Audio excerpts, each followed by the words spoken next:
我在大一开学的高铁上，因为一个意外邂逅了大学的校花女孩，阴差阳错下，两人成为室友。本故事包含恋爱教学与职场攻略，请各位读者大大们共同鉴赏。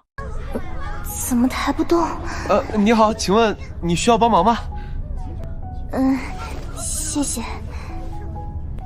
这怎么比我的箱子都沉？请你吃，谢谢你帮我。不客气。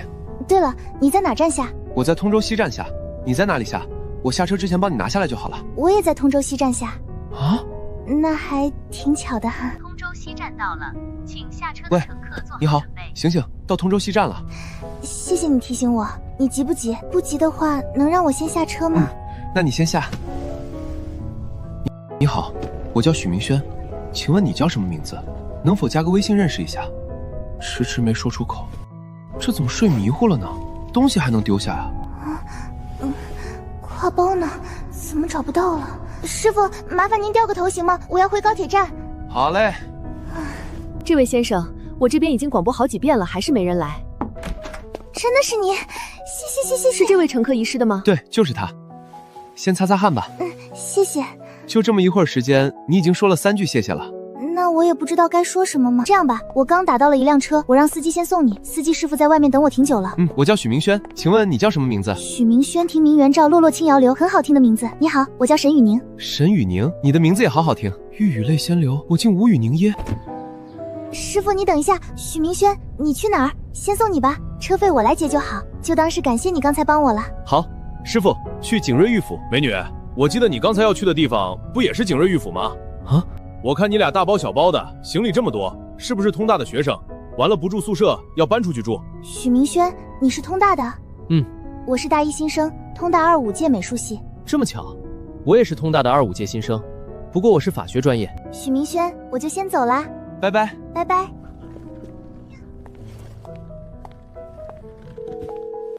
喂，妈，我到小区门口了，几号楼几单元的几零几啊？我现在都不知道那房子具体在哪儿。好沉啊。哎，小姑娘，你是叫沈雨宁对吧？对，您是李怡。对，快进来。李怡，我的房间在哪儿？来，有2间房，丫头你想要哪间？我的室友呢？她选哪一间？是这样的，小沈，之前的女租客不租了，现在有个男生要租一间。不是吧，李怡，我是女孩子呀。你好，请问这是李阿姨家吗？许明轩，你是小许对吧？你母亲跟我联系的。那李姨现在是啥情况？莫非沈雨欣是我的合租室友？小沈、小许，这样吧，如果没办法互相接纳的话，你们选一个人留下来，我先出去，你们俩商量商量。沈雨宁，你不能住宿舍吗？我必须得搬出来住，至于原因，抱歉，我不能告诉你。那好，你住吧，我走。等下，你也必须得搬出来住吗？因为我晚上要直播，住宿舍会吵到室友。那你留下吧。可别了，你不是不能住宿舍吗？现在上哪儿找房子去啊？反正我没事儿，回去住宿舍呗，房子慢慢找就行。不，我们都留下。啥？不是，咱俩这不合适吧？一男一女住一起，这叫同居啊！你是个好人，短时间内我也找不到靠谱的室友。那这样吧，到寒假还有4个月，这段时间我会去找房子的，毕竟男女有别。那许明轩，你挑一间房吧，主卧光线好，次卧比较小，没有阳光直射。那你住主卧吧。就是，我希望我在洗澡的时候，麻烦你不要离开你的卧室，可以吗？没问题的。那行，那个许明轩，你现在用不用卫生间？不用啊，咋了？明白，我正好要出去买点东西，你去洗呗。谢谢。跟男生合租，心里还是有点慌。步行30-40分钟，不如买个2手电瓶车。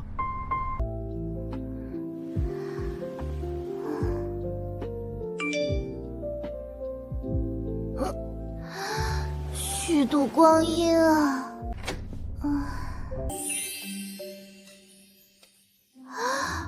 难不成这个世界上真有海螺姑娘？什么味儿？好香！啦啦啦，啦啦啦。沈雨宁，怎么了？有事吗？没事。沈雨宁，你帮我个忙呗。你说。我饭不小心焖多了，你帮我消灭一点呗。这样啊，那我就恭敬不如从命了。感谢帮助，来拿碗筷。好。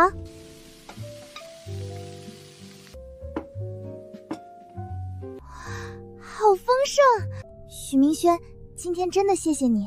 可别谢谢了，沈雨宁，你今天对我说的最多的2个字就是谢谢，但是谢谢可不能只挂在嘴上，一会儿你刷碗刷锅哦。放心，我还没那么笨。对了，许明轩，我想起来一条规定，就是这里毕竟是我们的家嘛，以后我们要是想往家里带朋友的话，得先得到对方的同意才行，这个没问题吧？没毛病。我也有个事情要跟你说，就是如果我以后直播打游戏的动静太大，吵到你了，你得赶紧告诉我。OK， 这个你放心，我会非常非常暴力的提醒你。王者的巅峰赛掉大分，估计也没啥人看，联盟现在网吧都没啥人玩，播这个流量应该也不行。哎呀，生活太难了，来个拿钢丝球的富婆吧。许明轩，你快过来！许明轩，锅坏了。这锅的缺口跟你没关系，本来锅就不行。我晚上炒菜锅底很热，冲了凉水就干裂了。你这是无妄之灾。这样吗？你去洗洗手，回房休息吧，这里我来收拾就好。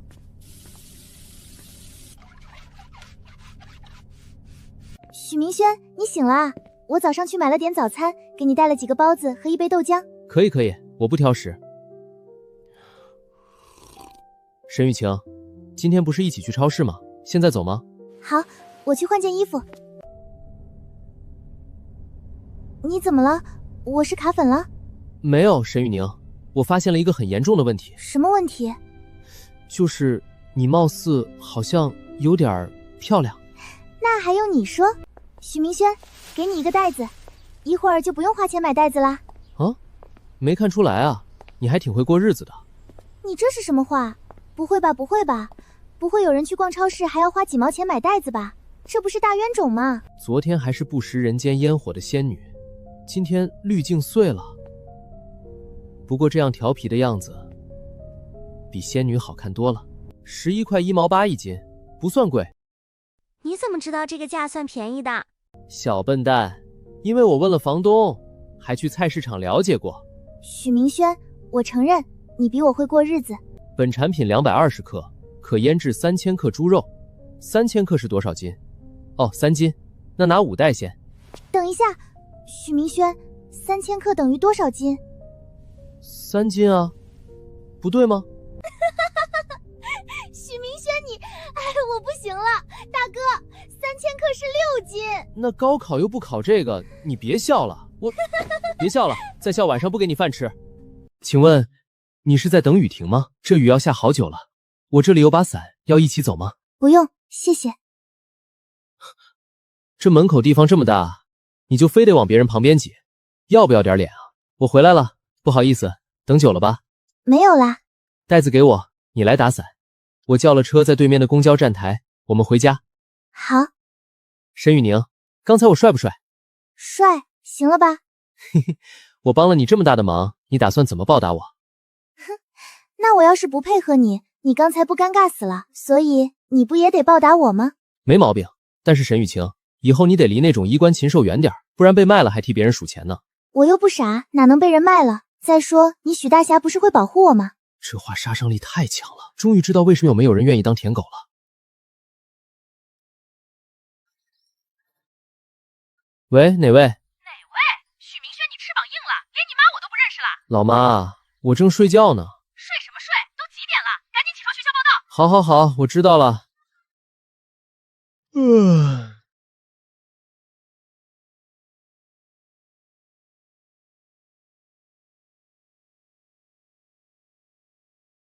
唉，今天开学应该是在忙吧。骑上我心爱的小摩托，它永远都不会堵车。不能吧？你好，美丽的女士，请问你需要帮助吗？来上车呗，我送你。别小瞧我这电瓶车，虽然是二手，但绝对风驰电掣的。许明轩，我是不是很没用啊？啥？仙女怎么能说这种话？沈雨宁，你抬头，别胡说，你超棒的。哪里棒？你细心体贴、善良，又会替人着想，特别优秀。你就是下凡的仙女，我运气好才有幸跟你合租。好啦好啦好啦，许明轩，没想到嘛，我在你眼里居然这么优秀。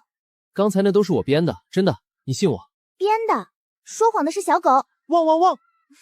赶紧上车。你们看，那个就是法学专业的系花，怎么样，好看不？简直就是仙女。老刘、老许，他好像往我们这边看。老张啊，有没有一种可能，他是在看我？老许，你净会扯犊子。仙女要是在看你，那我就是吸雾奶长大的。这位漂亮的女士，请问我可否有幸能与您共进晚餐呢？那看我的心情吧，心情好了可以。那美丽的女士，请问你现在心情好不好？很不好。骗人是小狗。你上午不是已经成小狗了，所以我骗你不算骗人。嘿，你这丫头挺会玩啊！你上午走了很多路，脚现在难受不？难受，有点疼。找个地方上药吧。下午要是没事儿就回家歇着吧。别了，这是食堂，上药不太好，等吃完就回去。行，等吃完我骑车送你回去。好。对了，有挺多人误会我是你男朋友来着，这谣言不是我传的啊，你可别怪我。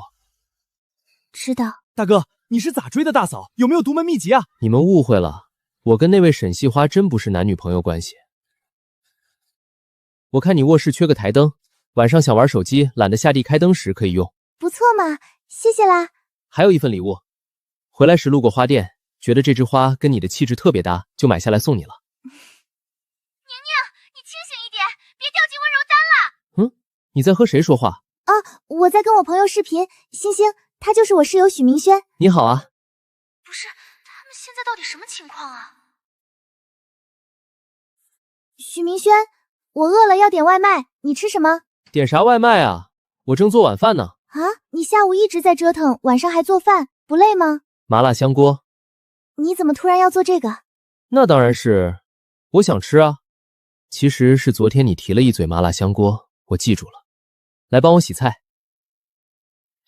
哎，细花大人，你看到我的被子没？怎么没了？进小偷了吗？进小偷了，只偷你的被子，他有病啊！是我拿的，看你被子太潮，拿我房间晒着呢。那我放卫生间的短袖呢？用洗衣机洗完了，挂我卧室晾着呢。还有2双白袜子，都洗好晾着了，下午太阳好该干了，你等会儿去拿吧。细花大人还给我洗衣服，太折煞我了。别囤脏袜子，脏了就洗。我淘宝50块买了62双，够穿2月，1天1双。许明轩，你可真行，还真挺帅的。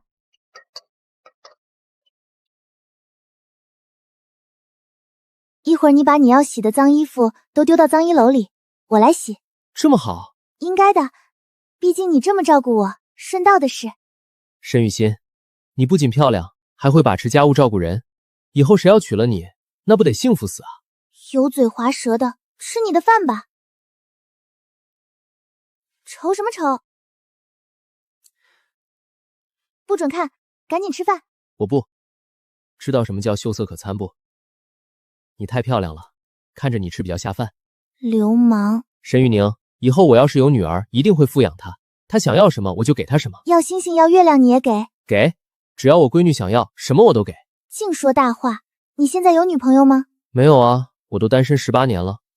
你现在还没有女朋友呢，就想着生女儿啦？那万一要是个男孩呢？男孩也可以啊，我都喜欢，只要孩子他妈不嫌就行。我怎么会，母亲怎么会嫌弃自己孩子的性别呢？确实，但是我除了会对我的孩子好，也会对孩子他妈好的。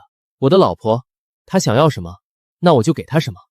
那假设你的老婆想吃帝王龙蟹、澳洲蓝龙虾、金三文鱼、芝士火鸡面、寿司的话，你会不会满足她？沈雨宁，请你搞清楚，我叫许明轩，不叫许愿池。那澳洲蓝龙虾买我命了。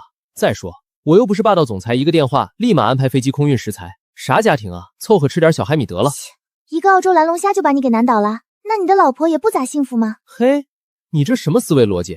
这样吧，假如现在你是我老婆，你说说你有什么愿望，我来帮你实现。假如吗？假如我想吃盐水鸭。盐水鸭是金陵的特产，应该是想家了。好，这个愿望我一定满足你。怎么了，儿子？听太后娘娘说你小便分叉了？老爸，你能不能正经点儿？爸，你跟我妈认不认识什么朋友？就是可以弄来一批不要钱的澳洲蓝龙虾，以及一批不要钱的帝王蟹，还有……你等一下，你是谁？怎么管我叫爸呢？我认识你吗？你们这帮小孩啊，现在为了达成目的，连父亲都能乱认，我鄙视你。上个厕所，睡觉。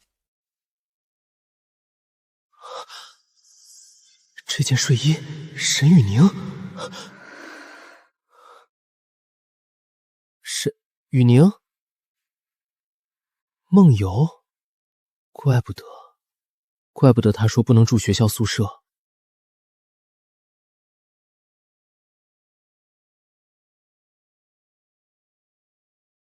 不对，他的房间里有一个露天阳台。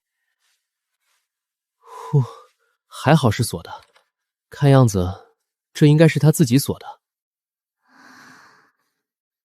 晚安，沈雨宁，我会保护你的，永远都会。妈几点了？晚上吃点啥呀？老妈身材怎么突然变这么好了？沈雨宁，对不起，我以为在家呢，认错都人了。许明轩，你要不去医院看看？天还没黑就乱叫唤。误会，睡迷糊了吗？你整什么呢？锅里冒泡泡了，黑暗料理啊？对，是黑暗料理，有种你别吃啊！有我的份儿，我家细花大人亲自下厨。哎呀妈呀，这哪是黑暗料理，简直是满汉全席！来，让我尝一口。谁是你家细花？哼！您看我这嘴，别跟我一般见识嘛。今天吃啥呀？吃面条。许明轩，一会儿星星来，今天跟他出去玩，不在家吃。对了，晚上回不回来吃？回。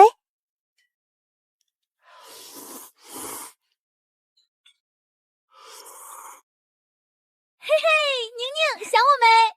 哇，什么味儿好香！我们正吃早餐呢，不过很不好意思，没有你的份儿啊！不行，我也要吃。宁宁的室友，你好。你好。许明轩，我和星星出去玩啦。回屋换条长点的裙子，这个不行。哦，好吧。今天咋这么懂事儿？穿衣自由的年代，许明轩凭什么管他？沈雨宁还一脸乐意。许明轩，这回可以了吧？这个行。宁宁，你这是找合租人鱼还是找爹？管太严了。也没有，他也是为我安全着想啦。唉，搞定。追女孩子嘛，就是要细心加耐心。这是帝王蟹、澳洲蓝龙虾、金枪鱼、芝士火鸡面、寿司的夏威替代版，条件有限，凑合吃。盐水鸭我不太会做，所以我是随便找了家店买的。味道如果不正宗，你别介意啊。不会的。那就行。这顿饭是你假装我老婆而许下的愿望，就是寿司里头没有金枪鱼和三文鱼，螃蟹也不是帝王蟹，龙虾也不是蓝的，你凑合一口吧。怎么能算凑合呢？这简直就是神仙才能吃上的美食。那确实，你是仙女，就得让你来吃。某人不是想吃盐水鸭吗？顺道买了，快吃吧。许明轩，谢谢你。谢啥？都是室友。怎么样，正宗不？很正宗。安心，谁的运气会这么好呢？可以做他的老婆。哎，宁宁，你嘀咕什么呢？谁的老婆？还能是谁？许明轩的老婆呗。你真是没救了。丫头，尿尿分叉是什么病？爸爸妈妈明天去接你，咱们上医院看看。不是我，是我一个朋友。行，我去问问同事。许明轩，比赛要开始了。尊敬的沈雨欣女士，请问喝美之源果粒橙还是国窖冰镇大？果粒橙。好的，再请问美丽的女士，你是吃这个薯片呢，还是……问你个大头鬼啊！比赛都开始了，你还在那儿嘟嘟嘟的。比赛哪有你好看？我看你就行了。滚啊！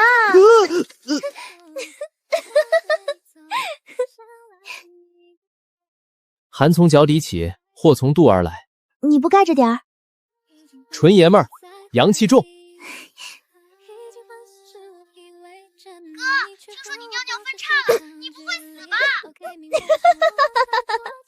对，我该害羞的。许清河，你皮痒了。哥，我关心你，你出事我就没哥哥了。行，我明天做手术，你先转1000医药费。哥，我兜比脸都干净。那你现在整一戳子灰腾糊脸上。还有你，笑什么笑？我没病。好，你没病。哥，刚才说话的是谁？不会脑子吧？你好呀，你是明轩的妹妹许清河是吗？我听你的歌提起过你。我是你哥哥的好朋友，我叫沈雨宁。雨宁姐姐好，姐姐你说话的声音好温柔呀，当我的嫂子好不好？别闹。不好意思呀，雨宁姐姐，你别跟我一般见识。没关系的，清河，我没放在心上。雨宁姐姐真好，哥你运气真好，能认识雨宁姐姐，所以快转我500块。我认识你雨宁姐姐跟你有什么关系？我福星高照，是借了我运气才认识雨宁姐姐的，我只收你500，够意思了吧？说实话吧，你要500干什么？天鹅之梦你都抽到手了。520想3角洲赛季新条刀皮，哥转我500就行。许清河，你个败家玩意儿，让爸妈知道你今年别想要零花钱了。哥，我就你一个哥哥，你不会告诉爸妈的，你不宠我谁宠我呀？老妹，我现在选择宠你的雨宁姐姐。又没了500，兜里快空了。许明轩，你闻没闻到一股味儿？哦，没事了。我说咋这么香呢？原来是你身上的味道。许明轩要宠妹妹，宠我，还有我们以后的女儿，所以他会不会很累？他宠你个大头鬼啊！他又不是你男朋友，你们上哪有女儿去？他都对你这么好了，你给他生个女儿怎么了？他对你好，你就要给他生孩子，你咋不上天呢？我对你这么好，对你居然要给我生女儿，这不恩将仇报吗？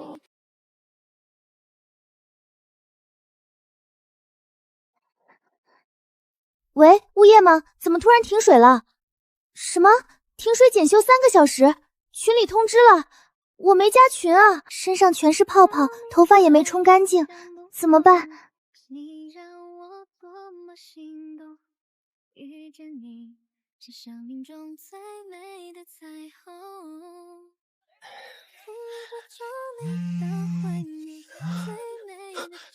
喂，沈雨宁啊，咋了？出啥事了？你现在安不安全？没，我人现在没事，你别害怕。是这样的，我在家里洗澡呢，但是突然停水了，我现在身上和头发上都是泡沫。许明轩，我需要点水，你能不能帮我整点水回来？等我10分钟。短短5个字，却让我无比心安，仿佛没有什么能难倒他。沈雨宁，我回来了。许明轩，我的救星，水呢？快给我！你先等会儿，我给你烧热，你再用。用凉水不感冒吗？哦，好吧。沈雨宁，热水在门口，你小心点，别弄洒了，烫到自己。我回房间了。还挺细心。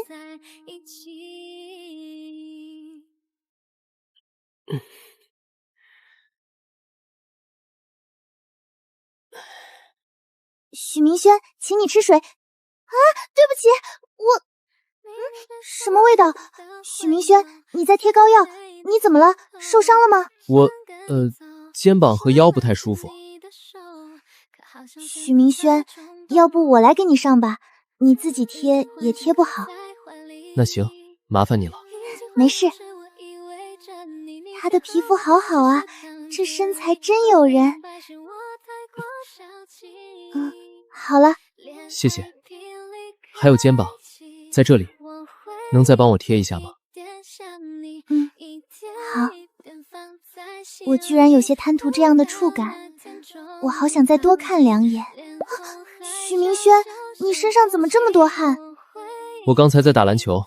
哦，那我一会儿给你烧点水，你用毛巾擦擦身子吧。不用，你手有点凉，快回被窝躺着，我来烧就好，别折腾感冒了。好。笨蛋骑士。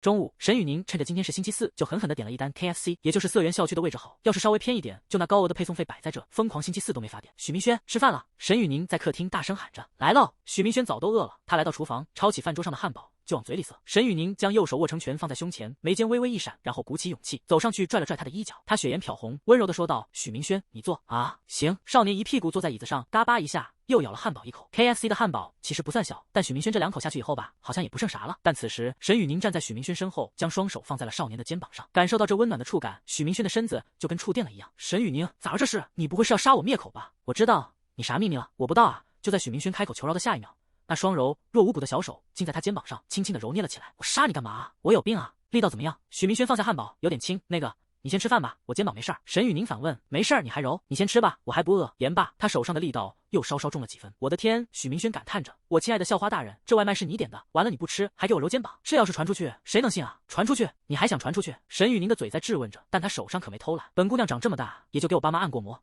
你还想传出去？许明轩，你听着，这事儿要是有第3个人知道，我就惩罚你一辈子不准喝热牛奶。女孩说完这话，面庞上那红润的血色好似变得更深了。好好，我的校花大人，都听您的。那个校花大人，能不能帮我捏捏腰？我肩膀其实还好，就是腰不太得劲。腰不舒服吗？沈雨宁本就是在闹着玩，没有真生气。一听对方主动阐述了哪里有问题，他心里瞬间就急了。女孩将手缓缓伸下，一点点试探着，这里，再往下点，这左边一点，那是这里。对对对。祖宗你轻点啊！对，就是这个力度。许明轩高中的时候就酷爱打球，篮球水平很厉害，但可惜高中的学业太重了。高2下半年的时候，他就没再摸过篮球，一直到最近认识马岳飞以后，才又把球给拾起来。这长时间不打球，又突然下腰下的这么狠，不出问题才怪呢。良久后，许明轩叫了停，雨宁，你赶紧吃饭吧。女孩捂着脸，将散落的秀发归拢到了一起。好吧，好吧，其实他是不想让许明轩看到自己脸红的样子。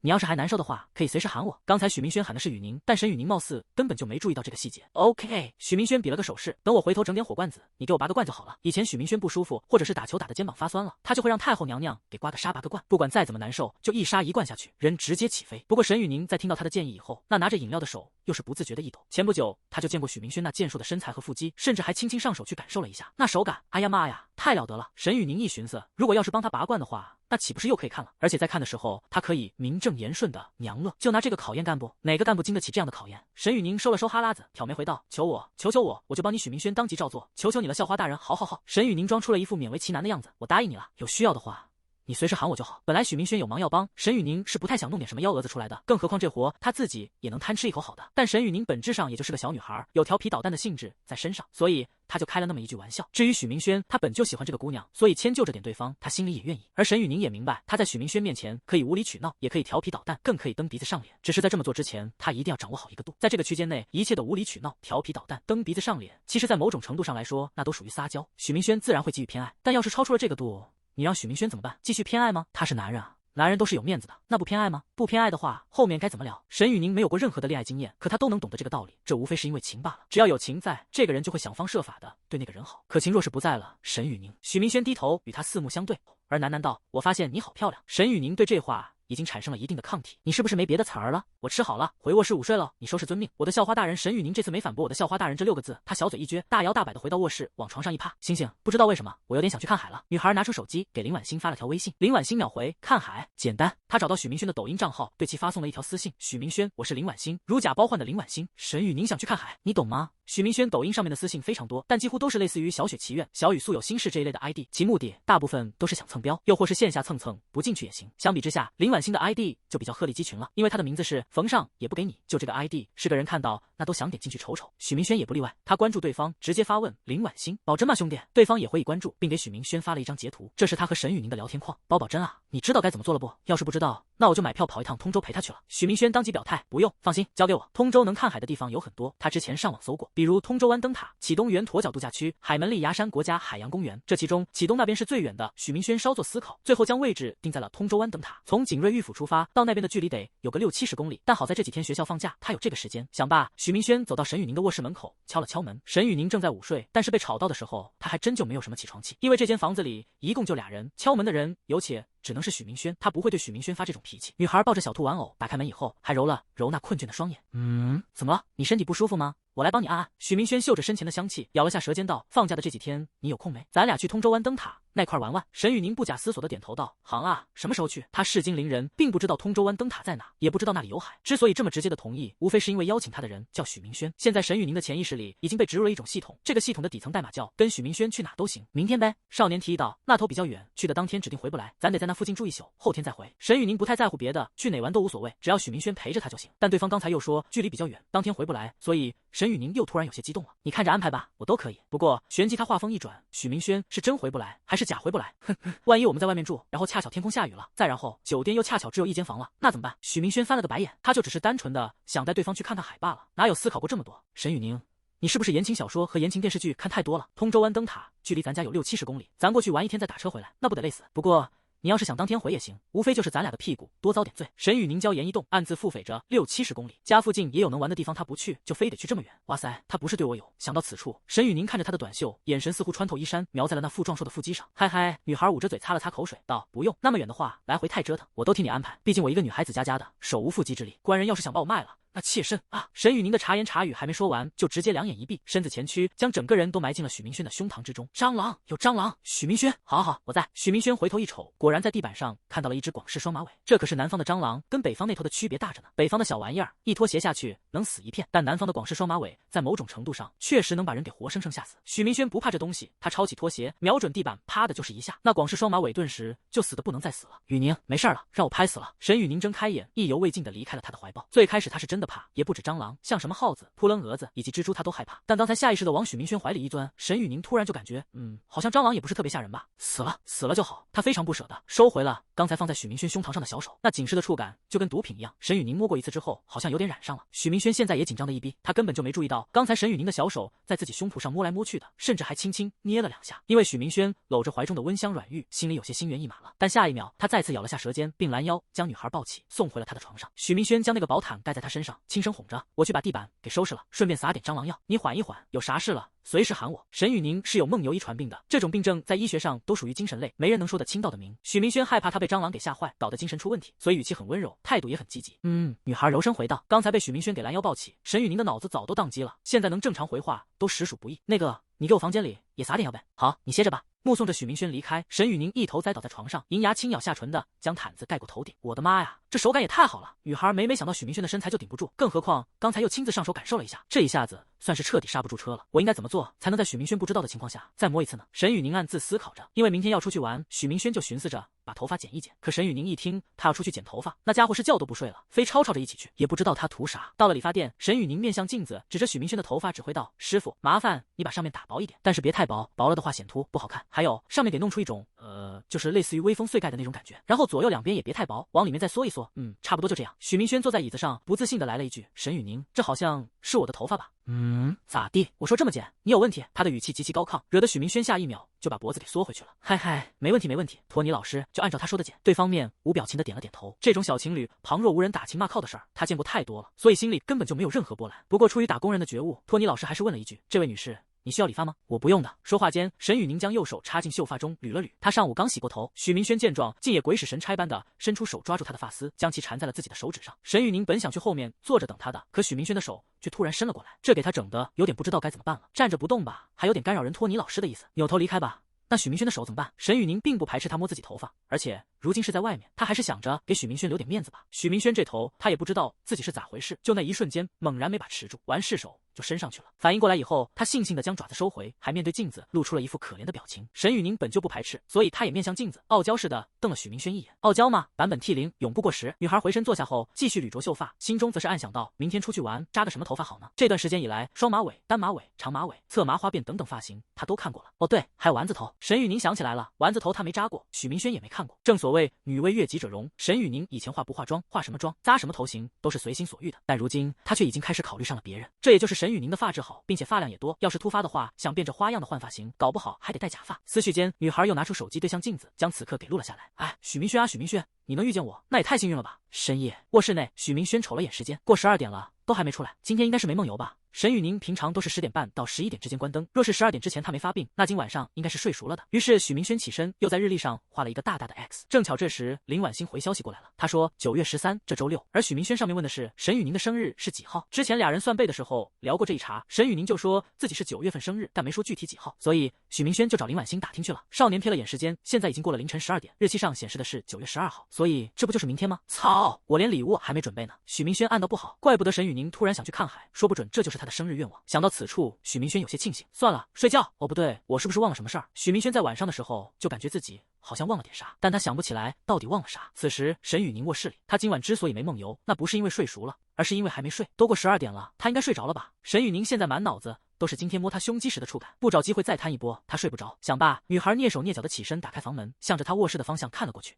他晚上睡觉怎么都不关门的？无暇思考其他，沈雨宁决定将贪字贯彻到底。他脚底无声般的摸进许明轩卧室，依旧由于房间朝向问题，许明轩的卧室里没有开灯，也没有月光，所以屋里是真正的伸手不见五指。沈雨宁心中暗道，我的天，这么潮！通州目前不是雨季，但气候摆在这，房间里又没有阳光直射，入了夜发潮那是正常情况。女孩忽的有些心疼他了。这么潮的房间住起来得多难受啊！可就在这时，床上的人却突然起来了。许明轩打开一边的暖光灯，屋内的景象顿时跃然纸上。少年满眼心疼的喃喃道：“又梦游了吗？”毛月说过，梦游的人是没有意识的。许明轩不信邪，所以就买了个暖光灯。强光的话，他害怕刺激到对方。可如今的沈雨宁仿佛确实感应不到暖光。女孩是来偷腥的。许明轩起来的时候，他都以为要完了。可是他以为我在梦游。沈雨宁当即低下脑袋，装了装样子。几秒钟后，女孩转动身子，往自己的房间缓缓走去。在行走时，沈雨宁微睁双眼，看着她护在自己身前，将自己送回了卧室。呼，锁着的，那没事了。许明轩检查了一下阳台锁，他现在心情不太好，因为沈雨宁又梦游了。假设他是已经睡熟了，那么在睡熟的情况下还会发病，那岂不是说这病又严重了？沈雨宁并不知晓对方在想什么，他最开始是害怕被对方发现自己其实是只偷腥的小猫，后来害怕消失了，他变得感动，因为许明轩一直都有在保护他，生一个儿子和一个女儿不够吧？沈雨宁自言自语着。第二日清晨，那家伙又来电话了。许明轩迷糊着睡眼，拿过手机接起，随口问道：“谁呀？”“我，陈景明。”“我亲爱的副班长许明轩同志，太阳都晒屁股了，你还睡呢？晒就晒呗，这不放假吗？”“我有病啊，起这么早干啥？”“可你是副班长啊，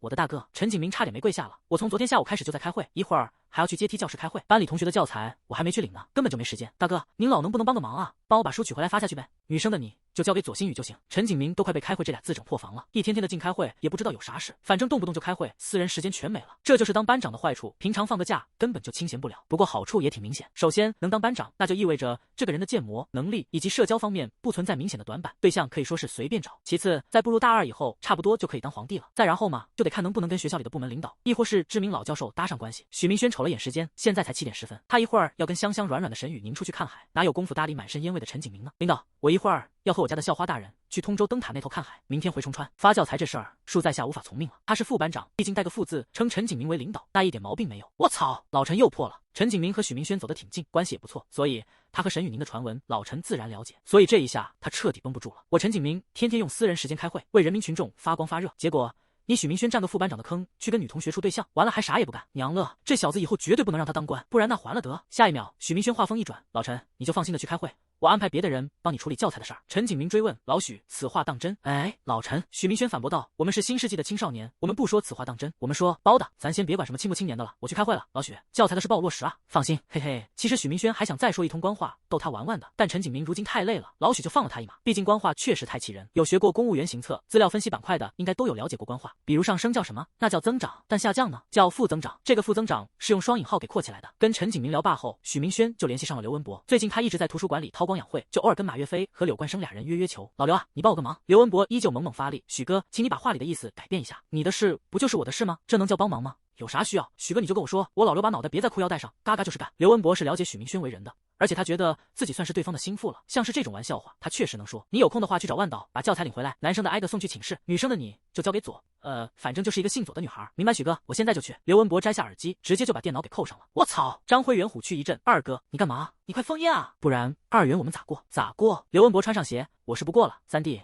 你自己自求多福吧，我现在有大事，这把你亏掉的哈弗币，等我回来，我双倍还给你。刘文博了解三弟的性子，你让他去帮忙领教材，他面上也许会点头同意帮忙，但心里绝对不会舒坦，因为他会认为自己的私人时间被占用了，根本就不会往深处去盘算这个事。所以刘文博一寻思，索性就自己去得了，省得麻烦。哎呀，起床做饭。许明轩走出卧室，却发现沈雨宁穿着睡衣在厨房折腾呢。他大声问道：“校花大人，你在干啥呢？”“做早餐啊，你快去洗手。”沈雨宁是十指不沾阳春水的那种，但煎个鸡蛋，抹个面包的活他能不会吗？哎呦，我家校花大人厨艺这么好。哼，小姑娘依旧傲娇仰头，她现在已经可以彻底免疫我家校花大人这几个字了，随她怎么说吧。可谁知许明轩却端起盘子，非常欠揍的说道：“校花大人，我妈以前给我找了个算命的，算命的说我这辈子跟煎鸡蛋犯冲，只能吃新型的煎鸡蛋，你能不能给我一脚踹死你啊！”沈雨宁抬腿重重的踢了一下他的屁股。犯冲是吧？来，你多吃点多冲，一冲就没事儿了，还新型鸡蛋。许明轩，你怎么不改名叫许愿呢？我错了吗？校花大人这回轮到许明轩委屈撒娇了。沈雨宁一看他这样，心里立马被愧疚的情绪溢满，他把主卧让出来，自己去睡那么潮的房间。昨夜还一直有在护着他回房，甚至每天都会提醒自己去检查阳台锁。思绪过后，沈雨宁柔声道：“去洗手吃饭吧，你洗脸的时候别用香皂了，我给你买了2瓶洗面奶，就在架子上，这个对油性皮肤好，以后你每天早晚都要洗。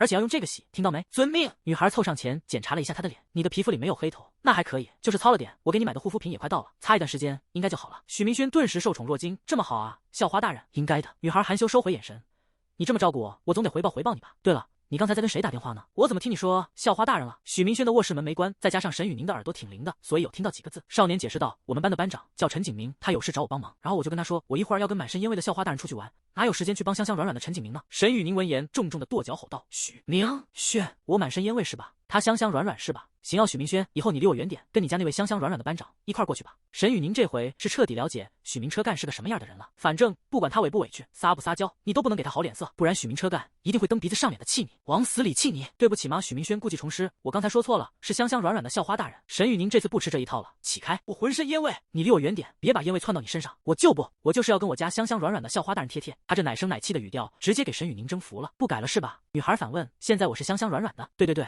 你是香香软软的。沈雨宁松了口，行，吃饭吧。但是许明轩，你记住，再有下次，我就一辈子都不给你做早餐了。这个惩罚不可谓不严重。许明车干立马认怂。吃饭时，沈雨宁一直在偷瞄许明轩。昨晚上他做了个梦，梦到许明轩赤裸着上身，把他壁咚在墙上一顿猛亲。沈雨宁被亲得双腿发软，嘴唇红肿，他的手也一直在贪吃。结果梦醒的时候，女孩却发现亲她的实际上是边上的小兔玩偶。许明轩，你居然敢入侵我的梦！女孩心里埋怨着。精灵，中午11点45分，今天是周五，许清河的上课，不过他不想住校，许成夫妻俩就给闺女儿办了个走读。这个小浩虽然没有大浩聪明，而且还比大浩能折腾，可许成和毛月也没招，自己造的孽总得自己护着吧。中午放学，许清河在去食堂的路上给许成打了一通电话，爸，老师说要交书本费，一共1000，你微信转我啊。许成正在开车，一听这个数，他差点没把刹车当油门踩，得亏这是自动挡的，要换成手动挡还真就炸了。多少？1000？丫头，我上哪给你整1000去？你跟我说实话，一共要交多少？以前许成有跟许清河以及许明轩兄妹俩说过，学校如果要交费啥的，别去找太后娘娘，来找他们老爹，因为许成深知他儿女的性子，那报上来的价格绝对虚高。在此基础上，他许成也可以虚报给毛月，这样的话，就哪怕东窗事发，也有大号小号在底下兜底。可如今这1000未免有点太多了吧？许清河见骗不过去，就说了实话。好吧，实际上是交50，50你要1000啊？许成两眼一黑，他给自己心里定了个目标，那就是以后绝不能让自家丫头去学会计，才初2就干上大额虚报的事儿了。长大以后还了得吗？这要是干会计，那完犊子了。许成将情绪缓了缓，嘴中教育道：“清河，爸爸以前是怎么教你的？”骗人的是，许清河直接打断：“爸，我哥下个月过生日，我兜里没钱，所以想在您那忽悠点过来，给哥哥买礼物。”爸爸女儿不孝啊！许成他清楚，闺女儿是个戏精，这是在演戏。但还是那句话，他没招啊，自己生的宝贝闺女，许成哪里忍心责怪？清河，这次爸爸原谅你了，但是以后不要说谎，好吗？我们要做一个诚实的孩子。我答应你，爸爸，以后绝不撒谎。提问：上一句话是真话还是假话？好，你等一下，爸爸去给你要钱。许成把电话一挂，直接找上了太后娘娘毛月。喂，媳妇儿啊，清河学校要交费，一共2000，但是我想找你要2500，因为明轩下个月过生日，清河那丫头想给他哥哥准备一份礼物。许清河并不知道他老爹比他还勇，小丫头现在特想撮合沈雨宁姐姐跟他哥，因为老哥有女朋友了以后，他的生活费一定会涨。这样的话，以后他再找许明轩要钱就更方便了。说干就干，许清河先是登了一下王者账号，查了一下老哥的游戏记录，但他并未发现任何有关于沈雨宁的踪迹。哥啊，沈雨宁姐姐不会是嫌弃你的小国标吧？这是许清河能想到的最合理的解释。下一秒，他突发奇想的打开了抖音，果真在关注一栏上刷到了他哥发的视频，内容是许明轩骑着电瓶车在开演唱会，他车后座上面还坐了个女生，应该是他吧。视频标题里，许明轩是艾特了一个 ID 叫浅暖的账号，小丫头不太自信的向这个账号发送了一条私信：你好，请问你是沈雨宁吗？我叫许清河，通州。许明轩和沈雨宁到地方以后，先去了一趟酒店，房间是许明轩在网上订的，因为今天周五，明天就是周六了，通州湾灯塔这头还挺热闹的，他怕酒店没有空房。沈雨宁本来以为他想学电视剧里的操作，让前台打配合，结果许明轩居然老老实实的订了2间单人房。酒店电梯里，沈雨宁紧盯着少年的脖子，心中质问道：许明轩，你就订一间不行吗？二人来到房间门口，许明轩递过了一张房卡，那进去吧。对了，还有这个，他把之前买的那个针孔摄像头探测器也一并给他了。进屋以后，把窗帘拉上测一测，要是真有摄像头的话，赶紧告诉我。可能有些人会觉得麻烦，但出门在外的，像繁华地段的酒店和民宿，该测还是得测，不然真在剧产区上看到自己了，你要是大点、长点、粗壮点倒没事，可万要是立不起来的小老鼠，然后再不小心被朋友发现，你还活不活了？沈雨宁没接东西，我不会用这个，你进来帮帮我呗。许明轩点头应道：行，反正上次他卧室都是自己大调查的，再大调查一次也不算什么。二人开门进屋以后，沈雨宁掏出手机，想着跟许明轩先拍几张合照发个朋友圈，可是抖音上面的那条私信却引起了他的注意：我是沈雨宁，你是许明轩的妹妹许清河。对方秒回：对，是我，雨宁姐姐，真的是你呀。沈雨宁狡黠的瞟了眼正在努力大调查的许明轩，心中似乎在盘算着什么。清河，你是有什么事情吗？没事，我就是想告诉雨宁姐姐，我哥他可喜欢你了。姐姐，你看我哥的 QQ 空间没？他一连10几天发的 QQ 动态全是与你有关的。许清河的话略显直白，但他在沈雨宁眼里属于孩子，而从孩童嘴中说出的言语往往都是不掺杂任何糟粕的真话，故而沈雨宁心动了。这样啊，谢谢你告诉我。对了，清河姐姐有件事想问问你。雨宁姐姐，你问你哥哥他的生日是10月几号？许清河看到这条消息，心中顿时大定。她毕竟也是女生，女生总归是了解女生的，所以自己这个嫂子应该没得跑，以后的零花钱不愁了。我哥他是10月8号的生日，他从小到大过的都是阳历生日。雨宁姐姐，我跟你说，我哥他是个粗人，什么都不挑，只要是你送的礼物，不管是啥他都喜欢。沈雨宁侧躺在床上，又偷瞄了一眼不远处的许明轩。下一秒，女孩打开手机日历，查了一下日期，10月8号刚好是寒露，10月6号中秋节，所以如果中秋加国庆一起算，沈雨宁无法确定8号那天学校是否放假。那你哥哥他有没有什么特别爱吃的菜，或者有没有什么忌口的东西？许清河下意识的想旧事重提，来一句：我哥现在尿尿分叉，应该是肾有问题，不能吃辛辣的东西。但他转念一想，沈雨宁也知道老哥分叉的事，所以就没提这茬。我哥他不太吃大辣椒、香菜、芹菜，其他就没什么了。雨宁姐姐，我要去吃饭喽，下午还要上课呢，下次再和你聊好的，以后有事随时联系姐姐哦。二女聊罢，沈雨宁若有所思的将双眸放在了许明轩身上。测完了，这个房间很安全，你可以放心了。少年回身一瞅，正好和沈雨宁对上了视线。咋了，校花大人？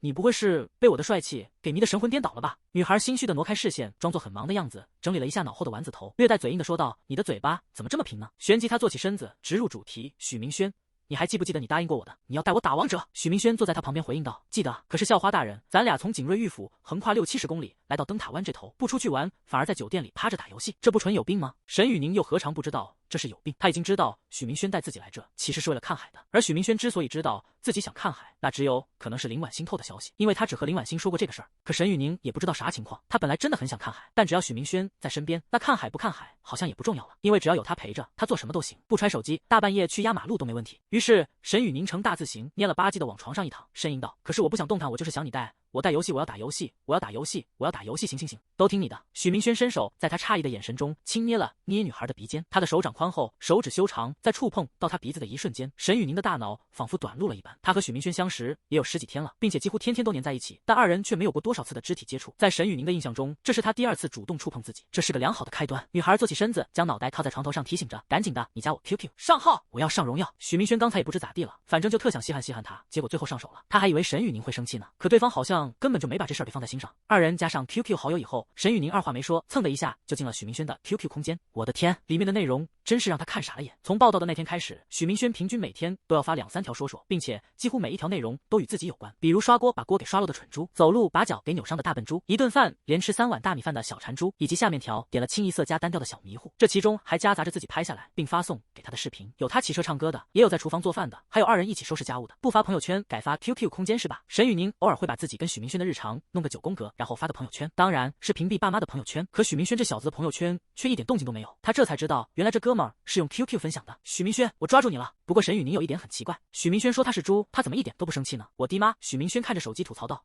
你这赛季400多把48胜率，王者17星，西施45胜率，纯积分战神啊大姐。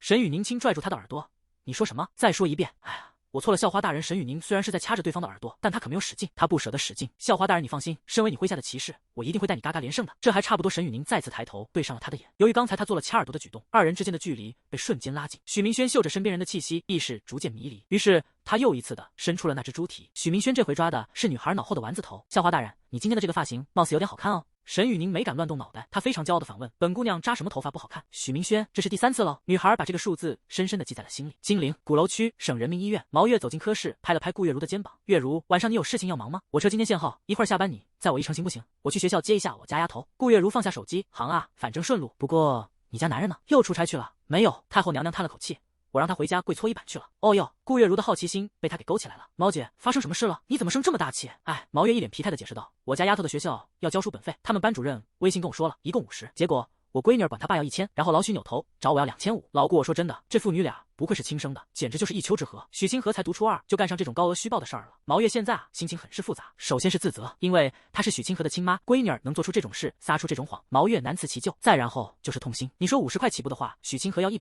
200，甚至是300，那毛月也能接受，毕竟孩子嘛，谁能不犯点错，谁能不撒点谎？可这是1000啊，而且是从50跳到的1000，这是多少倍的谎报？毛月不是什么迂腐的人，他清楚凡事不能只看表面。闺女儿这样，其实最大的锅在许成身上。以前刚结婚的时候，许成跟自己就没少干高额虚报和赚中间差价的事，他的这部分基因就传给许清河了，再加上从小到大的耳濡目染，所以他家丫头就被许成给彻底带偏。今天毛月后知后觉的发现，其实在这个家里最靠谱的人居然是他呢，竟在隔壁通州正在上大学的尿尿分叉许明车干。他现在太怀念自己生的大号了，这是最让人省心的一个，顶多就是有个尿尿分叉的毛病。顾月如看着毛月那愁眉苦脸的样子，一时间也不知道该咋安慰了，毕竟家家都有本难念的经。毛姐你别难受，你家里不还有个小帅哥呢吗？国庆放假他回来吗？要不跟我家闺女见见？一听对方提起许明车干，毛月的心情瞬间好了不少。我也不知道我老儿子国庆回不回来，等到月末我问问他。毛月在省人民医院干了好几十年，算是老人，但顾月如是今年新调过来的，二人满打满算也就认识了不到半年，所以顾月如没见过许明车干，也就前2天跟许清河打过照面。至于毛月，他只是听顾月如说有个聪明漂亮的闺女，但还没亲眼见过。如果大号没拱到白菜，毛月还真挺想撮合自家的猪跟老顾家的白菜，因为顾月如夫妻俩人都挺不错的，他家丫头多半也差不到哪去。顾月如提议道：“这样吧，毛姐，我闺女明天的生日，所以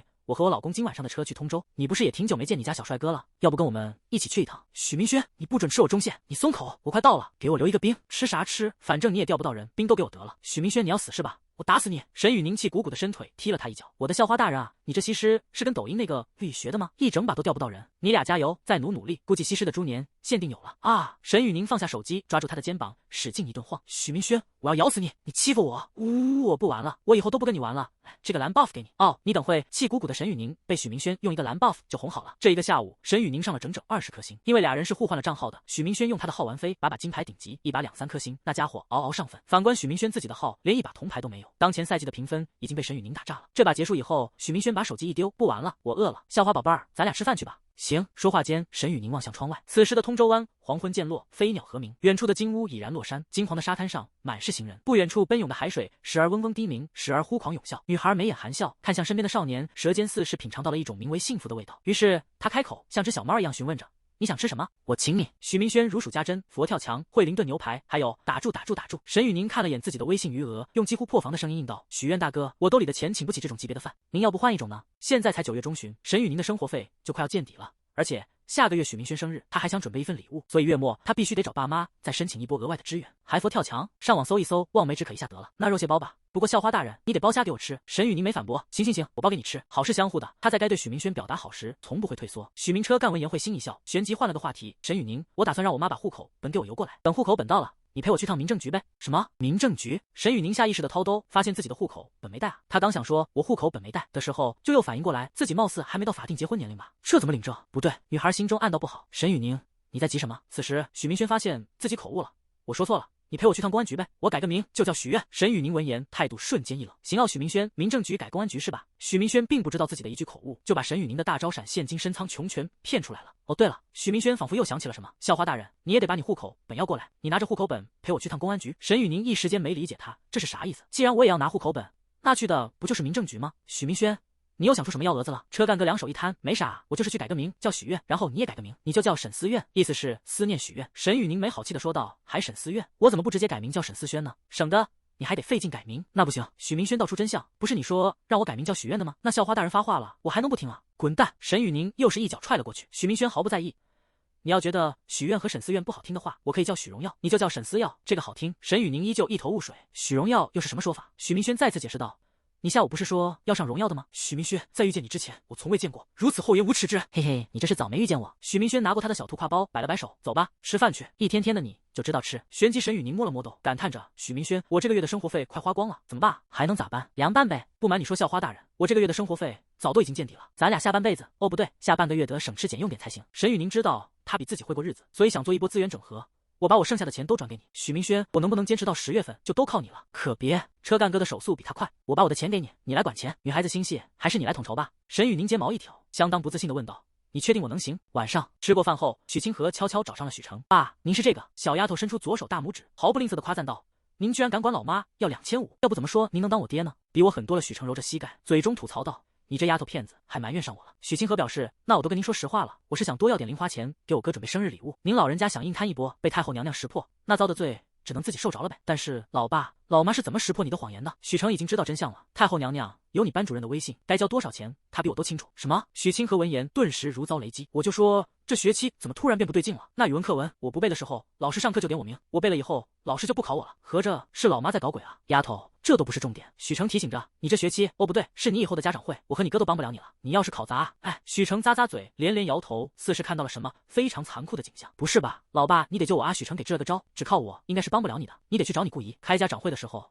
你让你姑姨把太后娘娘拽走，让她没时间去你学校就行了。许清河一听这法子，感觉好像有戏。行，我去给我姑姨打个电话，回来。许成拽住闺女，你姑姨在车上呢，人晚上有事，你回头再跟她说。丫头，你现在下楼去买瓶酱油，太后娘娘说了，她还有10分钟到家。许清河乖巧应下，行，那买酱油的话，爸你给我100就行，我上哪给你整100去？你用零花钱先垫垫，回头我还你。哦，那我要200。许成，闺女儿，高利贷都不至于这么高吧？葛许明轩拍了拍肚皮，吃饱了。沈雨宁在他旁边扒拉了一下碗，吃饱了，给我剥虾。遵命。许明轩一边剥虾，一边在仔细观察着女孩的俏脸。他吃饭的时候细嚼慢咽的，腮帮偏鼓，雪眉朝下，银牙在撕咬食物时，样子看起来竟有些可爱。沈雨宁，你好可爱。翻白眼，女孩把东西咽下去，再次拍了拍碗，快剥虾，剥的都没我吃得快。好了，但是校花大人，我下午带您了那么多把，有没有啥奖励？沈雨宁反问。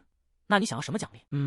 许明轩思考了许久，他不敢提太过分的，但要是提一些无足轻重的，可能会显得自己没出息，所以他决定每赢一把，你就让我摸一次你的头发，怎么样？沈雨宁他现在的脸色不太好，所以在许明轩眼里，自己的这个要求可能有点过格。可谁知沈雨宁居然同意了，行，没问题。言罢，女孩从他手中抢过一只虾，心中轻骂道：“许明轩就这么点要求，你能不能有点出息？”车干哥见目的得逞，手上剥虾的速度越发变快了。他刚要说些什么，可下一秒，许明轩竟看到了一个熟人杨雪。少年定睛看去，杨雪此时正挽着一个男人的胳膊，二人有说有笑的。这一瞬间，许明轩想起了之前发生的那件事。学生会的人在没向辅导员确认的情况下，给他记了一个讨寝的大过。当时陈景明猜测是李庆军干的，这个猜测合情合理，对方也确实有动机。可许明轩直接就把这个猜测给驳了。这其一呢，是因为性格问题。在许明轩看来，像李庆军这样的人，如果他真想实施报复，那所能想到的最直接、最合理的方式，就是当面揍你一顿。更别说以他的社交手段，都未必能认识学生会的人。既然不认识，那人家凭什么帮他呢？万一要东窗事发被发现，事儿不就大了吗？可杨雪不同，许明轩在第一次见到他时就清楚这个人究竟有多不好相遇。每一种人，他本身一定都存在着某种特质，而这种特质是可以根据面相看出来的。就好比金马战士里的4个主角，从龙岩那火热的发型和他的建模，给人的第一感觉就是热情，有事能扛，能当兄弟处。还有亚琪，他那张脸给人的第一感觉不就是不好相遇，再加毒舌吗？所以光看面相，许明轩几乎可以确认那件事就不是李庆军干的。至于杨雪嘛，许明轩觉得很有可能是他。首先，他跟沈雨宁不对付，并且还爱干挑拨离间的损事儿，而且按照刘文博的说法，杨雪还喜欢在宿舍里搞对立，像这种人是最爱弄小动作的。喂，许明轩，沈雨宁晃了晃小手，你想什么呢？车干哥思绪回归，所以那张嘴没过脑子，突然来了一句在想你啊。女孩闻言没有惊慌，也没有发脾气，而是娇羞的将头别了过去。我去结账，你把我东西收拾一下，包帮我拿着。许明轩刚发觉自己的嘴出问题了，可对方又没跟他算账，故而车干哥非常恭敬地敬了个礼。美丽的沈雨宁女士，您的骑士会遵循您的意志。油嘴滑舌，女孩笑着捏了下他的耳朵。这顿饭俩人吃了整整270块，零头让店家给抹了。沈雨宁这个月本来剩728块5，花掉270，那就还剩458块5。许明轩还有177块6毛3已经转过来了，所以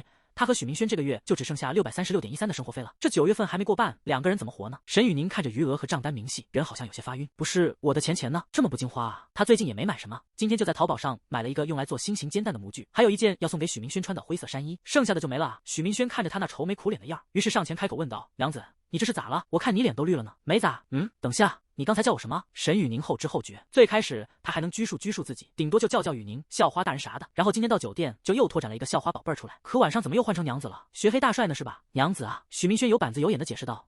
你不知道吗？在唐代之前，娘子是对未婚少女的尊称。校花大人，你看你既年轻又漂亮，还未婚，所以我叫你娘子，这没毛病。行吧，随你怎么喊。沈雨宁已经彻底摆烂了。前台小姐斜眼看着这对小情侣在调情，嘴差点没绷住想骂人。二人走向门口，沈雨宁给他看了眼余额，尊敬的骑士大人，咱俩的钱加一块就剩600多了。1月大，2月小，3月大，4月小，5月大，6月小，7月大，8月大，9月小。好消息，9月没有31号，那我们还有15、16天，这日子咋过？正常来讲，如果是住校，600多块俩人吃半个月，匀一个人300多，吃学校食堂是够的，因为学校食堂里的东西普遍都比外面便宜。可沈雨宁的嘴如今已经被许明轩急养刁了，食堂里的东西他有点吃不惯，而且俩人还在外面住，想去食堂的话，中间还得涉及通勤，挺麻烦的。许明轩倒是无所谓的摆了摆手，没事儿，我还有钱，放心吧，我的公主殿下，您的骑士不会让您饿死的。沈雨宁打破砂锅问到底，你还有钱？你不会是要去借网贷或者办校园裸贷吧？骑士先生，本公主命令你不准弄这些东西，不然。女孩想来想去，最后来了个狠的，我就一辈子都不理你了。沈雨宁不是什么傻贝，那没生活费了，大不了吸口爸妈的血呗，何至于撸网贷呢？美丽的公主殿下，您想多了。许明轩没在卖关子，您看我身上这些0了8碎的，比如心脏啊、肾啊、腰子啥的，卖点换钱，你都饿不死。沈雨宁这下明白了，他是在逗自己玩呢。骑士先生，您的心脏和腰子或许值钱，但是肾就算了吧。我上网搜过，尿尿分叉是因为肾不好才导致的。这一句话直接绝杀，并不美丽的公主殿下，您的嘴还是一如既往的毒，并不帅气的骑士先生，我这都是跟您学的。嘿嘿，在夜晚的景色之中，透过身旁建筑所映射出的光线，许明轩抿清了他的心，他的心是那么的纯真，那么的洁白。少年抬起手，轻捏他那张正在泛红的小脸蛋。这次的肢体接触不是下意识的，许明轩也并非没过脑子，他是真的想和对方贴近一些。沈雨宁这个香香软软的小蛋糕，他好想一口将其吞进肚子里。在感受到对方手上的余温之时，沈雨宁没有躲避，他轻咬朱唇并垂下了头。但许是觉得这样不舒服，女孩又再次抬头，勇敢地对上了少年的瞳孔。这一瞬，沈雨宁的心脏仿佛骤停，因为他的眼太太热烈了，热烈到令他窒息。娘子啊，怎么了？我想申请50块的家庭基金，俩人合起来的636块1毛3就是家庭基金。这笔钱目前在沈雨宁手上，所以许明轩想用是需要他点头的。不行，沈雨宁那跺脚交嗔的力度刚刚好，因为幅度太大会把他的手给震掉。许明轩，咱俩兜里一共就600多了，明天回崇川那边还得付路费，等月末家里电费账单也快下来了，而且煤气也快用完了，这哪都是钱。他话还没说完，便循着许明轩手指的方向看了过去。少年指着的地方是个小摊，那上面卖的东西是仙女棒。娘子，我想给你买这个，你要不同意，那我就只能去卖肾了。说话间，他放在他脸上的手又轻捏了捏。沈雨宁轻哼一声，脸上露出一副真是拿你没办法的样子，最后颔首同意了他的资金申请。呜呜，许明轩，我们的基金又少了50深夜。清凉的海风徐徐吹过，浪啸的水面波光粼粼。夜晚的海虽美，可许明轩却是一眼都没看过，因为在他的双眸之中还映射着一个更美的女孩。骑士先生，仙女棒烧完了。呜呜，我的公主殿下，先不要呜，看我的。许明轩就像是变戏法一样，又从身后掏出了2根仙女棒。他微信剩下的那点钱全交给沈雨宁进行整合了，但是 QQ 红包还剩下点零碎的钱。于是车干哥偷摸把 QQ 红包里的余额提现到银行卡里，又买了2根仙女棒做备用。结这年头上哪找他这么细心的室友去？哇塞！沈雨宁冒着星星眼拿过了2根仙女棒，但下一瞬他竟还给了许明轩1根。那我们一人1个，这么好呢？我还能分到1个？那当然。沈雨宁拱了拱鼻子，将仙女棒点燃。本公主是谁？能亏待了部下吗？骑士先生，你记住，本公主就算是只有2个馒头，那我也会分给你1个的。绚烂的烟花闪烁在2人的瞳孔之中，火星四处迸溅，跳进了公主与骑士的心脏。借着皎洁而又明亮的月光，沈雨宁此刻似也如少年一般读懂了他的心。女孩害怕自己读错了意思，可许明轩却又问道：那如果只有1个馒头呢？分给你3/4，我留1/4。这个答案他没做任何思考。许明轩追问：为什么给我3/3呢？因为骑士先生的饭量比我大，我胃口小，只要1/4就可以吃饱。不，许明轩伸出右手，温柔地捻了捻他的耳垂。女孩的娇躯在被他触碰到的那一刻，依旧如之前那样像出了电似的一抖。我的公主殿下，你的骑士先生不会让你只拥有1个馒头的，这是骑士对公主的承诺。夜很黑，黑到沈雨宁自信他看不清自己那张红透了的脸。我相信我的骑士先生。我的烧完了，骑士先生，你的仙女棒不点吗？不点。许明轩将他护在怀中，这是公主殿下赏赐给我的，我可舍不得点。沈雨宁作势欲抢，你先点了，本公主以后再送你1根。那不行，许明轩非常护食儿，这根是公主殿下送给我的第1根仙女棒，有纪念意义，要点也是点你送我的第2根。行吧，行吧。沈雨宁没再强求，他整理了下裤子，一屁股坐在了礁石上。骑士先生，过来，我们拍几张照片。沈雨宁把相机的美颜拉满，又调整了一下角度。许明轩坐在他身旁，看着镜头调笑道：公主殿下，你这磨皮开得有点高，我一个亚洲人都被你 P 成欧洲人了。骑士先生，你拍不拍？拍。沈雨宁按动快门，一连拍了好几张，但他感觉都不太行，因为许明轩眼睛瞅着的地方不对。我的骑士先生，请你看镜头。我不，公主殿下你看镜头，我看你。少年嗅着鼻尖的芬芳，眼神不曾在他脸上挪开过1秒。许是看太久了，骑士的猪蹄子有些按耐不住寂寞，于是他趁沈雨宁在调整镜头角度的时候，左手悄悄顺着他身后溜了过去。骑士先，女孩话音未落，就感觉到肩头处那只温柔的手了，于是他下意识的抬头，却不料正好被许明轩的双眸带到。怎么了，公主殿下？说话间，他那只温柔的手完成了任务，想偷摸跑路，可沈雨宁却将脑袋贴了过来。没怎么，看镜头。少年的身子微微一侧，女孩的小脑袋便抵在了他的脸上。随着沈雨宁再次按下快门，刚才的那一幕在月亮的见证之下被永远留存，一如永恒。景睿玉府，老婆，咱闺女儿住的小区是在这吧？顾月如掐着对方的耳朵质问道。你还问我闺女儿住哪个小区，你都不知道？你这父亲怎么当的？最近不是忙吗？我错了媳妇儿，等回去你怎么惩罚我都行，现在别浪费时间了。闺女儿住在哪幢？我都小半个月没见女儿了，行了行了。你怎么跟个小孩一样呢？顾月如看了眼方向，然后伸手一指，这里30幢，跟着点，蛋糕别整坏了。放心吧。顾月如领着沈文琪绕了好几圈才找到单元门。媳妇儿你等一下，我给闺女儿打个视频先。孩子不是有室友吗？这都快12点了，万一要吵到那小姑娘就不好了。顾月如一寻思也对，正常人这时候肯定都睡了，万一吵到人家睡眠，那确实不太好。行，你打吧。此时酒店房间内，公主殿下，你能不能把我 PS 的帅气一点？不行，那你别光 PS。你自己啊也不行，我是公主，我想怎么？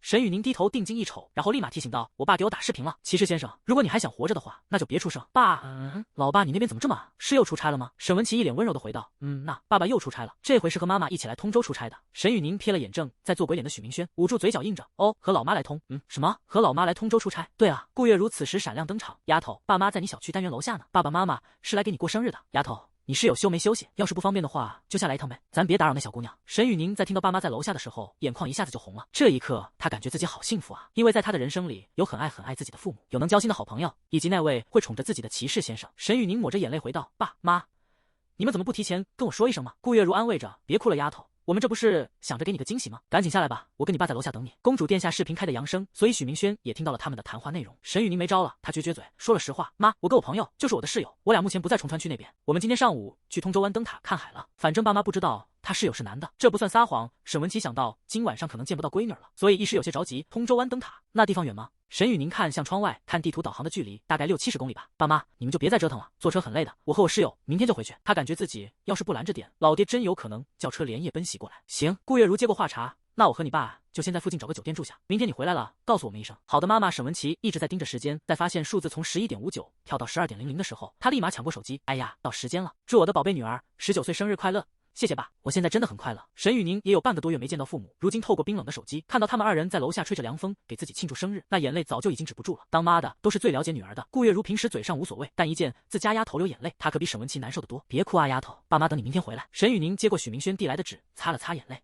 那你们快去找酒店吧。住下了，给我打个视频过来，快去快去！好好好。待电话挂断，女孩放下手机，看着许明轩，任由眼泪从眼眶中喷涌而出。她不敢当着爸妈的面嗷嗷哭，她怕爸妈担心，但是她却觉得自己可以对着骑士先生发泄情绪，因为骑士先生会宠着公主殿下。许明轩，我感觉我好幸福啊！呜，好好好好好！哎呀，我的小心肝啊！车干哥一边擦着他的眼泪，一边温声安慰着。良久后，沈雨宁的声音逐渐平息。谢谢骑士先生，我没事了。女孩捏了捏他的鼻子，时间晚了，你先回去休息吧。陪我玩这么久，你应该也累了。是累了，那我回房了。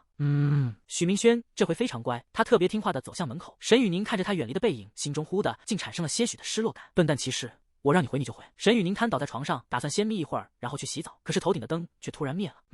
许明轩，你先别关灯，我还没洗。祝你生日快乐！祝你生日快乐！祝你生日快乐！祝你生日快乐！一辆小推车被少年缓缓推进了屋内，那上面还放着一块点着蜡烛的超级无敌大蛋糕，蛋糕上面写着祝沈雨宁小公主19岁生日快乐。在字的下面还画着5个小人，最上面的2个一男一女，男的手持拐杖是国王，女的珠光宝色是皇后，这是他的父母。下面左边的是一个身着盔甲手拿宝剑的骑士，中间的是一个头戴宝冠身着长裙的公主。左边的骑士拔开长剑护在了公主身侧，右边的同样是一个公主，她也身着长裙，只是头上少了一个宝冠。许明轩借着烛光凑到沈雨宁身旁，从怀中拿出了他准备的礼物。叔叔阿姨是给你庆祝完了，但我还没有哦。生日快乐，我的公主殿下。在这个气氛暧昧的空间内，沈雨宁看着少年那温柔的双眸，脑中所残存理智已被彻底击垮。什么矜持，什么腼腆，在绝对的欲望之下，统统都是扯淡。沈雨宁已经完全沦陷了，他如同一只炫彩的蝴蝶一般，张开翅膀，砰的一下就撞进了少年怀中。理论上来讲，这不是二人第一次相拥，就在不久之前，在海边的礁石上，许明轩伸手抱过他一次，区别在于上次是男揽肩女靠头，而这次是面对面的热情相拥。上次是他主动，而这次是他。许明轩，我在，公主殿下有需要，骑士肯定会在。沈雨宁在得到他的保证以后，就像是个瘾君子一样，贪婪的嗅着对方身上传出的阵阵狗味儿，这种味道是骑士先生独有的。许明轩的眼一直在注视着他，所以被女孩这么一挑逗，火气瞬间上冲。公主殿下虽然不懂，但他又不是傻子，所以就很自觉的仰头，又闭上了眼睛。许明轩已经要按耐不住了，但他知道骑士和公主身后还有一个人在呢，现场还有第3个人，这怎么整？沈雨宁迟迟没有觉察到动静，故而心中暗道：许明轩，我最后给你3秒钟，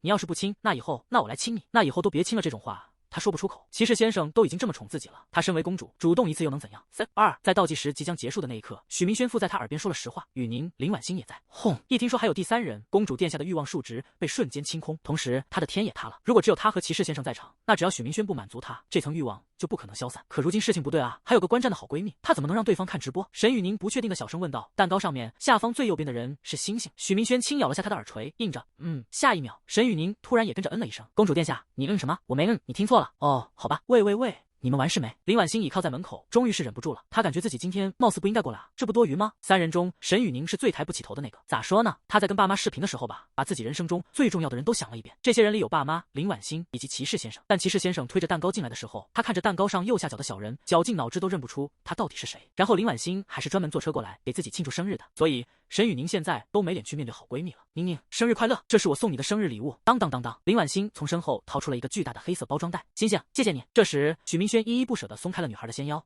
那个，你们聊，我就先回房了。沈雨宁在骑士先生松开自己的时候，柳眉一蹙，心情瞬间就不好了。可是他也没辙，总不能现场直播吧？明轩，你先等等。沈雨宁握着他送的礼物，小声问道：“你送我的礼物是什么呀？”娘子，你猜猜呢？少年勾了勾他的鼻头。林婉欣就在这2人边上静静地看着。宁宁，我今天晚上要是不来，你不会给了吧？不猜你告诉我呗。沈雨宁在得知对方的心意以后，那独属于女生的小性子就再也克制不住了。如今从他口中说出的话，简直甜得让人发昏。小傻瓜，你自己打开看看呗。小沈同志猝不及防间被骑士先生弹了个脑瓜崩，但他不仅没生气，甚至还有点想撒娇。这是怎么一回事呢？那我看看了。女孩打开包装的蝴蝶结，里面装着的是一块温玉，在黝黑的空间之中，这块玉隐隐间竟在散发着白光。骑士先生普及道：“正所谓谦谦君子，温润如玉，一块好玉足以养人，9代也能修身养性。雨宁，这块玉我戴了6年，他帮了我很多，现在我将它交给你，希望你能喜欢。这块玉光看品质就知道是绝佳上品，更何况摸起来温暖舒爽，价值绝对不菲。”沈雨宁仔细抹擦的暖玉，眼神温柔的回道：“谢谢我的骑士先生，我很喜欢这份礼物，可是它太贵重了，而且你还戴了这么久，我有点收不起。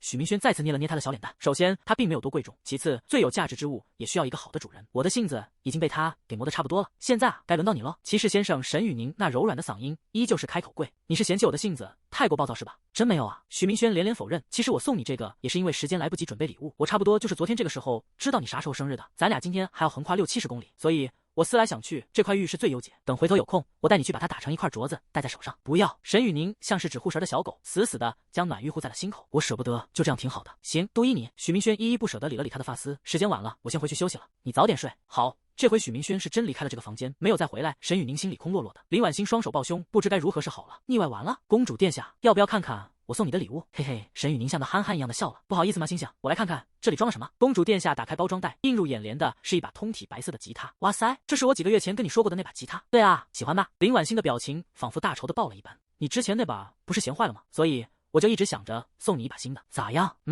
我超级喜欢，谢谢星星，谢别嘴上说。林婉欣伸手摸向他的手掌，欲给我带2天仙。不行，沈雨宁拍开他的爪子，你要喜欢，我送你一块一样的，但这块不行，瞅你那小气的样儿吧。小林同志一脸的不屑。沈婉宁玉手抚弦，喃喃道：星星，我想做自媒体，就跟明轩一样，就更新吉他、口风琴或者是电吉他的视频，我想赚钱。林婉欣发现了关键。你现在缺钱，找叔叔阿姨要不就得了吗？或者我也可以借你。这不一样。沈雨宁沉思片刻，随后说道：明轩下个月生日，我想给他买一份好点的礼物。如果是用爸妈或者是你的钱，我感觉没有意义。我想自己赚，可是你自媒体这条路走不通的。林婉欣看得非常透彻。我在抖音上看过很多做音乐的自媒体博主，敲鼓的、弹吉他的、弹钢琴的应有尽有，但基本都没流量。甚至那个敲鼓的女博主，视频里都是穿着丝袜、露腿搞擦边。还有很多弹吉他的女生，发现没流量以后都开始露脚了。说到此处，林婉欣非常露出了一副很是厌恶的神色。现在就是性压抑时代，露脚搞性暗示才有流量。但是你家骑士先生会让你去搞擦边？别说他了，我都不会让。哦。你说的好像也对。听到不能赚钱，沈雨宁的心情一瞬间就蔫了。林婉欣也不想他这么难受，所以给提了个醒。要是真想靠自媒体赚钱，我觉得你们俩可以搞个情侣 vlog， 或者是收养个小动物，拍成视频发网上。现在有挺多博主靠着养猫养狗实现财富自由的。但说实话，这条路基本等于千军万马过独木桥。谈到此处，林婉欣越说越兴起。而且宁宁，我觉得你有点本末倒置了。沈雨宁抬头，怎么说？你现在才大一，等过几天开学，哪有时间搞赚钱的兼职？我问你，宁宁。你大学是不是没打算躺平摆烂？公主殿下被这么一问，还挺奇怪呢。对啊，怎么了？林婉欣继续侃侃而谈。你看啊，宁宁，你既然没打算躺平，那就得开卷。别的不说，计算机证书、普通话证书、教资、英语4级，还有你法学专业的从业资格证、律师资格证，这一堆东西是不是都得考？不说远的说近的，就是教资和英语4、6级。如果你大3、大4的时候打算毕业留校任职，或者是考本校的研，你还得进学生会，提前和学校领导和教授打个脸熟，中间再夹杂着上课。你在不放假的时候，如果选择做兼职，那就得浪费你的学习时间。再谈你家的骑士先生，我说实话，他人确实不错，身为你的好朋友，我这关他是过了。而且宁宁，你一直在说许明轩哪里优秀，哪里上进，所以就你跟他的关系摆在这，如果你原地踏步，可许明轩进步了，那你们之间的关系还能对等了吗？林婉欣的言语字字珠玑，沈雨宁被说动了。之前沈雨宁就感觉许明轩是一个能将所有事情都玩弄于掌中的人，他不管遇到什么事都不慌，处理什么事都得心应手的。而且骑士先生在开学以后就和室友、班长以及同系学长处好了关系，这一切迹象都有表明他是一个有目标、有奔头的人。如果他沈雨宁为了眼前的小利选择原地踏步，那以后万一被骑士先生甩开距离怎么办？公主殿下是恋爱小白，但她也明白什么叫感情是对等的。一段优质的感情就是应该互相进步，而不是互相退步，互相原地踏步又互相束缚。沈雨宁的听劝优点此时正在猛猛发力，劳林还想继续乘胜追击，可这时沈文琪打视频过来报平安了，夫妻俩听闺女儿跟室友出去玩了，当时心里还挺不放心的。但他们在这次的视频看到了林婉欣，小林同志是自家闺女儿的高中同学，俩人关系非常好，有他陪着，自然不用再担心了。待跟家里人聊完，林婉欣又是一顿输出说教，沈雨宁把话全听进去了。可聊到最后，劳林问出了一个很具迷惑性的问题：你和许明轩现在是什么关系？这一下直接给沈雨宁唬住了，他不自信的回道：我现在应该是他女朋友吧。林婉欣摊手：你确定他跟你表白了？没有。沈雨宁摇头，虽然没有表白，可他今天已经知晓对方的心意了。许明轩的所作所为所说都相当直白且勇敢，沈雨宁以前也感觉他是喜欢自己的，可那时候他还不敢确定，毕竟人生3大错觉之一，对面大残；2，倾吐了航天基地没人；3，他喜欢我。沈雨宁害怕感觉错了，但是今天吧，他觉得自己没错。哎，算了。林婉欣打开微信，我让你家骑士跟你表个白就行了。别！沈雨宁伸手拦住，你提醒的终究是你提醒的，我不要这样的表白。他想要的是那种不知道在何时何地又突如其来的示爱。行，劳林有点眼红了，你俩把日子过好就行。哎，你赶紧看你家骑士的朋友圈。沈雨宁立马翻开微信，许明轩此时已经把在礁石上拍的照片组成了9宫格，二人最亲密的那张贴脸被他放在了中间，并配文：叶景美，可你更美。林婉欣略带羡慕地问道：你说你家骑士有没有屏蔽他爸妈？沈雨宁不确定，不知道，反正他发朋友圈都是屏蔽父母的。可许明轩不一样，他给人的感觉都是直来直往，且大大方方的。许清河也说过，他哥从小到大做事都不会隐瞒什么。小时候有一次在乡下，他和朋友玩，把爷爷邻居家的仓房玻璃用砖头给砸碎了，别人家的孩子怕挨打，那是死不承认。就他许明轩一问就点头，眉头都不皱一下。而且之前他发跟自己相关的照片和视频时，都是发 QQ 空间。沈雨宁估摸着，应该是因为他爸妈不玩 QQ， 可如今他发了朋友圈，这应该算是表态。我去问问就好了。说干就干。沈雨宁走到许明轩的房门前，轻敲了敲：“谁啊？”“你的公主殿下。”许明轩急忙开门，把他迎了进来。“我的小公主，你怎么还没休息？是有什么事？”车干哥都快熬不住了，他现在困得都直打哈欠。沈雨宁注视着他的胸口，收了收口水：“没什么事，我就是想问问你。”你发的那个朋友圈屏蔽父母了吗？没有啊，我从不干屏蔽人的事。为了证明这点，他特意打开微信给他看了眼那条朋友圈的评论以及点赞。评论内容几乎是清一色的祝福。沈雨宁看到了一条特别显眼的，内容是想娶的话，放假带回家来吃个饭。发这个评论的备注叫太后娘娘。女孩伸手问道：“这个太后娘娘是我妈？那这个备注叫老五的呢？”“我爸。”“公主殿下，你的眼睛真尖，一眼就认出我爸妈了。”“不是。”沈雨宁紧张的要死。“你怎么给你老爸备注叫老五？”许明轩也没招。那他在家里地位排老五啊，第一是我妈，第二我老妹，第三跳跳，第四我，第五我老爸。跳跳是一条边牧。哦，那叔叔还挺惨的哈。许明轩不认同这句话，他可不惨，他有我妈比我强。不过呢，我现在有你了，公主殿下。去。沈雨宁娇嗔道。你个坏蛋！二人对视了许久，公主殿下见其事迟迟不报他，索性直接化被动为主动。你的腰和肩膀怎么样了？用不用我再帮你按按？好多了，不用。骑士先生坐怀不乱，我现在没事。你赶紧回去休息，明天还得坐车去熬人，早点睡。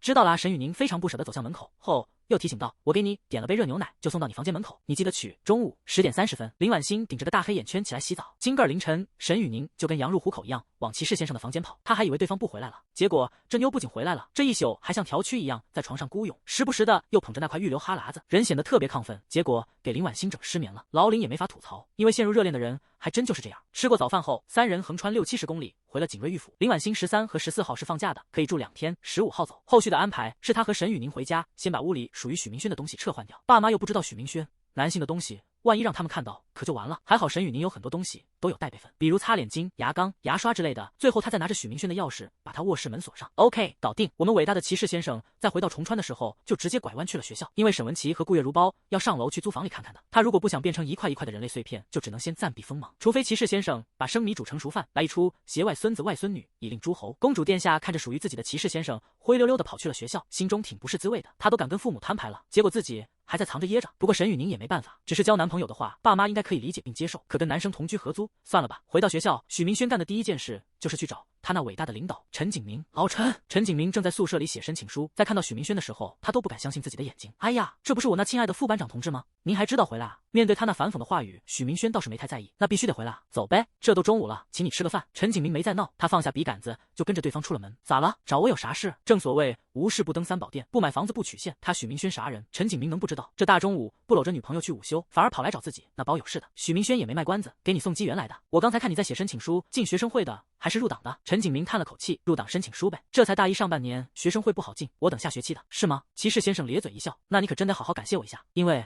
我带给你的这个机缘，能送你进学生会，愿闻其详。他太想进步了，早1年进学生会就可以早一点认识学校领导，这可以刷存在感的。走，先去吃饭。俩人一路溜达的来到食堂，许明轩点了锅黄焖鸡，陈景明要的是椒麻鸡。老许，你快点说，什么机缘？许明轩先是问道。你还记得前几天晚上查寝要给我寄过的那几个学生会的鹰犬吗？记得。咋了？他们没有按照规定走程序就要给我寄过，这算不算违规？算啊。然后呢？我如果把幕后主使挖出来送给你，这算不算正解？万导再帮你说句话，学生会随便哪个部门，你不是随便挑？陈景明沉默了，他思虑了好半天才开口。你既然能把那个人挖出来，那就是你弟公，你自己拎着进学生会不好吗？送给我，这算什么？许明轩不慌不忙的拉了个关系，都是兄弟，公在谁身上，这重要吗？再说我又不想进学生会，你是班长，政绩给你的效果才更好。此言一出，陈景明的心态都发生变化了。骑士先生倒是不慌不忙的扒拉了一口大米饭。在许明轩的圈子里，大概可以分为3种人：一是像张子轩这种充满了目的性且又不好相与的人；二的话是如刘文博以及马岳飞这种喜欢看利益且完全不能深交的人。没错，像他们2人可以做朋友，但永远都不能当交心朋友。3就是如张辉远、陈景明、林婉欣这样的人群，这类人的心思比较单纯，在条件允许的情况下，完全可以当交心朋友。分类完毕，就可以对以上3种人群做个小举例。假设许明轩有一天落魄了，找张子轩借很多的钱，在此基础上，只要许明轩能付得起代价，张子轩是可以帮这个忙的。这种人群不会看既得利益，他只会斟酌借钱人有没有利用价值。再或者落魄了去找刘文博和马岳飞借钱，这个就很好理解，因为这类人只会看既得利益，只要他们在借钱人身上看不到利益存在，那就一定不会借。这样的人，他们不会直接说不好意思我不借，他们只会找借口进行搪塞。但如果是换成陈景明，只要许明轩跟他处明白了，处到位了，到借钱的时候，人家二话都不会说，肯定兜里有多少就借多少。还是那句话，人家老陈虽然帮助同学的目的不纯，但他是有实打实的做实事，要换成别人来，未必能做得比他好。包括许明轩。陈景明深思熟虑片刻，最终选择入伙。老许，你打算怎么挖那个人？如果许明轩真有这个能耐，他陈景明凭什么不接纳人家的好意？那不有病吗？许明轩放下筷子，我现在应该知道是谁干的了？谁？杨雪。杨雪，她是谁？法学系的大一学生，女的，跟我家校花大人不对付。我第一次见她的时候就没给过我好脸。陈景明还是没懂，你先等会儿。首先哈，杨雪你说是女生，那女生怎么管男寝的事？而且她也才大一，上哪整那人脉去？再说了，大哥，这可是违规上报，被扒出来很麻烦的，严重点可是要记处分，甚至休学。毕竟查寝是为了确认学生安全，在发现学生不在宿舍的时候，不先去找辅导员确认学生安全，这是很严重的失职。许明轩把手一摊，告诉了他事实。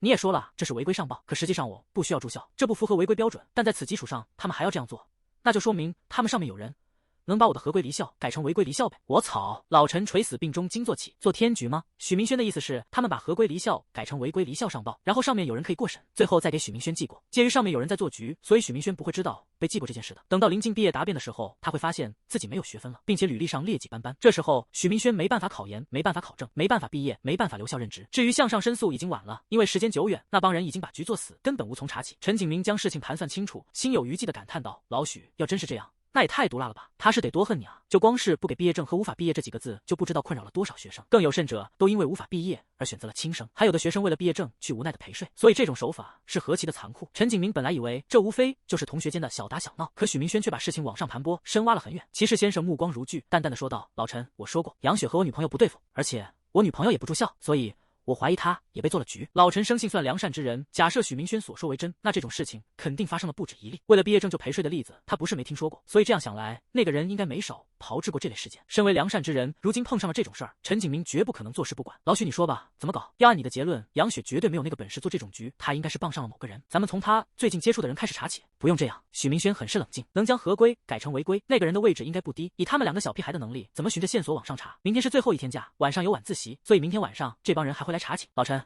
你明天晚上听着点我宿舍的动静，咱们顺藤摸瓜，从底下往上摸。行。二人互相对了个眼神，从此刻开始，他们的立场已然同频。哎呀呀，小学弟，张子轩就像是个鬼魂一样，在不经意间突然就蹦出来，吓你一跳。你昨天还在灯塔湾，怎么今天中午就回来了？难不成是回来请我吃饭的？听到吃饭二字，许明轩的脑细胞炸了，他终于想起自己究竟忘掉了什么。学姐啊，那个啥，我最近……张子轩抢断话题，最近很忙，对吧？那学姐太善解人意了，没事儿。张子轩拍了拍他的肩膀，安慰道。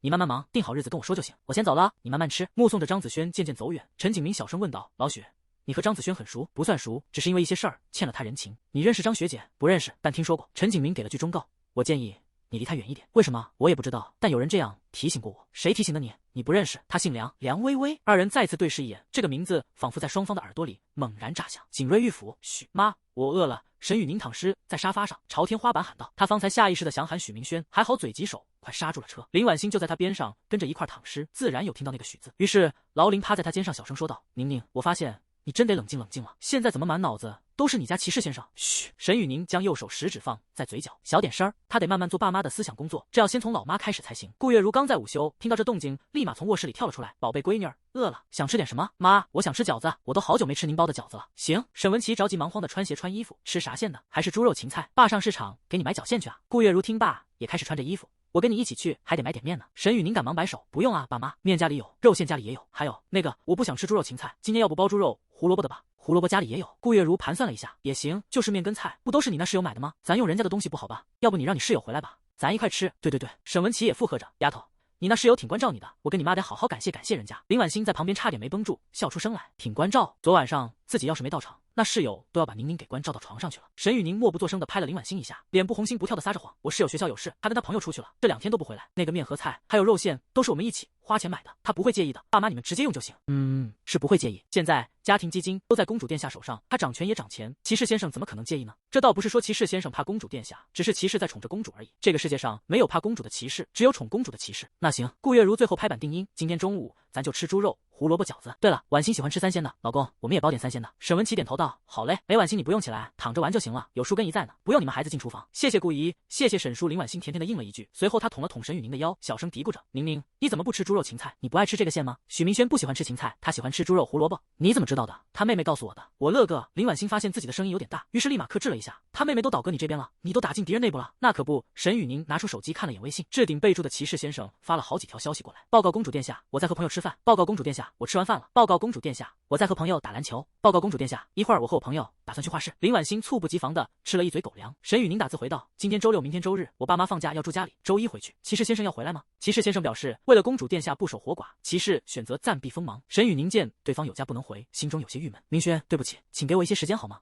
我会努力去做我爸妈工作的。聊到这，许明轩很久都没回复。过了几分钟，他发来了几条很长的语音。沈雨宁和林婉欣戴上了耳机。第一，公主不用跟骑士道歉。第二，做公主父母的思想工作这件事，骑士当然也有责任。第三，骑士愿意等公主。第四，如果公主愿意抱抱骑士的话，那就更好了。少年那温柔的嗓音，就如同海棠花开的季节，微风轻柔而又淡雅。而风在掠过女孩的雪颜之时，也拨动了她的心弦。公主殿下，公主是独属于骑士的，公主愿意满足骑士先生的一切要求。还有，公主想骑士了。林婉欣翻白眼的复述了一遍，公主想骑士了。邓超表情包。吃饺子的时候，沈雨宁一直都心不在焉的，因为他在想许明轩。公主太迷恋骑士先生身上的温度了。沈文琪夫妻俩包了很多，这都是给那位未曾谋面的闺女儿是有留的，只是许明轩暂时肯定吃不到了。下午，林婉欣带着沈雨宁开始猛猛干游戏。沈雨宁，你的一技能是出家了吗？信佛不杀生，能不能调一个回来？哎呀，4连跪了啊！公主殿下被压力顿时如泄了气的皮球一般，表情都蔫了。星星，我上次跟许明轩打，我调不到人也能赢。林婉欣没好气的说道：“大姐，你也不看看他是谁，巅峰2600，打个王者30-40星的局再赢不了，那找场上班得了。”公主殿下一想，貌似也对哦，他跟许明轩在一起玩的时候，自己啥也不用干，稀里糊涂的就赢了。就是许明轩每一把都要疯狂的吃他中线。沈雨宁一看经济面板，骑士先生10分钟刷了1W1，可公主殿下的游龙轻饮经济还没有辅助高。骑士先生一直在说先富带动后富，等我有钱了就把你也带起来。结果还没等公主变富，游戏就结束了。不想玩了。沈雨宁放下手机，扭头望向窗外，没有骑士先生在身边，公主很不开心。你手机来电话了。林婉欣提醒了一句。沈雨宁闻言突然变脸，他以为是骑士先生，结果来电显示的备注却是左诗文。喂，诗文，怎么了？是有事吗？小沈同学和左诗文处的还算不错，二人目前的关系算是朋友，就是还没到交心的那步。雨宁，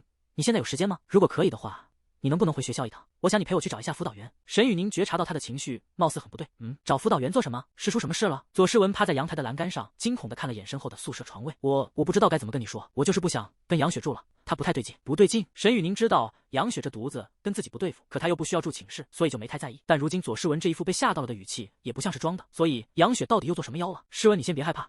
你跟我说说，到底发生什么了？左诗文喘着粗气回道：“是这样的，杨雪在放假的这几天里，晚上都是很晚才回来，而且她身上，我不知道该怎么跟你形容，就是她的脸上每天都会多出一点点伤痕。前天她在洗澡的时候，我进卫生间上厕所，看到她背上有被鞭子抽打的痕迹。此时，沈雨宁的情绪也被她给调动起来了。被鞭子抽打？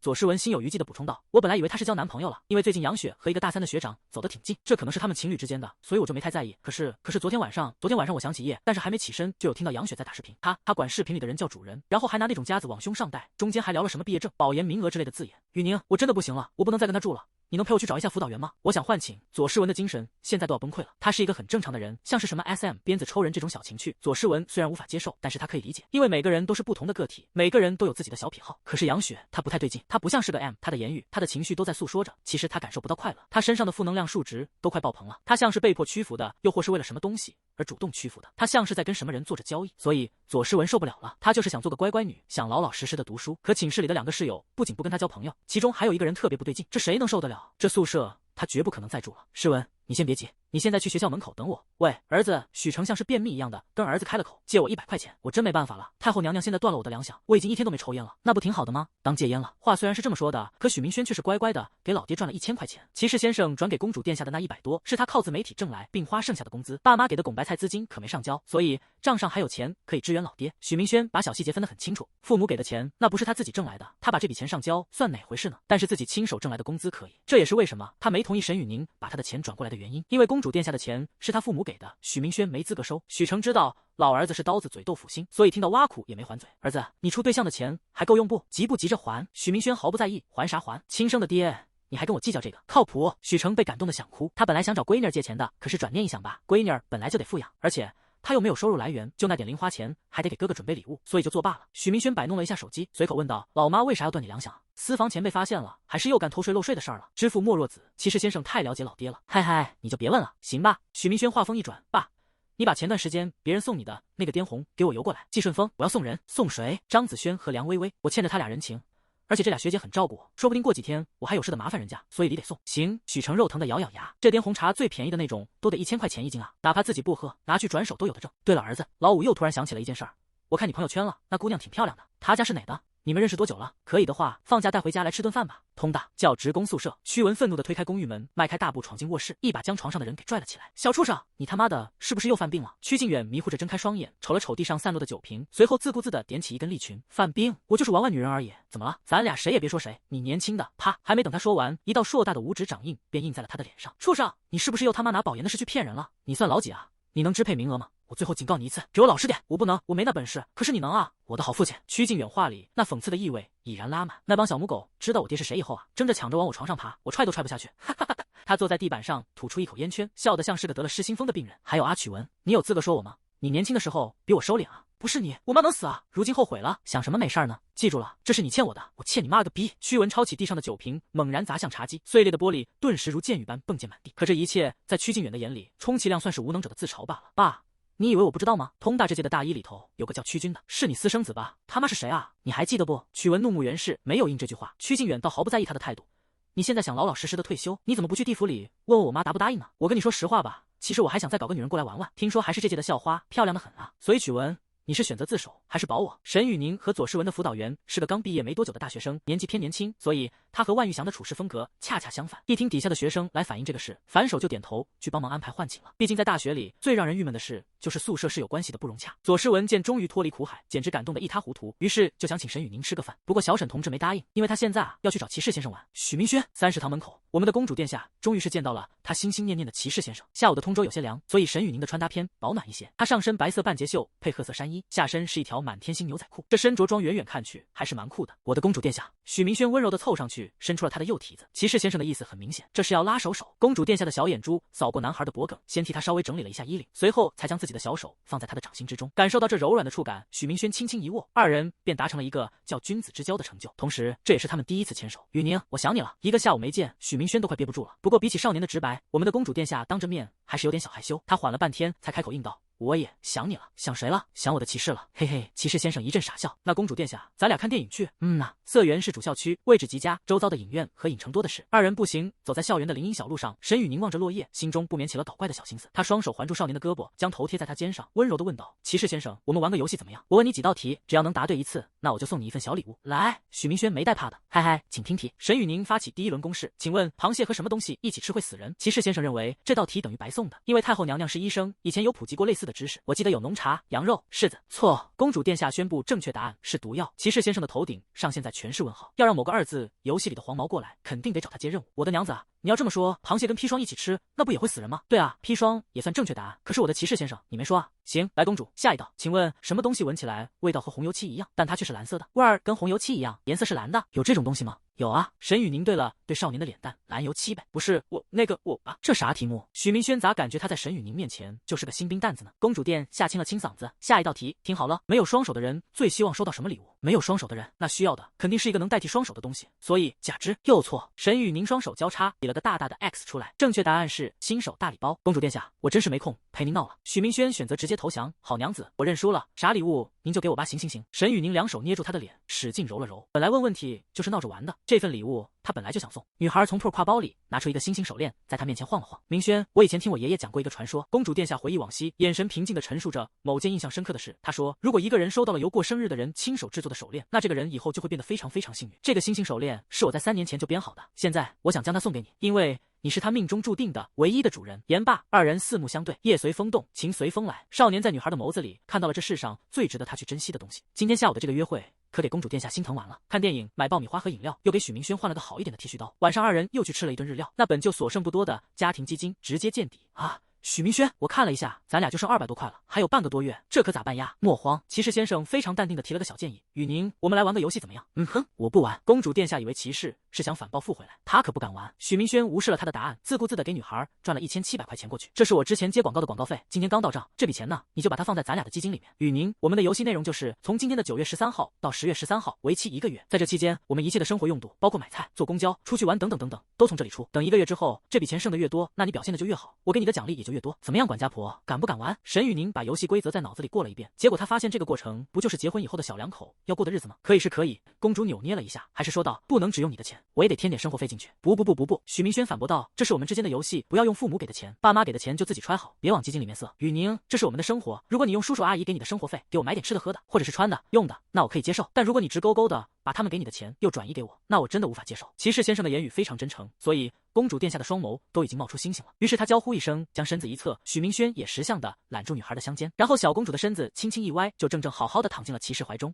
好舒服。沈雨宁将脑壳顶在他的下巴处，心中顿时感慨万千，被他这样抱着简直太爽了。许明轩继续说道，这1000期是我的广告费，我自己赚来的，所以把它并入基金里是没问题的，懂吧？明白了。沈雨宁反问，那我赚来的钱是不是也可以塞进基金？当然可以，这个游戏我们只用自己挣来的。好，沈雨宁顿时斗志昂扬的，他现在特别好奇骑士先生究竟准备了什么礼物。许明轩见契约达成，于是下一秒就做出了申请。管家婆大人，我要申请100块的家庭基金。许明轩，你故意的吧？游戏规则是胜的越多，他的奖励就越多，所以许明轩肯定要用各种理由来申请要钱。那沈雨宁的职责就是把那些不合理的理由驳掉，只批该花的钱。没有啊，骑士先生据理力争，我申请那100块钱是用来租打球场地的，我要跟我朋友打羽毛球，球馆要收费。不批！沈雨宁断言拒绝。骑士先生，你不要总是出去鬼混，能不能稍微顾着点家？我们娘俩不对，我自己一个人在家把持家务，你能不能让我省点心？沈雨宁忘了，她现在还没给许明轩生孩子呢。不对，她好像还没嫁给骑士先生呢，上哪整孩子去？我没鬼混啊！许明轩依旧犟嘴。管家婆大人，你想想，我朋友约我出去玩，那我能不去吗？我这是正常的社交环节。雨宁，你想想你爸，他是不是也有他的社交圈子，对吧？沈雨宁回忆了一下，以前老爸出去玩，不管是跟朋友喝酒，还是出去钓鱼，老妈确实有给老爸批付资金，因为不批，老爸兜里根本就没钱，他连公交都没法坐。可是这个任务非常艰苦，1个月的时间就1700的基金，如果批付的话，那就只剩1600了，一天花没100，那以后的日子咋过？奖励还要不要了？更何况公主殿下现在又没有稳定的收入来源。许明轩的理由很恰当，但对于沈雨宁来说，恰当没有用，因为他有大招，堪比迪迦所释放的强力栽配力熬光线的大招。我不批吗？骑士先生，你欺负我！呜呜，好，不批，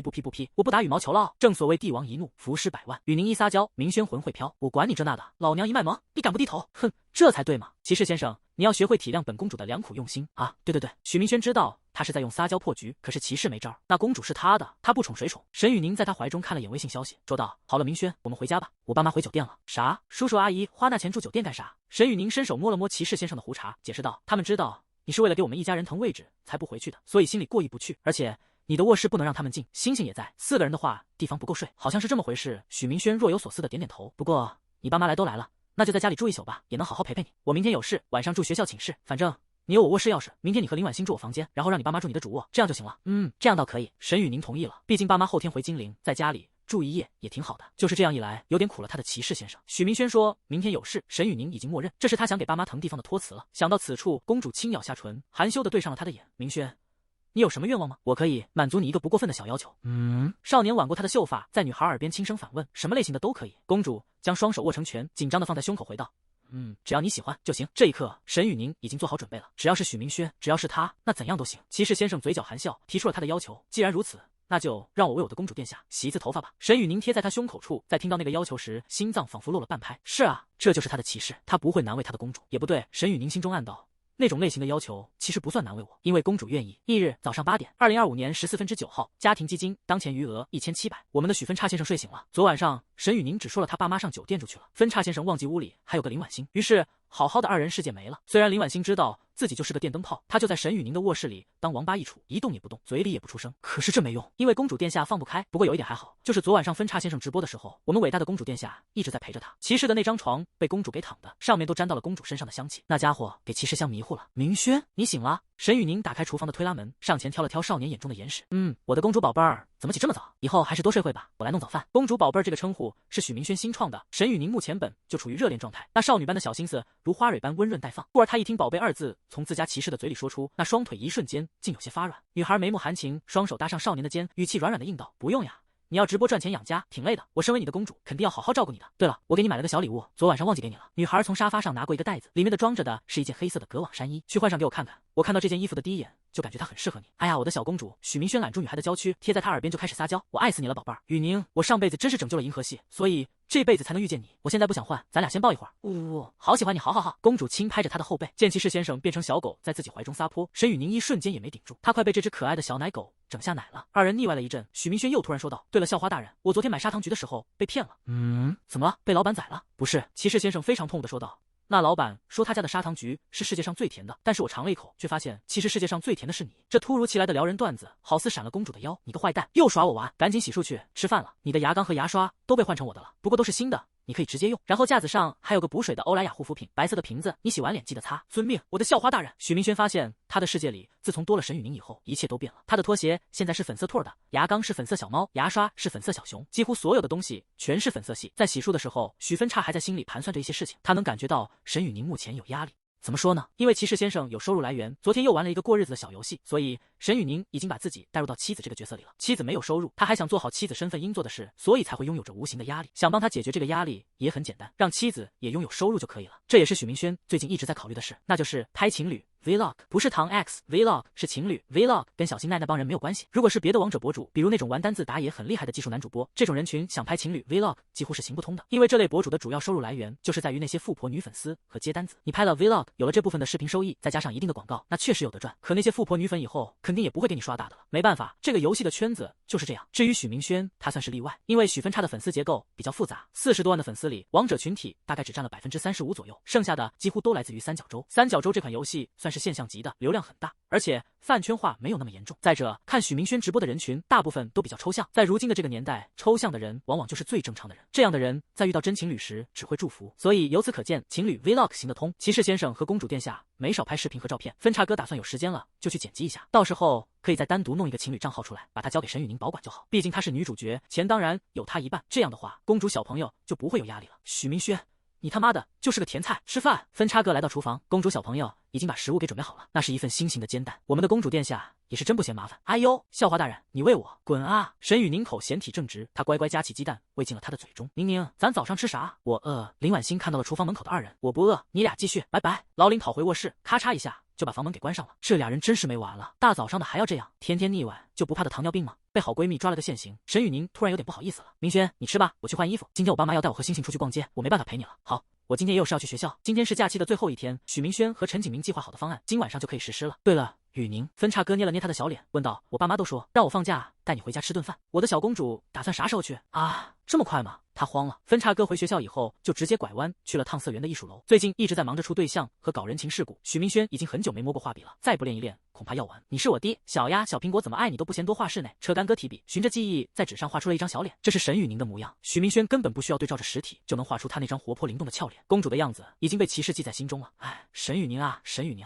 我这辈子算是折你手上喽。车干哥嘴角含笑的感慨着，他现在不管在干什么，脑子里所映衬出来的都是公主殿下的音容。思绪间，画室门口处竟跑来个老头，在边上敲了敲玻璃。小子，你是谁？不知道今天画室不开放吗？谁让你动画室里的东西的？把凳子给我放回原位，然后滚出去！你有病吧？跟我在这倚老卖老上了。许明轩瞅了眼那个老头，对方看起来差不多50-60岁的年纪，胡子挺长，白头发也挺多，贼显老。分叉哥估摸着他应该是画室里的保洁员，就跟刘文博图书馆的那个兼职一个性质，属于吉祥物岗。说直白点，就是这老大爷有亲戚把他安排进来了，每天啥也不用干，就喝茶看报，完事儿挂个名，每个月拿点工资。这有人进来了吧，他还得收拾，所以才想着往外撵人。这种吉祥物岗和萝卜岗差不多一个性质。许明轩从小到大见多了，他之所以这么笃定，完全是因为这老大爷看起来太老了，体质不太行，身子骨不行的人怎么干保洁？那老头脸色一凛，你骂谁呢？这里除了你跟我，还有第3个人。许明轩丝毫不惯着他，骂你呢，心里没数啊？艺术楼的画室就是全天开放的，是个人都能来，咋地？你不让进，难不成你家开的？你算老几啊？许明轩也是挺佩服这大爷。按正常来讲，你是吉祥物，那就消停点得了呗。有人进来就先躲一躲，等人走了以后再说。这非得上来跳脸，万一人家向学校，甚至是向教育局举报，你说你不是给自家亲戚找麻烦吗？从此事就能看出来，像这种骨子里就不行的亲戚，真的不要管，不然容易引火烧身。你这臭小子！老头推门进屋，怒斥着：“艺术楼的画室假期不开放，你不知道吗？给我把屋子收拾干净，然后滚蛋，不然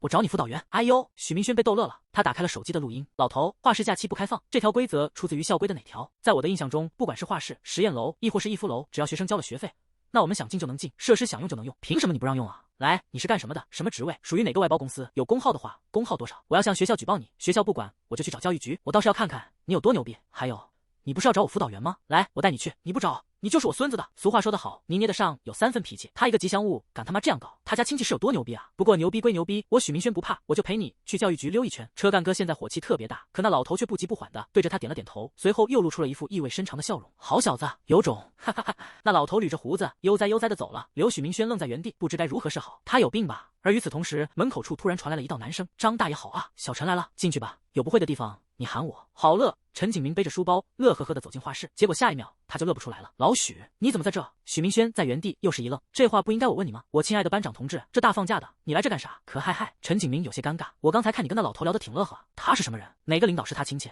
你想舔啊？嘘！陈景明急忙止住他的话语，你小点动静。行。许明轩用眼神示意了一下，说说吧，什么情况？现在是个傻子都知道这件事不简单。老许，我真就服了，什么事儿都能被你撞上，好吧？我跟你说实话。陈景明小声嘀咕着。你自己知道就行，千万别往外转。那个大爷叫张建文，是咱们通大艺术学院的教授。许明轩懵逼了，你等一下，艺术学院的教授？评级多少？3级。陈景明，我掐死你啊！车干哥直接上手抓住了他的脖子，你也配当班长？人家同学都他妈在放假，就你一个人来这里舔教授，你是人啊？卷逼！真不怪许明轩急眼。那3级教授是个什么概念？在教育体系中，一个人毕业以后，从助教开始做起，起码要历经10几年，甚至是20几年的学术沉淀，才有可能做到教授这一步。而且正常来算，4级教授等于副厅，3级教授就等于正厅。那正厅是什么概念呢？大概约等于是斗罗大陆里的60级魂帝，听着可能不高，但实际上这对于普通人而言已经算是神仙了。而且通大又不是什么顶级的985211，最多就是在一本院校这个篮子里比较牛逼。像这种级别的教授那可少得很。这么想下来，其他同学假期都在处对象，都在玩，结果这个 CS 班长已经跑来舔人家了，这是人啊！陈景明，你就这么想进步吗？哦不对，许明轩反应过来了，我也得舔2口尝尝咸淡。第063章 X 无能通州万象城。沈雨宁见老爸去了卫生间，立马扒拉了一下老妈的胳膊。妈，我问你个事儿呗。顾月如饶有兴致的看向闺女儿，什么事？就是沈雨宁不好意思的瞥了眼边上的林婉欣，还是问道，我应该怎么去了解通州的菜价和物价？还有在菜市场买菜的话，应该怎么去砍价？果不其然，他刚说完这番话，劳林就把白眼给翻上去了。沈雨宁啊，沈雨宁，你还没嫁给许明轩呢，就开始寻思着操持家庭的事儿了，完犊子喽！哦，顾月如没注意到林婉欣的表情，闺女儿，你怎么突然想起问这个了？沈雨宁实话实说道，因为我室友经常做饭嘛，做饭太累了，我想着要不以后就我来买菜，但是我又不了解通州的物价，也不会砍价，怕被宰。林婉欣可以作证，她没说谎。顾月如没想太多，丫头，通州的物价其实我也不太了解，但我听你爸说过，这里的东西普遍都比金陵便宜一些。一会儿回去我问问吧，然后给你列一个大概的清单出来。至于砍价，那很简单，老顾直接传授了他毕生所学的焚诀。在菜市场砍价一共有3种方案：一，随便找个中年老阿姨跟在对方屁股后面，等他和摊铺老板砍完价就行了；二，货比三家，顾名思义就是把整个菜市场都溜一圈。比如要买黄瓜，那就找卖黄瓜的去问他们家的多少钱，这样一家一家问下来，总会有一家是最便宜的。这种方法是利用了人性，因为一整个菜市场卖菜的摊贩何其之多，在菜市场出口边缘的摊贩所接触到的客人最多，所以他们可以把价格定高，因为总会有那种特别赶时间的客人，但离出口远的摊贩就不行了。首先，他们离得远，能走到这里的顾客有很多都是来货比三家的，如果卖得贵，直接就被人家识破了。但如果价格跟外面的摊贩一样，其实也不行。举个例子 ，A 老板的摊子距离出口50米 ，B 老板的摊子距离出口100米。小许同志去买鸡蛋，后来发现 A、B 摊子卖的价格都一样，那么小许会在哪里买？答案：老板，因为这样小许可以少拎50米的东西。所以在菜市场，货比三家是一定不会被宰的方法，就是很浪费时间。至于3，就比较考验嘴和脑子了。比如 A 老板的鸡蛋卖1块钱1斤，你就去跟他说，可是 B 老板那卖5毛啊，我还是去那买吧。这个方法也很实用，但在用之前必须要去了解清楚市场，因为砍完价以后得让老板有的挣，只有这样人家才会出言留你，盲目乱砍根本就行不通。沈雨宁是个聪明的小公主，不过这种事情又比较复杂，她吸收起来略有难度。可这部分的知识越难，她就越觉得自家的骑士很厉害。妈，我还有一件事。沈雨宁小声问道，以前我爸过生日的时候，你都送过他什么？丫头，你是不是谈朋友了？妈，你是怎么知道的？老话说得好，知女莫若母。顾月如确实是发现自家闺女儿有些地方不太对了，最直观的就是头发。在高考刚结束的那个暑假，沈雨宁不爱出门，就宅家里，所以头发很油。按频率的话，3天洗1次都算勤快的。可是她在刚到通州的时候，就发现这丫头的头发一点也不油。毕竟顾月如也是女生，她一眼就能看出来，这么柔顺的头发，保准天天都有洗，并且有好好养护。再加上闺女儿的穿搭、妆容以及那活泼跳脱的程度，所以她心里有了点猜测。如今沈雨宁又问了这么个问题，那在他这个当妈的眼里，不就等于是摊牌吗？我是你亲妈，我能看不出来？谈就谈呗，怎么还藏着掖着的？沈雨宁不自信地问道。妈，你不反对？我为什么要反对？顾月如揉了揉闺女儿的小脑袋，我的宝贝闺女儿已经是一个成年人了，你会有自己的安排。再说我家丫头这么优秀，眼光还这么好，你看上的人能差了？妈，沈雨宁往老母亲怀里一扑，我特害怕你跟我爸会不同意。老母亲拍着闺女儿的背，安慰道：“别害怕，妈永远都支持你。你爸的话，他确实比较难以接受，但我会帮你做你爸的思想工作，别担心。”沈文琪是顾月如的枕边人，她清楚老公是个女儿奴，如今外头有个小伙子要跟她抢棉袄穿，丈夫怎么可能接受的了？不过日子还长着，慢慢来呗。来，跟妈说说。那小伙子是哪个人？也是你们通大的学生。公主殿下解释着，他跟我一样都是金陵人，也都是通大的学生。妈，我跟你说啊，他跟我爸差不多，耳根子可软了，就是我一撒娇或者我一生气，他就立马变乖了。通大叫职工宿舍。杨雪捂着胸口，贴在墙壁上求饶般的说道：“曲哥，主人，你想怎么样都行，就是能不能别拍视频？为什么呢？”曲静远把烟掐灭，几万块钱的包我都给你买了，海景房也带你住了，连个视频都不让拍。不听主人话了是不是？我好像有点太惯着你了吧？说话间，他将右手食指伸进对方的嘴中。哎，我真就纳了闷，那个姓许的怎么得罪你了？你咋就这么恨他呢？有时候我真就挺不理解你这种人的。曲靖远放开胳膊，杨雪顿时无力的一瘫，跪坐在了地板上。嗨，他缓了缓心神，开口说道：“主人，我有个问题想问你。问，这么多天以来，我都叫成什么样了？可是你连裤子都没脱过，就只用这些玩具，所以你是不是无能啊？”哈哈哈哈。第064章，严重点就是校园霸凌入夜。312宿舍的大门被一脚踹开，起来，查寝，你们俩耳朵聋吗？屋内进来了2个高年级的学长，其中一个在四处检查，还有一个则是去把刘文博和张辉远头上的耳机拽下来了。我上次是不是说过了，垃圾桶里不能有垃圾？来记上，你们寝室的这么埋汰，都不收拾，眼睛不好使，还是没长手啊？也给我记上。还有，你们的暖壶给我撒愣的规规矩矩的排成一排，板板正正的放在桌子上，听不懂是吗？最后那人又扫了眼空余的2个床铺，但是他没说什么。记住了，赶紧整改。走，等一下。刘文博悻悻开口，学长，我们宿舍还有一个人，他不用你爸爸。萧婷把嘴闭上，俩人揣着文件夹，就像是2个来视察的大领导一样。慢着，张辉远攥紧拳头起身，2位学长，我就想知道你们这么查寝是学校授意的？手拿文件夹的那个人闻言，默不作声的推了推眼镜。我们怎么查跟你有关系吗？萧婷照我说的做，不然就怎么地？许明轩趴在宿舍门口，冷不丁的瞥了眼他们手上的东西。刘文博眼疾手快的冲上去，抢过文件夹，将其中1页给撕了下来。你他妈的！戴眼镜的男生伸手要抢，可张辉远却冲上去摁住了他的胳膊。刘文博扫了眼那张纸上的内容，许哥，你名字下面画的是叉，是吗？学长挺牛逼啊。许明轩笑道，都不问问辅导员就画叉。眼镜男陆俊心下突然一慌，这跟你有什么关系？如果不想被记过，就赶紧把东西给我。车干哥冷声质问道，跟我怎么就没关系了？我就叫许明轩，我人就在这，你记我讨寝，学生会的人就能徇私枉法。你们俩哪个部门的？哪届哪系哪班？领导是谁？辅导员叫什么名？学号多少？来报给我，我明天就找学校问证一下。我还就不信了，这通大的天就这么黑，就没人管你们，就能让你们为非作歹。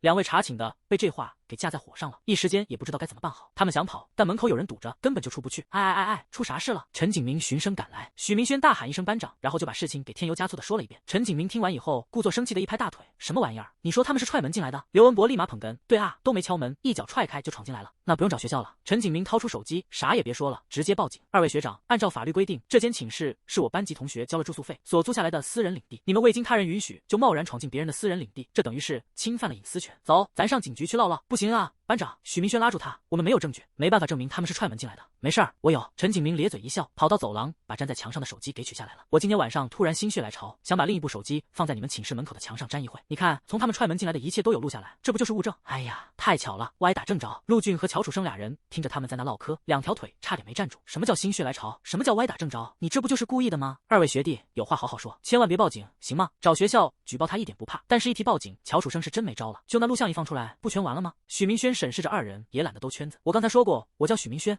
你们也应该知道这个名字，说吧，谁让你们这么做的？辅导员都不问问就给我记过，东窗事发了，有人捞你俩。陆俊还想再犟一犟嘴，学弟，这个点不封寝了吗？我就是看你的床位上没人，所以下意识认为你逃。行，许明轩打断道，班长，报警吧。别，陆俊赶忙伸手阻拦着，学弟，我告诉你，你能不能把视频删了？跟我讲条件。许明轩眸子一冷，学长，我现在是给你脸，所以才叫你一声学长。请问你知道这个视频放出去会有什么后果吗？往好听了说，你们这是在侵犯他人隐私，往难听了说，这他妈叫校园霸凌。你算个几把？仗着学生会的名头在这作威作福，你承担得起代价吗？怎么地，一个霸凌者还跟我讲上江湖道义了？你还想保你大哥？装什么犊子呢？乔楚生把陆俊拽开，走上前坦言道，许明轩，我可以告诉你，我不求你把视频删了，我只想拜托你别跟他说这件事是我们透露的，可以吗？陈景明一摊手，老许你看这态度不就对了吗？咱答应他。许明轩点头，答应呗，谢谢2位。乔楚生恭敬的鞠了一躬，随后说出了一个名字，曲靖远。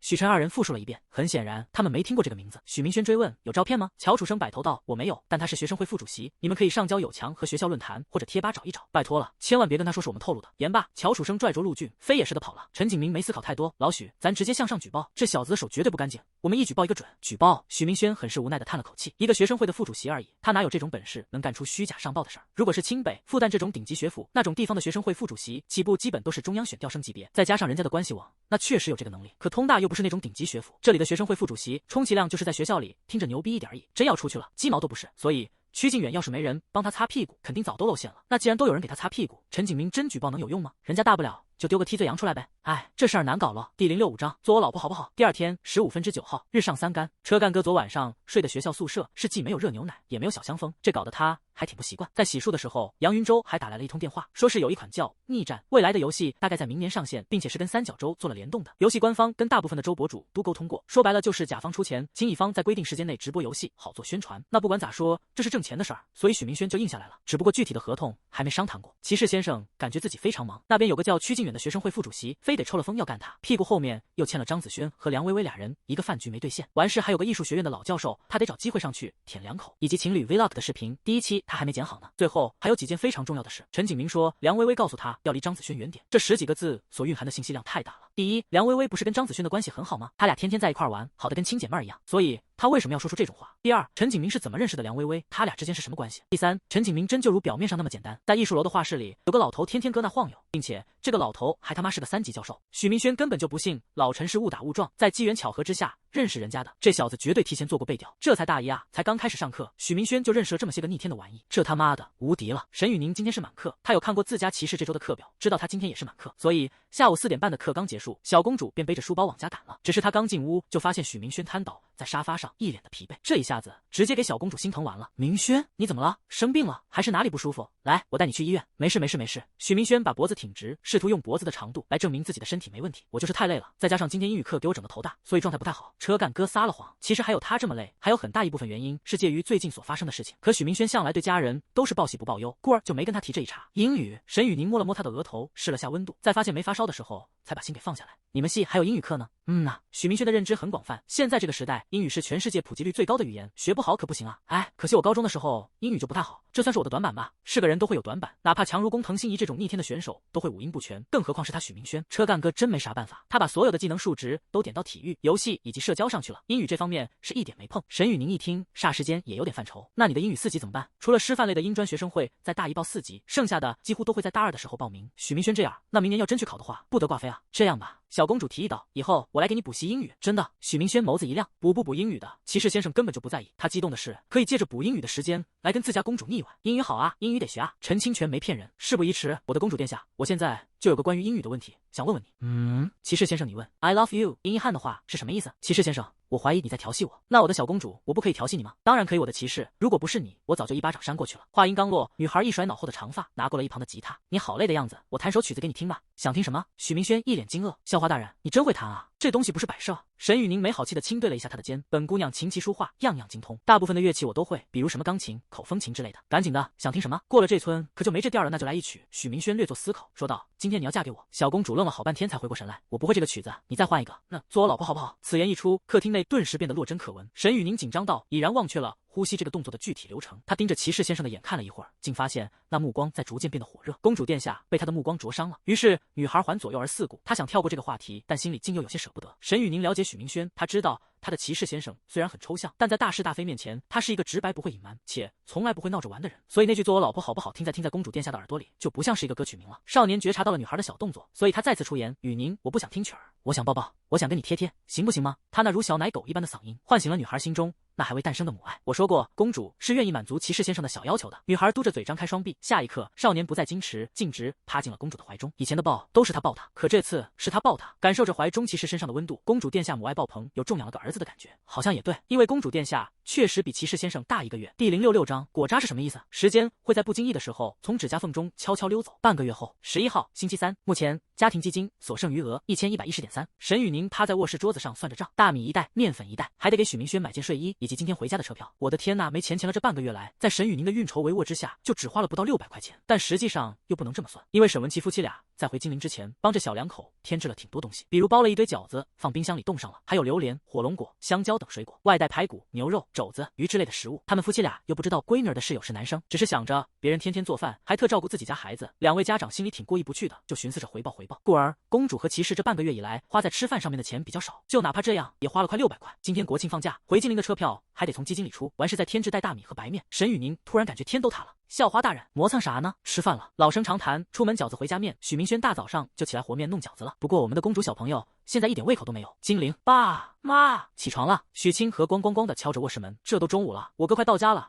你们怎么还不起床？起床啦！汪汪汪！跳跳也在一旁跟着吼了2嗓子，不过他不是冲着屋里面汪，而是在汪许清河。这小边牧聪明的很，他知道屋里的人在干啥，所以张开大嘴咬住那小姑娘的衣服，示意着她别出声。屋内，太后娘娘拿过一张纸擦了擦嘴，随后将其扔进了垃圾桶里。许成，我前段时间让你多吃蔬菜，你有乖乖听话吗？吃了啊。许成找不着，什么菠菜、大头菜、白菜、紫菜，最近都有吃啊。来媳妇儿，抱抱去。毛月脸上故作嫌弃，可身子却非常诚实的让自家男人扑怀里了。许成一到老婆怀中，就跟回家了一样，像条蛆在那使劲的孤勇。毛月的心已经被他给萌化了。许成，我最后给你3天时间，3天后要还是心，别怪我家法伺候。太后娘娘可是医生，老公最近吃了啥东西，能瞒得过他？这不闹呢吗？好呢，媳妇儿，我饿了。媳妇儿，你等一下，先别过。儿子快回来了，许成我轻点咬，有点疼。此时许明轩拎着行李都快走到小区单元门口了，他耳朵上戴着耳机，在跟沈雨宁连着麦。骑士先生，我听你口音有点不太像金陵本地的，倒有点像东北人。你老家是东北的吗？车干哥回道，我就是金陵本地人，户口上的户籍也是金陵，口音是因为我妈的缘故。我姥爷东北的，那个时候东北特穷，你应该听说过，有一年工厂全下岗了，我姥爷吃不上饭啊，就只能去外地发展，最后就来了金陵。我妈她的口音就这么继承下来了，所以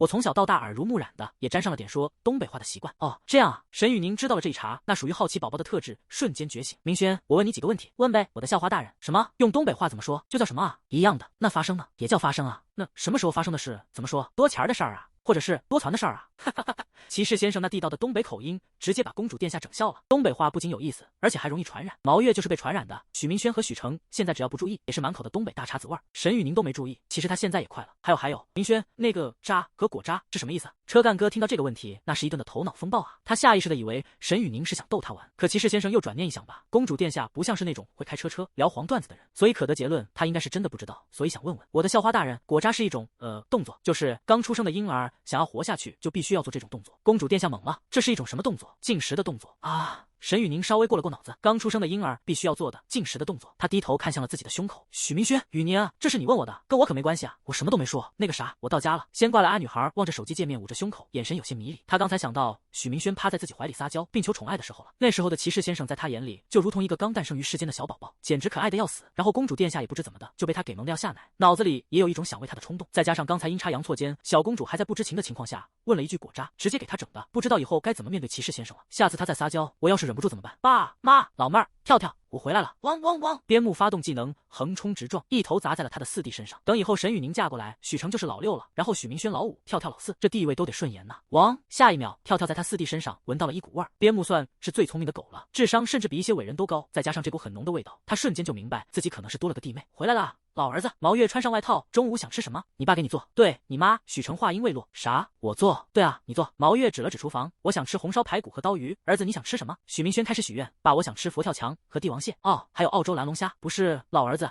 你得给我钱啊，不然我上哪给你整佛跳墙去？第067章问政精灵许成兜里现在是正儿八经的比脸干净，因为太后娘娘不仅断掉了粮饷，甚至还把他前不久刚攒下来的私房钱给挖出来了。老许头还纳闷呢，自己明明藏得好好的，但怎么次次都被发现呢？直到几天前，在看到跳跳那副躲闪的眼神时，许成才明白过来是怎么一回事。这跳跳是真特么的狗啊！所以目前老许头想要小钱就只能去收典里才行了。不过如今10月份，马上年底要写年终报告，万一突然来一出问政精灵，那许成不就跌那了吗？清白了一辈子，就因为这点小事儿，然后把自己搭进去，许成能干这脑残事儿？绝对不可能！老许头是有底线的。可许清河又在旁边补了一句：“爸，我想吃夫子庙的盐水鸭。”就这一句，堪称绝杀。许成被逼无奈，真想去收礼了，结果太后娘娘居然给他拨了一笔救命款项过来，这一下直接给他感动完了。果然啊，顺风不用看，逆风看许分叉，绝境看太后。厨房内，分叉弟和果渣哥这也俩正在摘菜。果渣哥随口问道：“儿子，滇红你送出去了？”还没。分叉弟表示：“那俩学姐跟我说最近有事，梅英饭局，我暂时没法送。”许明轩这半个月以来非常忙，忙的都没什么时间直播，好不容易等周末有空，结果俩学姐又突然没空了，也不知道他们在忙啥。在大学这4年里，大4属于超脱3届之外，不在5行之中系列，所以可以不算。至于大3，基本都在忙着毕业答辩或者找实习公司的事儿，有的要考研考公那就去泡图书馆。在学校里，只要能保证别挂科，并且学分修够就行。大2的话，忙的程度得看自身安排，有的人想考公，那这时候就得去接触行测和申论了。但大部分学生都会在这个阶段选择摆烂，因为在大2的时候摆烂，那将是人生中最爽的时刻。至于大1，应该算最忙的阶段，而且这个阶段的忙是被迫性的。比如我们伟大的副班长许分叉，课多不说，他几乎天天都要开会，一开会就10几个20几个人围一块聊一些有的没的，也不知道那个会的意义是什么，还是说那个会的意义就是装样子。许成起锅烧油，嘴中嘀咕道：“老儿子，你帮我写一篇公文呗，我最近要用。”许明轩杵在灶台边上，什么类型的？哎，许成叹了口气，这不再有俩月元旦了吗？我单位有挺多老滑头，天天早退。临近年末查的严，我得警告他们一下。早退？许明轩讽刺道。那帮老滑头早退就早退呗，反正他们不退也没用啊，就是喝茶看报刷视频。许成没犟嘴，事儿是这么个事儿，但面上过不去，我得警告一下。儿子，你帮我写一篇吧，这帮人最近有点太上嘴脸了。行，许明轩说干就干，可许成又突然在背后来了句：“等一下，上车饺子回家面，这碗面条你拿屋里吃了去。”分叉地接过碗，悠哉的回了屋。像写公文这种本事，基本算是体制内的必备技能之一。以前许成是有专门培养过许明轩的，毕竟公文写得好，那就是块宝啊。分叉地咔咔咔的敲着键盘，打出了一行公文标题：关于我处公干人员近期工作早退问题，内容年关将至，部分同志的思想出现较大问题，萌生了多做多错、少做少错、不做不错的错误想法，还以家里有事、接孩子等借口逃避工作职责。工作早退绝非小事，各位同志务必中间巴拉巴拉的一堆，然后补上我们要坚守不怕群众来，就怕群众不来的工作理念，恪守每天的工作标准，更要发扬召之即来，来之即战，战之必胜的工作理念，摒弃摆烂、早退、不作为的不良风气，严格遵守任务必做、无人我上的基本要求。后面又是巴拉巴拉的一堆，最后又补上一段，最后强调的内容这里就不展示了。这种公文许明轩学得非常通透，简直太懂了。反正就多用这个符号把字圈起来，并且这个模板几乎通用任何类型的。在这里其实还有一个小细节，如果是领导让你帮忙写的公文，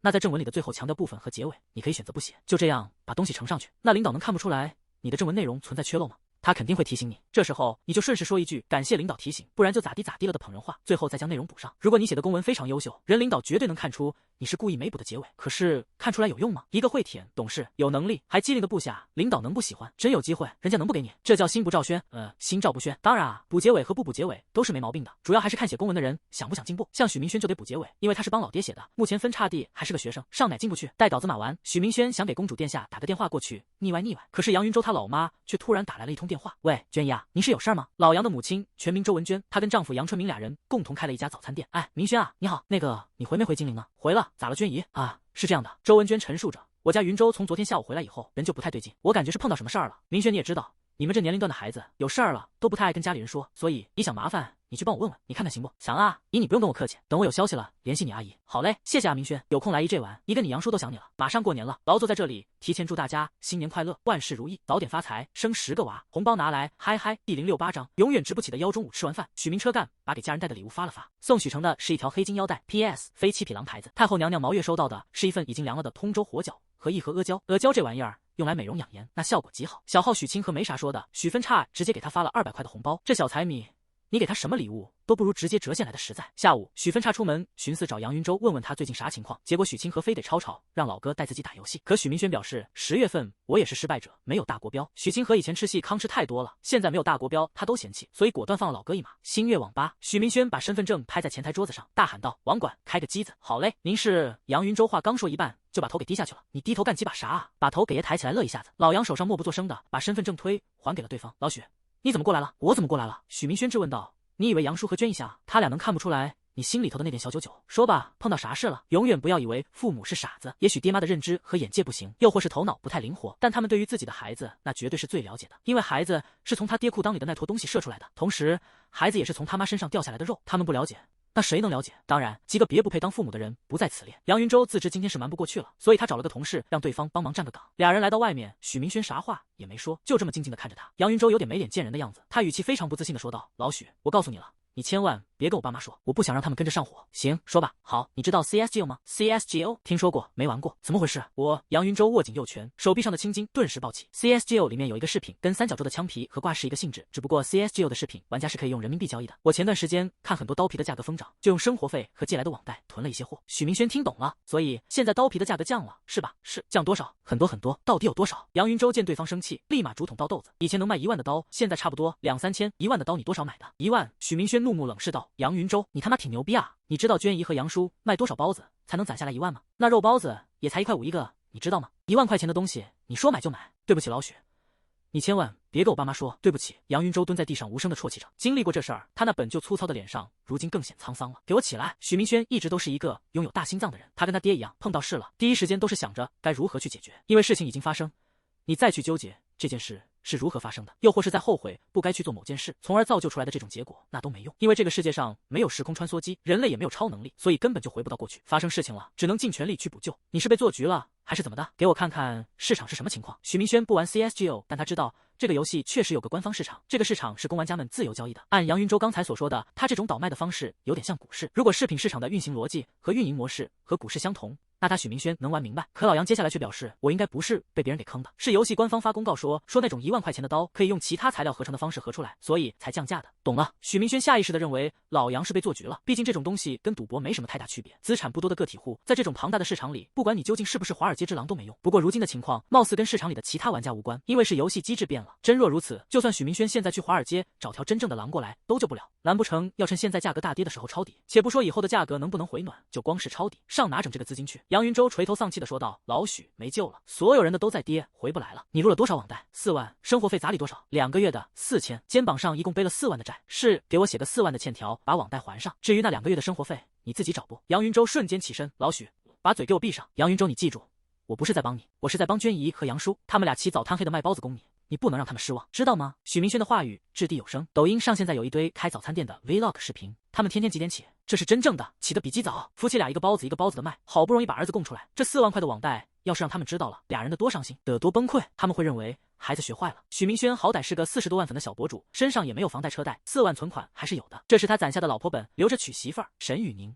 但如今为了娟姨和杨叔，他愿意去帮这个忙，不然还不起网贷的话，那利息是次要的，因为人家信贷公司肯定会去联系他爸妈，他瞒不住。至于让杨云洲写欠条，这跟还钱没关系，老杨他人品没问题，不然许明轩也不会让他来做自己的直播小助手。他要这个欠条是为了告诉杨云洲，你犯错可以，因为是个人都会犯错，这次的事我帮你渡过难关，我也帮你瞒着你爸妈，但你他妈下次要是再敢沾这种不该沾的东西，就别怪我许明轩把这张欠条拍在你爸妈面前。你的父母在见到这张欠条的时候，那弯下去的腰这辈子都不会再直起来了，这是最有效的警告。第069章来自于公主的抱抱老许，谢谢。杨云洲呈90度鞠躬，嘴中说道：“我向你保证，这种事以后不会再发生了。不该碰的东西，我一定离远远的，跟我保证没用。”许明轩冷眼相待，保证与誓言是这个世界上最多余的东西，你自己心里有数。能对得起娟姨他俩就行。随后，杨云洲亲笔写下了一张欠条，并且按照许明轩的要求，把借钱原因书写得清清楚楚。至于利息，那许明轩没要，因为他借这个钱，目的只是为了让杨云洲把网贷的窟窿堵上，别漏到他爸妈那去。可老杨也算是个有种的人，因为他在欠条上加了一个还钱期限，时间是365天。好歹他有份直播小助手的兼职，等开学以后再去勤个工减个学，1年攒4万，不是没有机会。这也算是在给许明轩表态度。不过小许同志又不是那么好糊弄的人，他继承了他爹许成那如领导一般的上位者思维，不看过程，只看结果；不看态度，只看事实，任由他说的在天花乱坠，态度再诚恳都没用。许明轩收回欠条，冷言道：“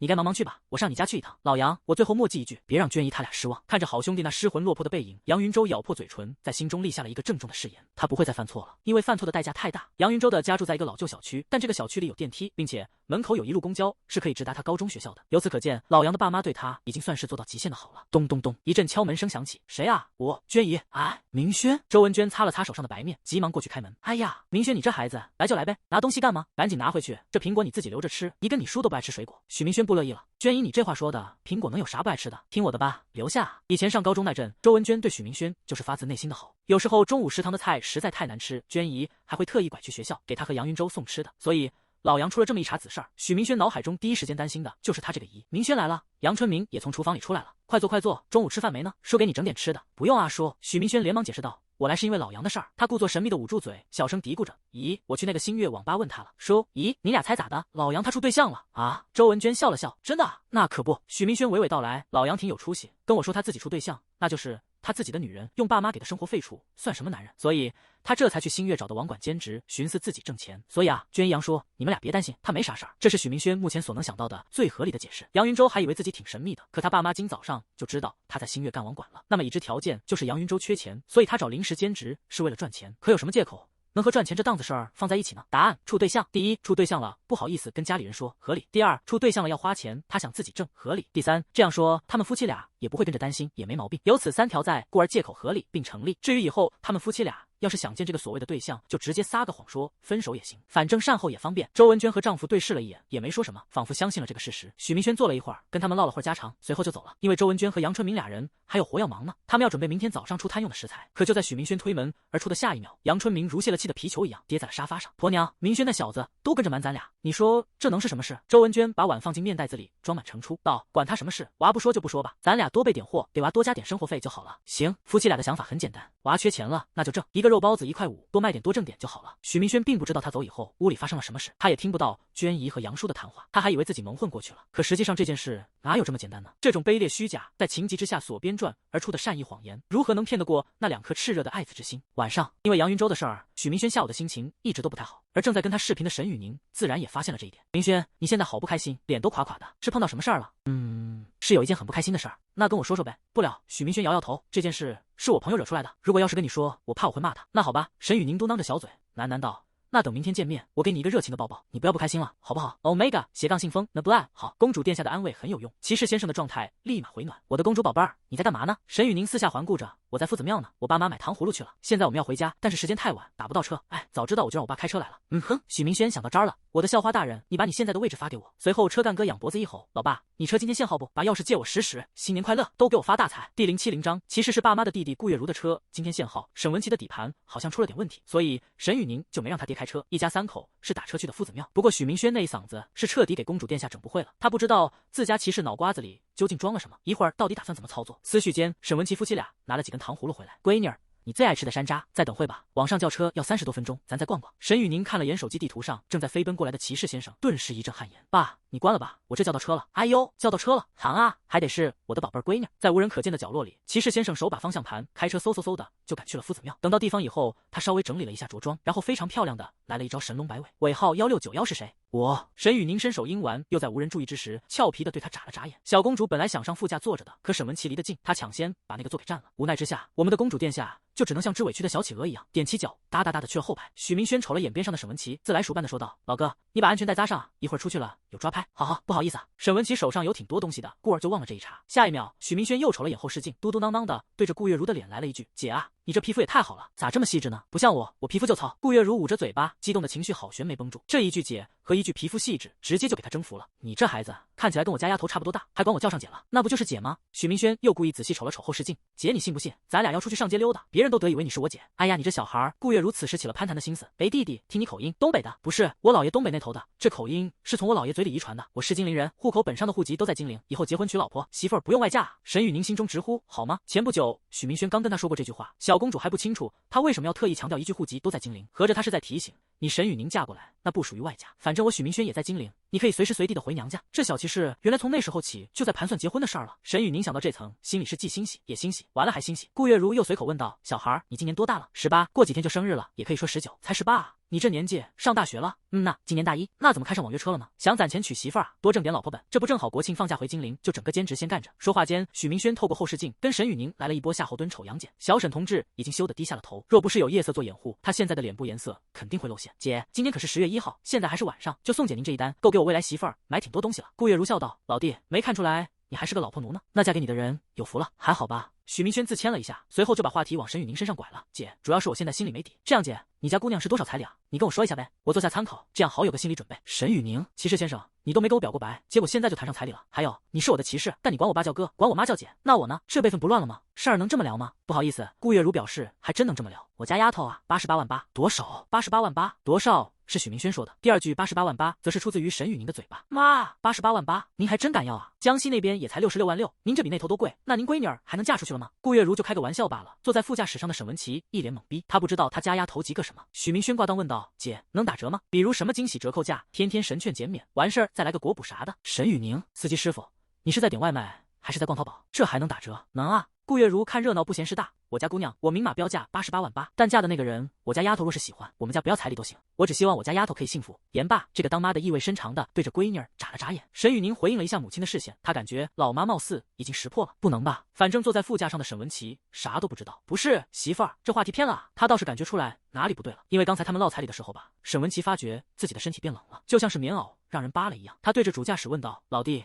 你有女朋友？”有啊。许明轩又瞅了眼沈雨宁，哥啊，我可喜欢死他了，就是我一见不到他就难受，但是只要我见到他，不管啥不开心的事儿，我好像都无所谓了，所有的难题也都迎刃而解了。听着自家骑士的肺腑之言，公主殿下已然异动，他刚要出言给个态度，可沈文琪却抢先接过了话茬：“哎呀，老弟，我也是这样，你是不知道啊，我当初做梦，那梦的都是你姐，有时候晚上想你姐想的失眠，不看看你姐的照片都睡不着觉。”去！顾月如拍了一下老公身后的座椅，怎么好好的话题跑咱俩身上来了？新年快乐至第071章，老母亲的慧眼沈文琪是国产的正宗耙耳朵，同时也是封号斗罗级别的老婆奴，跟果渣王许成一模一样。分叉王许明轩还是果渣王的亲儿子，所以自然也继承了他老爹身上的老婆奴特质。于是主副驾上的这2个老婆奴围绕着该如何宠老婆、爱老婆、顾老婆的3个系列主题一顿谈天说地，其中2人甚至都定下了好几10个宠老婆方针。那家伙给顾月如听的脑壳子都直冒烟。聊到兴起上头的时候，沈文琪甚至都想让许明轩先把车停路，边打双闪，他俩先去拜个把子。也就是沈雨宁眼疾手快的拦了一下，不然骑士要是真跟老爸拜上把子，那这关系怎么论啊？等把人送到地方以后，沈文琪还有点舍不得下车呢，毕竟知音难求，在茫茫人海中能遇到跟自己一样程度的老婆奴，那可不容易啊。老弟，我先回去了，你开车慢点啊。知道了，沈哥。许明轩摆了摆手。夜色下，沈雨宁回身瞪着许明轩的眼睛，轻跺了跺脚，他的双眸仿佛在说：“坏蛋，你给我等着。”顾月如把这一切尽收眼底，但她不动声色地挑了挑眉头，就装作是没看见。夜已深，沈雨宁回家后洗澡上床准备睡觉，但刚要关灯时，他脑子里总觉得缺了点什么。哦，缺了骑士先生的抱抱，还有骑士先生的热牛奶。想到这，小公主准备找骑士先生聊会视频再睡。咚咚咚，丫头睡了吗？顾月如温柔的嗓音在门外响起。没呢。女孩把母亲迎了进来。顾月如坐在床上揽过女儿，嘴中问道：“闺女儿，你跟妈说实话，今天晚上送咱们回来的那个小伙子，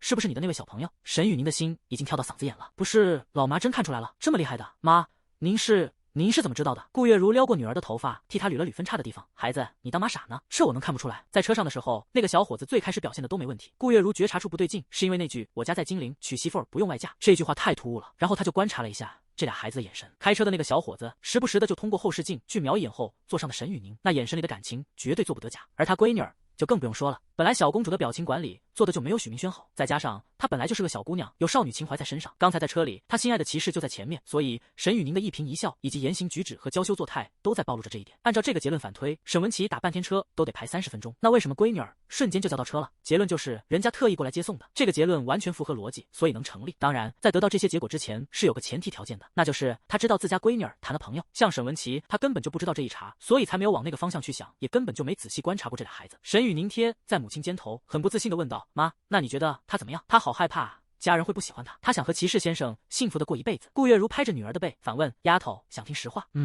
女孩轻轻点头，嗨，实话是我很满意。在顾月如这个母亲看来，许明轩身上最加分的一项，那就是本地人，同为金陵的，以后不论是正常谈朋友，又或是婚姻嫁娶，这都会很方便。倒不是说顾月如眼光很远，直接看到了结婚这一茬。之所以这么想，是因为她担心孩子的安全。举个例子，比如两人在2个城市，等大学放寒暑假了，两人分隔两地，那自家丫头什么性子？她顾月如是当妈的，能不了解？闺女儿认准了一个人，肯定得很黏对方。万一她要是脑子一热，因为思念过度，直接去了对方的城市，再脑子一热，跟对方做了点什么不该做的呢？顾月如不愿意看到这一幕，所以2人都在金陵，在他眼皮子底下，这还能管一管。至于对方剩下的优点，其实也很不错，比如个头高、颜值高、嘴巴甜、会说话，且自来熟不内向。18、19岁的年纪就有驾照了，会开车，那辆奔驰也不算便宜的，这能说明他家里不会过于贫穷。至于嘴上说的宠老婆和爱老婆，顾月如一个字都不信，因为他只看事实和结果。那事实和结果怎么看呢？答案在闺女身上。沈雨宁去通州上学的这1个多月，明显是吃胖了点，这说明她的伙食不比家里差，她的头发很柔顺，也不打结。由此可见，女儿每天都有积极的对待生活，也对每一天都充满了期待。同时，身为女孩子，有经常保养头发，其实也是为了她的小朋友，这代表他们如今正处在热恋期。最后再看女儿的心情和活泼程度，这都足以证明她把自家丫头照顾得很好。将这一切都总结起来，顾月如没有可以提反对意见的理由。妈，您真喜欢她？真的吗？真的，傻丫头。顾月如揉了揉她的小脑袋。但是妈跟你说，今天晚上你们想玩灯下黑的这件事，你别告诉他，其实被我给识破了。原因别问，我有我的打算。顾月如确实很满意那小伙子，可沈雨宁毕竟是她养了将近20年的心头肉，不能让他这么轻易的就给拐跑了。好的妈，小公主一点异议都没有。还有，老母亲叮嘱着丫头，你现在还年轻，理智点，别做冲动的事，明白吗？沈雨宁尴尬的吐了吐舌头，应道：“我知道了妈。”顾月如指的什么？小公主心里如明镜一般。可这种事她根本左右不了，因为上次在灯塔湾附近的酒店里，沈雨宁比许明轩都要上头，那时的她哪还顾得上别的了？要不是林婉欣在场，妈，那我还真就让你失望了。我太牛逼了，今天还在码字。第072章何其讽刺的故事，10/2号。当前家庭基金余额872.3块，通州金陵的高铁花费119乘以2块。公主殿下7点多钟就爬起来收拾了。今天她和许明轩约好了要出去玩，所以的早点起来做准备工作。一个女孩子要跟属于自己的骑士先生出去溜达，要打的提前量那可相当之多。首当其冲的就是洗头，女生洗头不比男生，这过程不可谓不繁琐。后面还有洗脸、刷牙、擦护肤品、挑选衣服、抛光，发量不多的可能还得再补点假发片等等程序，再加上吃饭。等她出门的时候都已经快10点了。许明轩在公主家小区底下的马路牙子旁边蹲了得有半个多钟头，骑士先生的头顶上都快等发芽了，可就是没敢打电话去催，他不敢啊。明轩许久后，沈雨宁带着一阵小香风匆匆而来。他今天穿的是淡蓝色日系 JK， 另外有凉风，故而上身还多套了件粉色披肩。至于妆容倒很朴素，就那一点点的唇釉和唇膏看起来明显点。沈雨宁一直都记得许明轩曾经说过的话，他说他不化妆的时候很漂亮，所以小公主大部分情况下都不怎么化浓妆了，特别是跟骑士先生单独出去，顶多就稍微给点底色。等久了吧。说话间，女孩飞身一扑，许明轩就是一揽，那温香软玉的美人便紧贴在了他的怀中。漂亮的女孩总是会吸引人眼球的，更何况是沈雨宁这种曾经正面击败了借徐胜的美少女。路边有很多路人眼见这朵娇花有了主，那羡慕嫉妒的牙都快蹦碎了。还没啊，我才刚到没多久。许明轩选择撒个小谎，他刚才确实有气，但一看自家小公主这可爱的样儿，就那点气早就烟消云散了。你骗人！沈雨宁指向马路牙子边上的鞋印，这都是你踩的吧？哎，不好意思啊，我挑衣服挑太久了，下次。许明轩咬了下他的耳垂，并贴在他耳边说道：“有下次也无所谓，我愿意等你。”沈雨宁回味着刚才耳朵上那被撕咬的感觉，眼前似有些恍惚。他承认：“我愿意等你。”这5个字的杀伤力非常足，不过比起刚才他咬耳朵的动作，这句话的侵略性还是差了点。沈雨宁记得这是许明轩第2次对他用嘴，第1次是过生日的那天，除此之外他再没用过嘴。许明轩，你的初吻今天我必须得拿了。小公主给今天的约会定了个目标，少年的牙齿、舌头以及他的唇，沈雨宁都要定了。公主殿下，请问今天有什么安排？您的骑士随时听候您的差遣。先等下。沈雨宁还记得昨天他心情不好来着。明轩，你现在还有不开心吗？如果还是不开心的话，我给你看看腿。公主殿下在抖音上搜过，那上面说，如果自己的骑士先生不开心，那身为公主就给他看看腿。看完指定好了。我的雨宁宝贝儿啊，你这，哎呦，我真没事儿，我好多了，我现在可开心了。那6个字简直太要命了。骑士先生被感动的，现在特想把肋骨拆下来给他煲汤喝。从此刻开始，公主殿下遛许明轩已经变得比遛狗容易了。那遛狗好歹还得挂根牵引绳呢。公主见骑士的情绪回暖，于是也不再去纠结了。她指挥道：“走吧，骑士先生，我们先去逛个超市。”通州通大男生宿舍内，屈军望着眼前的男人，眼皮一耷拉，语气虚浮的问道：“你是来找陈哥的？他上启东校区办事去了，明天回来。”“我不。”屈靖远一屁股坐在椅子上，“我是来找你的。”“找我？”“没错。”他懵逼了，因为这个宿舍里住了个班长的缘故，所以平常会有很多陌生人过来。可这些人9成9都是找陈景明的，如今眼前这个兄弟说是找他，这给屈军整得有点路易16挠头，摸不着头脑了。“你找我？找我干什么？我认识你，你不认识我，可我认识你。”屈靖远把一堆资料都摆在了桌子上，自我介绍一下，我叫屈靖远，没错，我跟你一样都姓屈，因为我们的爹都叫屈文。屈军闻言，那握着鼠标的手微不可察的一颤。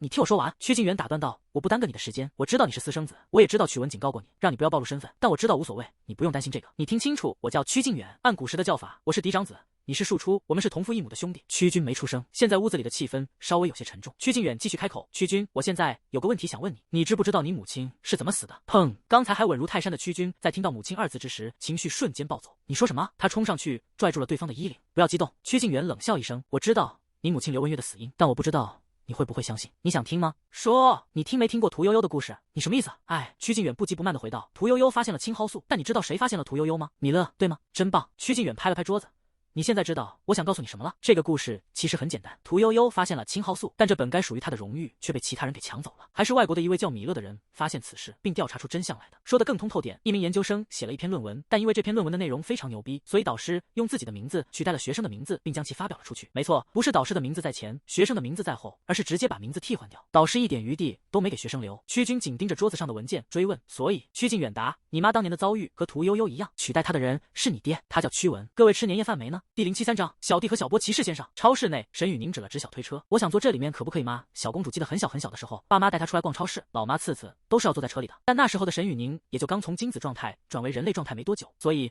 不是特别能理解老妈的心思。如今她自己也有了一名骑士，这才能跟当初的老妈引起共鸣。想坐那就坐呗。许明轩脱下自己的外套，又蹲下身子，将衣服环成一圈裹在了她的腿上。他这么做，一是因为小推车里面凉，二的话则是因为小公主今天穿的是小裙子。沈雨宁了解许明轩，他知道对方是一个非常细心且特别会照顾人的宝贝骑士。这一次又一次的贴心小举动撞击在沈雨宁的心弦中，已然是让他失了神智。“明轩，我发现了一个问题。”“你这么笨也能发现问题？”沈雨宁刚被感动得一塌糊涂，结果对方下一秒就露出嘴脸了。他后悔刚才感动了。“我发现，算了，我没发现，走吧。”“不行嘛，这回轮到车干哥撒娇了。告诉我妈，雨宁姐姐公主比骑士大。”这句姐姐她叫得起。沈雨宁实在是受不了他这磨人的语气，故而只能缴械投降。“我刚才想说，我发现其实我很幸福，因为我的身边有你在。但我刚才又发现，其实我发现错了，因为你说我笨。许明轩，我要惩罚你，我打算收回你那个给我洗头的特权。”“哼，之前分叉王不是说想给公主洗个头吗？”沈雨宁答应了，但是通州的那个租房里让人帮忙洗头太费劲了，也不能说费劲吧，就是感觉怪怪的。因为沈雨宁的趴着，他得把头发放在洗手池里，然后许明轩就站在他身后和侧边进行操作。可因为其实实在是太高了，他腰部的那个位置刚好能对上沈雨宁翘起来的小翘臀。小公主只在脑子里歪歪了一下这个体位，就有点不太敢让他洗了。也不是不能这样洗，如果许明轩真想发生点什么，沈雨宁心里是愿意的。真到那时候，他绝对比许明轩还上头。过生日的那次就是活生生的例子，可这好歹是初次。小公主认为在卫生间里不太好，故而一直到现在，骑士先生的洗头特权依旧没有实施。我的校花大人许明轩痛哭流涕：“不要嘛！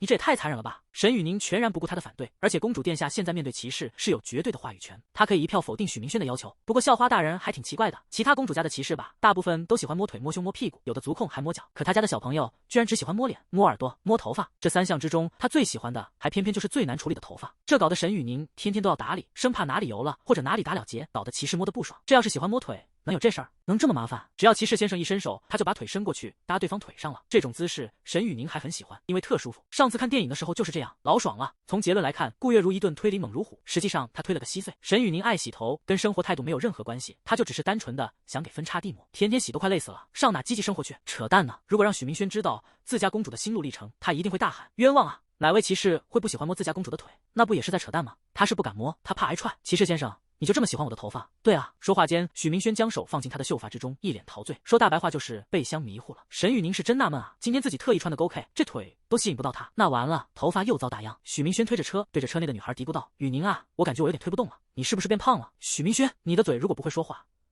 那我把它缝上行不行？你上街去打听打听，谁家骑士能说公主胖？许明轩继续作死。那我最近骑电瓶车驮你的时候，也有点骑不太动了。刚开学的时候可没有这么费劲过。旋即他话锋一转，对了我的小公主，你是喜欢我开车载你，还是骑电瓶车载你？这个话题很有用，直接就把沈雨宁的注意力给吸引走了。她没做思考就答道：电瓶车吧。小公主是这么想的，开车的话，就算她坐在副驾，那顶多就让骑士先生摸摸腿。骑士要开车，她不敢上手，可骑电瓶车就不一样了。公主殿下在她身后可以尽情的操作，直接把手伸进她衣服里摸肚子、摸腰、摸腹肌，甚至是摸渣。二人一路聊天，走到海鲜区，沈雨宁突然大手一指：哎，骑士先生，我想吃小弟和小波。小弟和小波。许明轩定睛看去，好吗？深海帝王蟹和波士顿龙虾。行，我的校花大人，你瞅瞅咱的基金上面还有多少钱？我们买点回去尝尝鲜。小财迷沈雨宁不乐意了，为什么要用基金？我们这是在放假，又不是在通州。可这是我们2个人单独出来玩啊。许明轩追着杀，按照游戏规定，今天所有的消费都得从基金里出。什么？您的天塌了！前半个月有爸妈帮忙，省了很多基金里的小钱。沈雨宁还以为离奖励不远了，结果他是在这等自己呢。这还不算完，许明轩继续补刀，还有阿宝贝儿，我得申请600块的基金，这600是用来买礼物的。然后我在直播间发福袋，我的粉丝这么支持我，大国庆的我得给他们发福利。校花大人，多的不要，就600，剩下的我自己掏。咔嚓！沈雨宁小公主裂了，劳作前天晚上一宿没睡，昨天晚上困得不行，10点多就闭眼睛了，大早起来赶忙码字啊。看我这么努力，别的不要，给我来1000个礼物之王行不？第074章。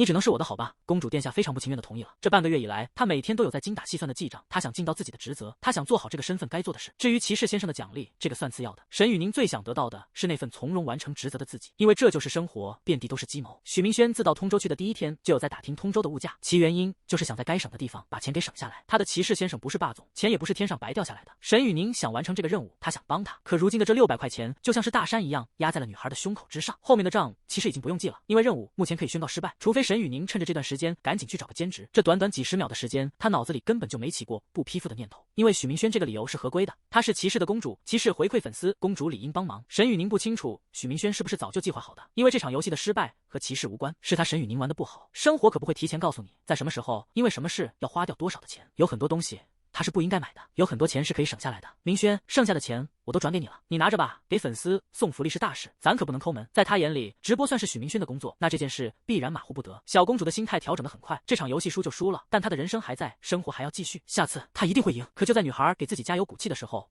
那个置顶被注为臭屁大王兼骑士先生的账号居然给他转了一笔钱，转账备注是骑士上个月的工资，公主殿下请查收，转账金额4617.38。明轩，你的工资不是已经给我了？少年低头，非常顽皮的趴在女孩耳边吹了口气。那1700是我的广告费，鸡脚金商家给结的，这4000多是我的工资，不是一笔钱哦。沈雨宁那灵动的脑瓜一转，大概把事情给盘算清楚了。刚才要的那600绝对是他故意并提前布局好的。许明轩肯定知道，如今2人账上所剩的余额，至于这4000多的工资，绝对也是他提前安排好的。要知道，今天可是10/2号，财务必然放假，想发工资，要么是在放假前批好，要么就是等放完假回来。可现在钱已经到账，那也就是说，许明轩肯定是在10月1放假之前就收到工资了。许明轩又轻咬了下他的耳垂，并贴在耳边低声说道：“雨宁，我跟你玩这个游戏没有别的意思，我只是想告诉你，生活虽然很不美好，我的能力也有限，但我会给你我能做到的最好的一切。我印象最深的一件事，是你跟我说寿司的那次，那时的我是第一次感觉到无能2字的威慑力。”许明轩不是买不起帝王蟹、蓝龙虾、三文鱼，他兜里有这个钱，他只是承担不起购买以后的代价。举个例子，比如一个人有3万块的存款，他能去买一个2万块钱的东西吗？日子不过了，以后不活了，买不起。是一个人兜里有3万块，但那个物件卖4万，这和付不起代价是2个概念。生活不是小说电视剧，在影视剧和文字的表达当中，1个月只用3个字就可以一笔带过，可放在生活里，这1个月内在生活中所受到的苦难和负能量会何其之多。赚钱很难的，许明轩还是个自强的主，在很多时候他都想靠自己。沈雨宁坐在推车里，心眸一闪，回头用鼻子蹭了蹭少年的唇。公主明白骑士先生的意思了。最开始沈雨宁以为对方是在培养自己，他在用真真切切的生活教自己该如何去当好一个管家婆，但骑士先生刚才的肺腑之言让小公主看清了真相。许明轩一次又一次的申请基金，试图把2人的财库挖空，在最后的绝境之时又填补了一笔款项进来。他的所作所为是想告诉他，法律没有规定女性就必须为了家庭让步，也没规定必须为了生活而勤俭节约。他可以做自己，他可以想买什么就买什么，也不用为了那仨瓜俩枣的在菜市场跟卖菜老板讲半天价。一切的一切都有他的骑士先生兜底。当然，因为他的骑士先生能力有限，所以兜的底是存在一个度的。不过许明轩的这个做法有一点错了，他错在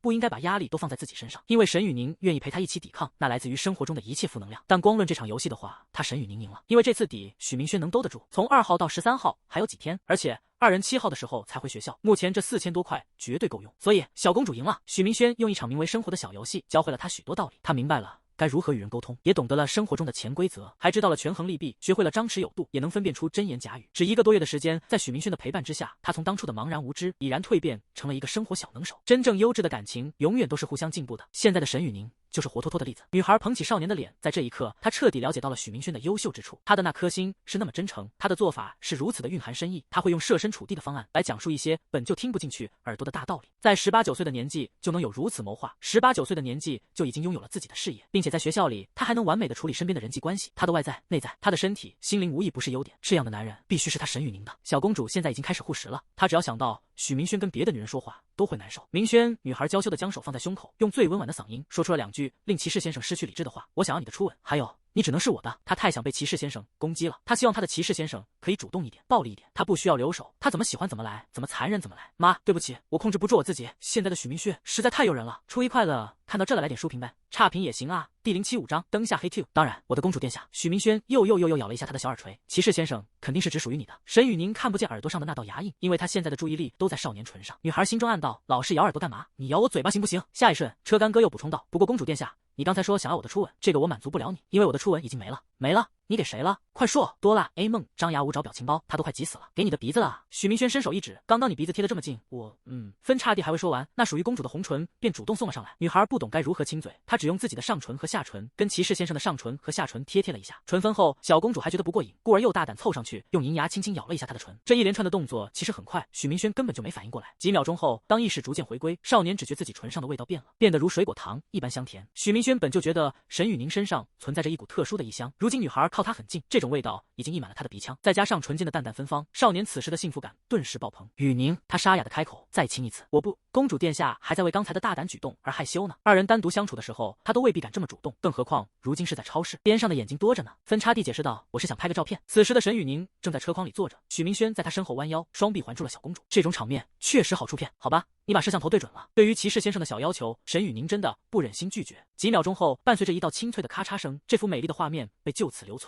小沈同志眼波流转，依依不舍地松开了他的唇，只亲了2次，小公主便上瘾了。这亲嘴跟毒品又有何异？许明轩，沈雨宁撩开头发提醒道：本姑娘的初吻已经给你了，你要好好珍惜，知道了。那公主殿下，我的洗头发特权呢？还给我怎么样？沈雨宁这次没有逗他玩，好，我还给你，并且在此基础上，我选择再满足骑士先生一个小要求。哼哼，说吧，想要什么？看着小姑娘那跳脱的样儿，车干哥迷恋般的回应着：我想你叫我一声宝宝，然后我录下来当手机铃声用。许明轩话音刚落，女孩就直接打开了他手机的录音，并对着麦克风轻唤：宝宝，宝宝等于恒等于宝宝哦星号宝宝宝宝 Omega 星号，整整5句宝宝。他用了5种不同的语调和5种不同的情绪，说在他口，甜在他心。我录好了，微信发你哦。还有啊，宝宝，这个要求太简单了，简单的都不算是个要求，所以这个不算，你再提一个。骑士本就是公主的宝宝。小沈同志脸皮虽然薄，但只要骑士先生想听，他有什么不好意思的呢？毕竟连嘴都亲了。少年注视着他的双眼，嗅着鼻尖的发香，这具存在了18年的身躯，第一次领悟到幸福2字的真正含义。也许毛月和许成当初也是这么过来的，所以老爹在家里不管怎么被欺负，嘴上连句狠话都不舍得放。太后娘娘在年轻的时候，应该也如其他女孩一般，把果札王当成了一个小宝宝吧。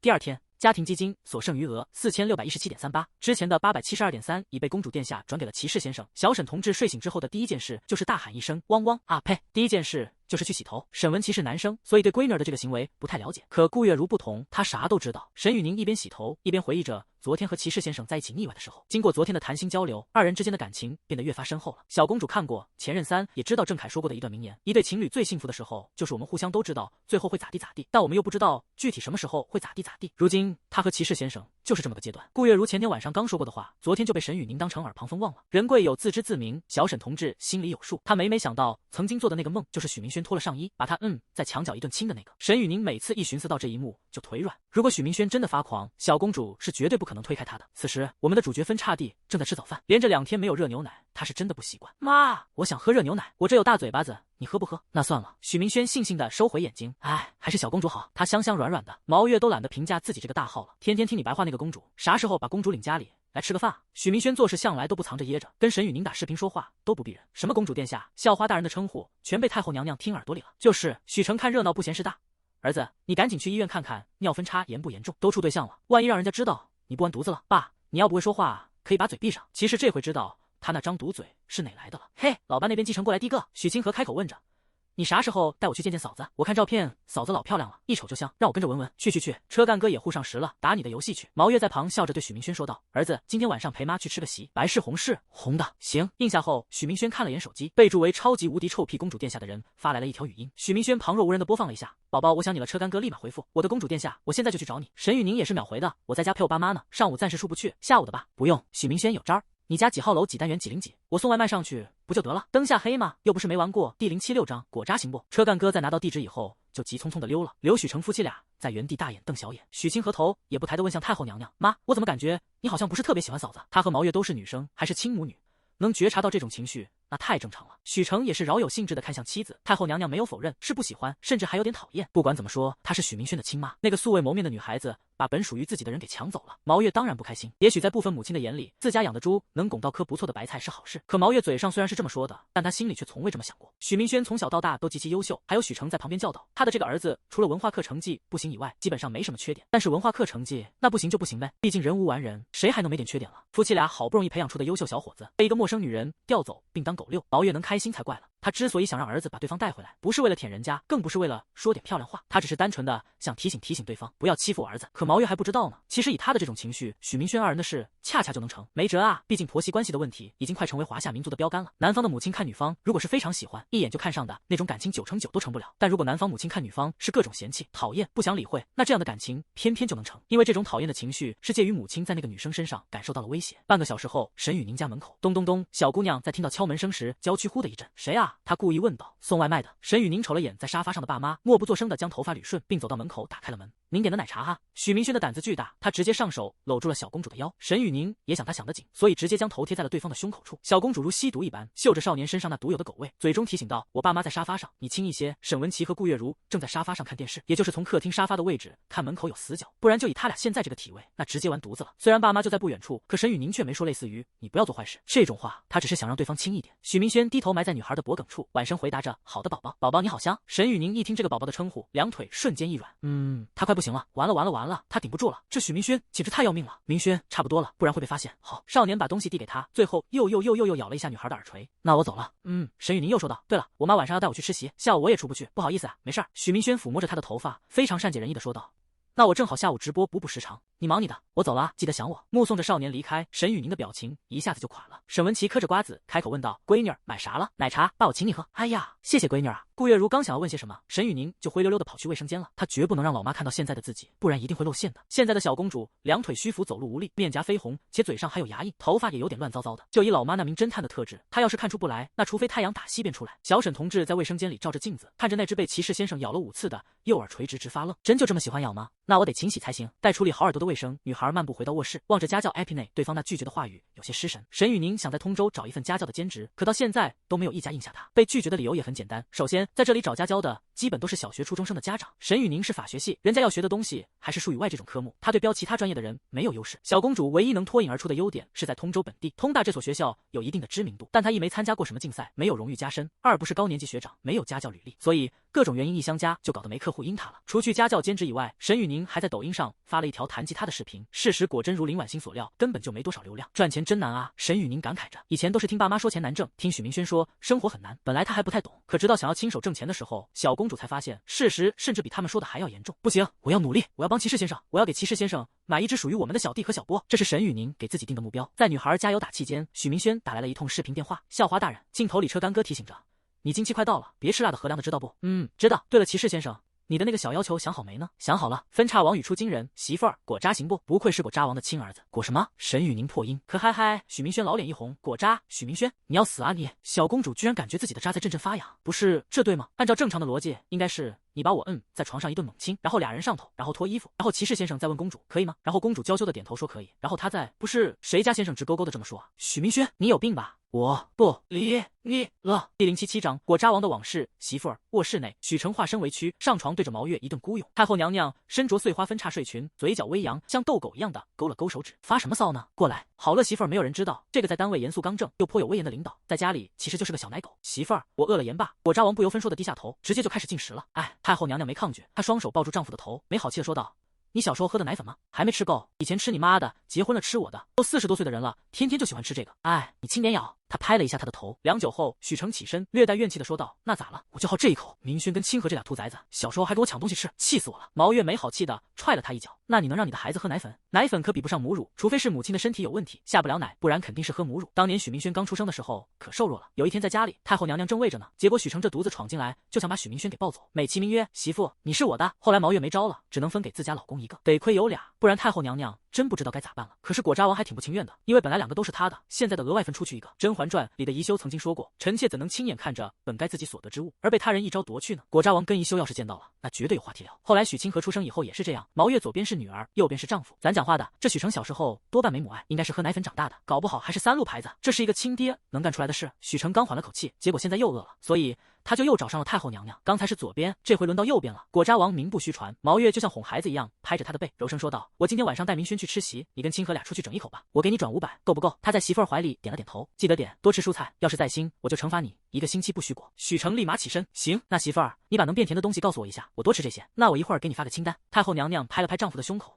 你呀，都40多岁的人了，得多运动运动，知道不？你要是害怕晨跑的时候有人故意蹲着投你所好，那就买个跑步机在家里跑，不然再过2年可能就3高了。还有，快年底了，今年那些人要是再送礼的话，茅台和烟别收了，省得他们往里面塞钱。面上过不去的话，茶叶、补品、超市购物卡可以。这些东西虽然你不用，但明轩需要，特别是茶叶，他过年的时候保准用得上。明白，在大是大非的问题上，许成特别听老婆的话。对了，媳妇儿，今天的红事是谁？我认识吗？小张，张文泽。你见过几次？许成寻思了一下，想起来了，你们科室那个剃寸头的小伙子是吧？当年跟在你屁股后面的小实习生。行啊，现在都结婚了。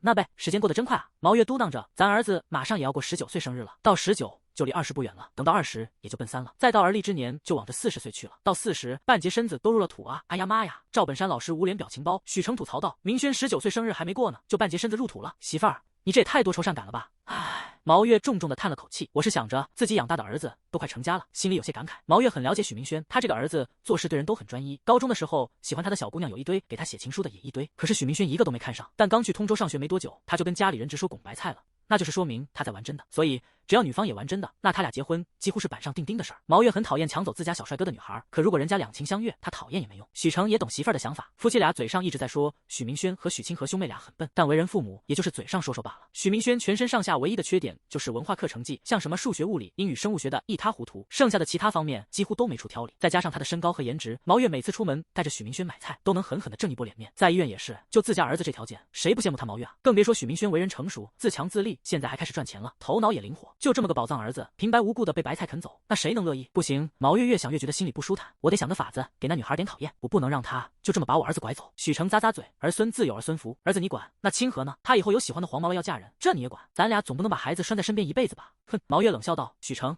你以为我不知道你心里在想什么？同床共枕这么多年，许成啥性格，太后娘娘能不知道？他放个屁，毛月都知道是因为啥。这犊子肯定是寻思着等闺女儿子都成家了，就不在家住，所以他就能在任何时刻、任何地点果渣，不然家里有人，他就只能回卧试过。有这么个爹，许明轩兄妹俩能健健康康的长大，都足以说明毛月究竟费了多少心力。但身为妻子，太后娘娘是真觉得自己嫁对人了，因为当时在生许明轩之前，许成嘴里就一句话：大夫，只要有一点不对劲就保大，不要小，切记不要小，一定保大。这句话是许成一辈子的免罪金牌。来个董哥解释一下，为什么太后娘娘参加自己同事的红事，许成不去？第078章有舍才有的。许成之所以不去吃席，有3层原因：其一，他去了得多随一份礼；其二，新郎新娘他不熟；其三是最重要的，果渣王身为烟草局的领导，他要真去了那个红事现场，新郎当天穿的什么颜色的裤衩子，都能被底下那些想舔的人给扒出来。所以为了人家小两口别被打扰，他还是消停带着吧。太后娘娘之所以带许明轩，那单纯就是为了秀儿子的。这大小伙子往边上一站，特有面子，而且车干哥还是小孩，不用随礼。至于许清河的话，他如果也去，那大过节的晚上就只剩下许成一个孤家寡人了，这不太好。所以毛月把闺女分给了他。晚上，许明轩卧室内，兄弟们右上角福袋参与一下，主播同款的耳机啊，价值400多馒头，中奖的赶紧私信榜2小助手，但切记一定要关注主播，不关注中奖无效啊！信我，这个耳机听脚步可好使了。能从航天基地听到王者峡谷。许明轩一顿猛吹手上的小物件，因为他又接了个广子。不过说实话，这款耳机用来打3角洲真的很不错，脚步非常清晰。许明轩可不敢接那种骗人的玩意，如果粉丝下单拿到手以后，发现自己的爱播在骗人，这可是在败坏路人缘。猛入车干哥，我又没中奖，黑幕啊！许明轩看到了这条弹幕，这个人早在9月份的时候就16级牌子了，而如今已经刷到了17级，是许明轩直播间的忠实看客，所以车干哥高低的维护，他直接私聊对方，老哥，你把你的地址给我，我给你有点小礼物。猛入车干哥秒回，不用啊，爱播，我就是说着玩的，耳机我不缺，你还是给有需要的人送吧。在这种情况下，肯定有绝大部分人会选择就此收手，毕竟这东西400多块不算便宜。可许明轩跟许成建设这么多，像这种场景，他闭着眼睛都会打。别啊，老哥，这几个月以来，你在我这没少消费，我有对象又不能白给你一次，所以就只能用礼物回馈你了。而且我又不给你寄耳机，就是一点小礼物，不是啥贵重玩意，你就收着呗。不收的话，你要我以后咋面对你啊？对方松了口，那行吧，谢谢艾波了哈。对了，你有对象了，那我得表示啊。话音刚落，他又嘎巴的送了3个嘉年华出来。艾波，我的地址是沪市奉贤区的半岛君旺东门驿站，手机号你有哈，收件人填个照就行了。有空的话，你来沪市找我玩。许明轩在得到地址以后，先是上网查了一下那个小区，沪市奉贤区半岛君旺。我操你妈，将近10万块一瓶，怪不得这哥们天天把嘉年华当鞭炮放呢。住这种地方，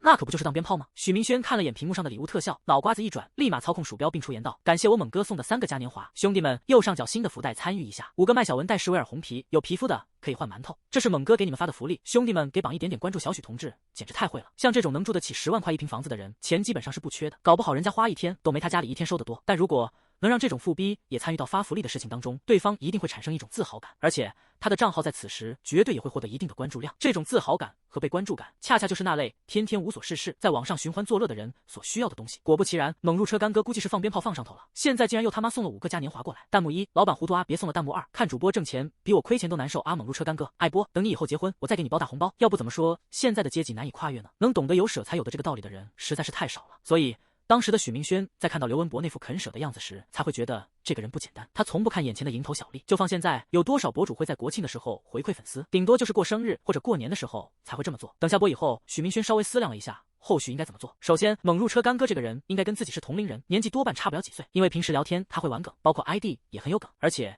这个人的游戏瘾很大。那么总结下来，这可能是个被放养的富二代，所以送他的礼滇红肯定不行了，这种富二代肯定不爱喝。当然，这里指的是不能送滇红，并非是不能送茶，茶得送，但必须是更好一点的茶，并且要说清楚，这个茶可以送给家里的长辈。如此一来，对方就懂了。至于给他本人的礼物，许明轩选择挑选一些精灵的土特产，再加上之前姥姥姥爷带来的在东北农村老家里亲自晒的葡萄干、鱼干、菠萝蜜干、蓝莓干、苹果干。像这种不缺钱的人，送什么高奢产品都是扯淡。可农村老家里老人亲自晒的东西，和他在沪市根本就见不到的特产，这才是正儿八经的好礼物。更何况老一辈人晒的东西，他在市面上根本就买不到。送礼这一学说相当有讲究，就比如给马岳飞送礼物，许明轩能给他拿金陵的土特产吗？那不扯淡呢。金陵距离通州一共就2个多小时的高铁，他能没见过吗？马岳飞也是同理，他不可能送许明轩通州的土特产。至于茶叶，就找老爸要点市面上不出售的茶，一点点就可以。对方不一定有这个眼力见能认出来，可当他把这个茶交给家长以后，那些大人可不见得会眼拙。在这个社交的环节上，许明轩选择直接找老爹帮忙，其原因也很简单，介于对方住的小区和在直播间里的消费程度都太有实力了，他只靠自己那层级不够，所以他需要仰视对方。许明轩很讨厌仰头看人，我看评论有宝贝儿问果咂啥意思？这是个东北话，等于吃奶，就是婴儿吃奶的动作。第079章，许明轩，好难听的名字。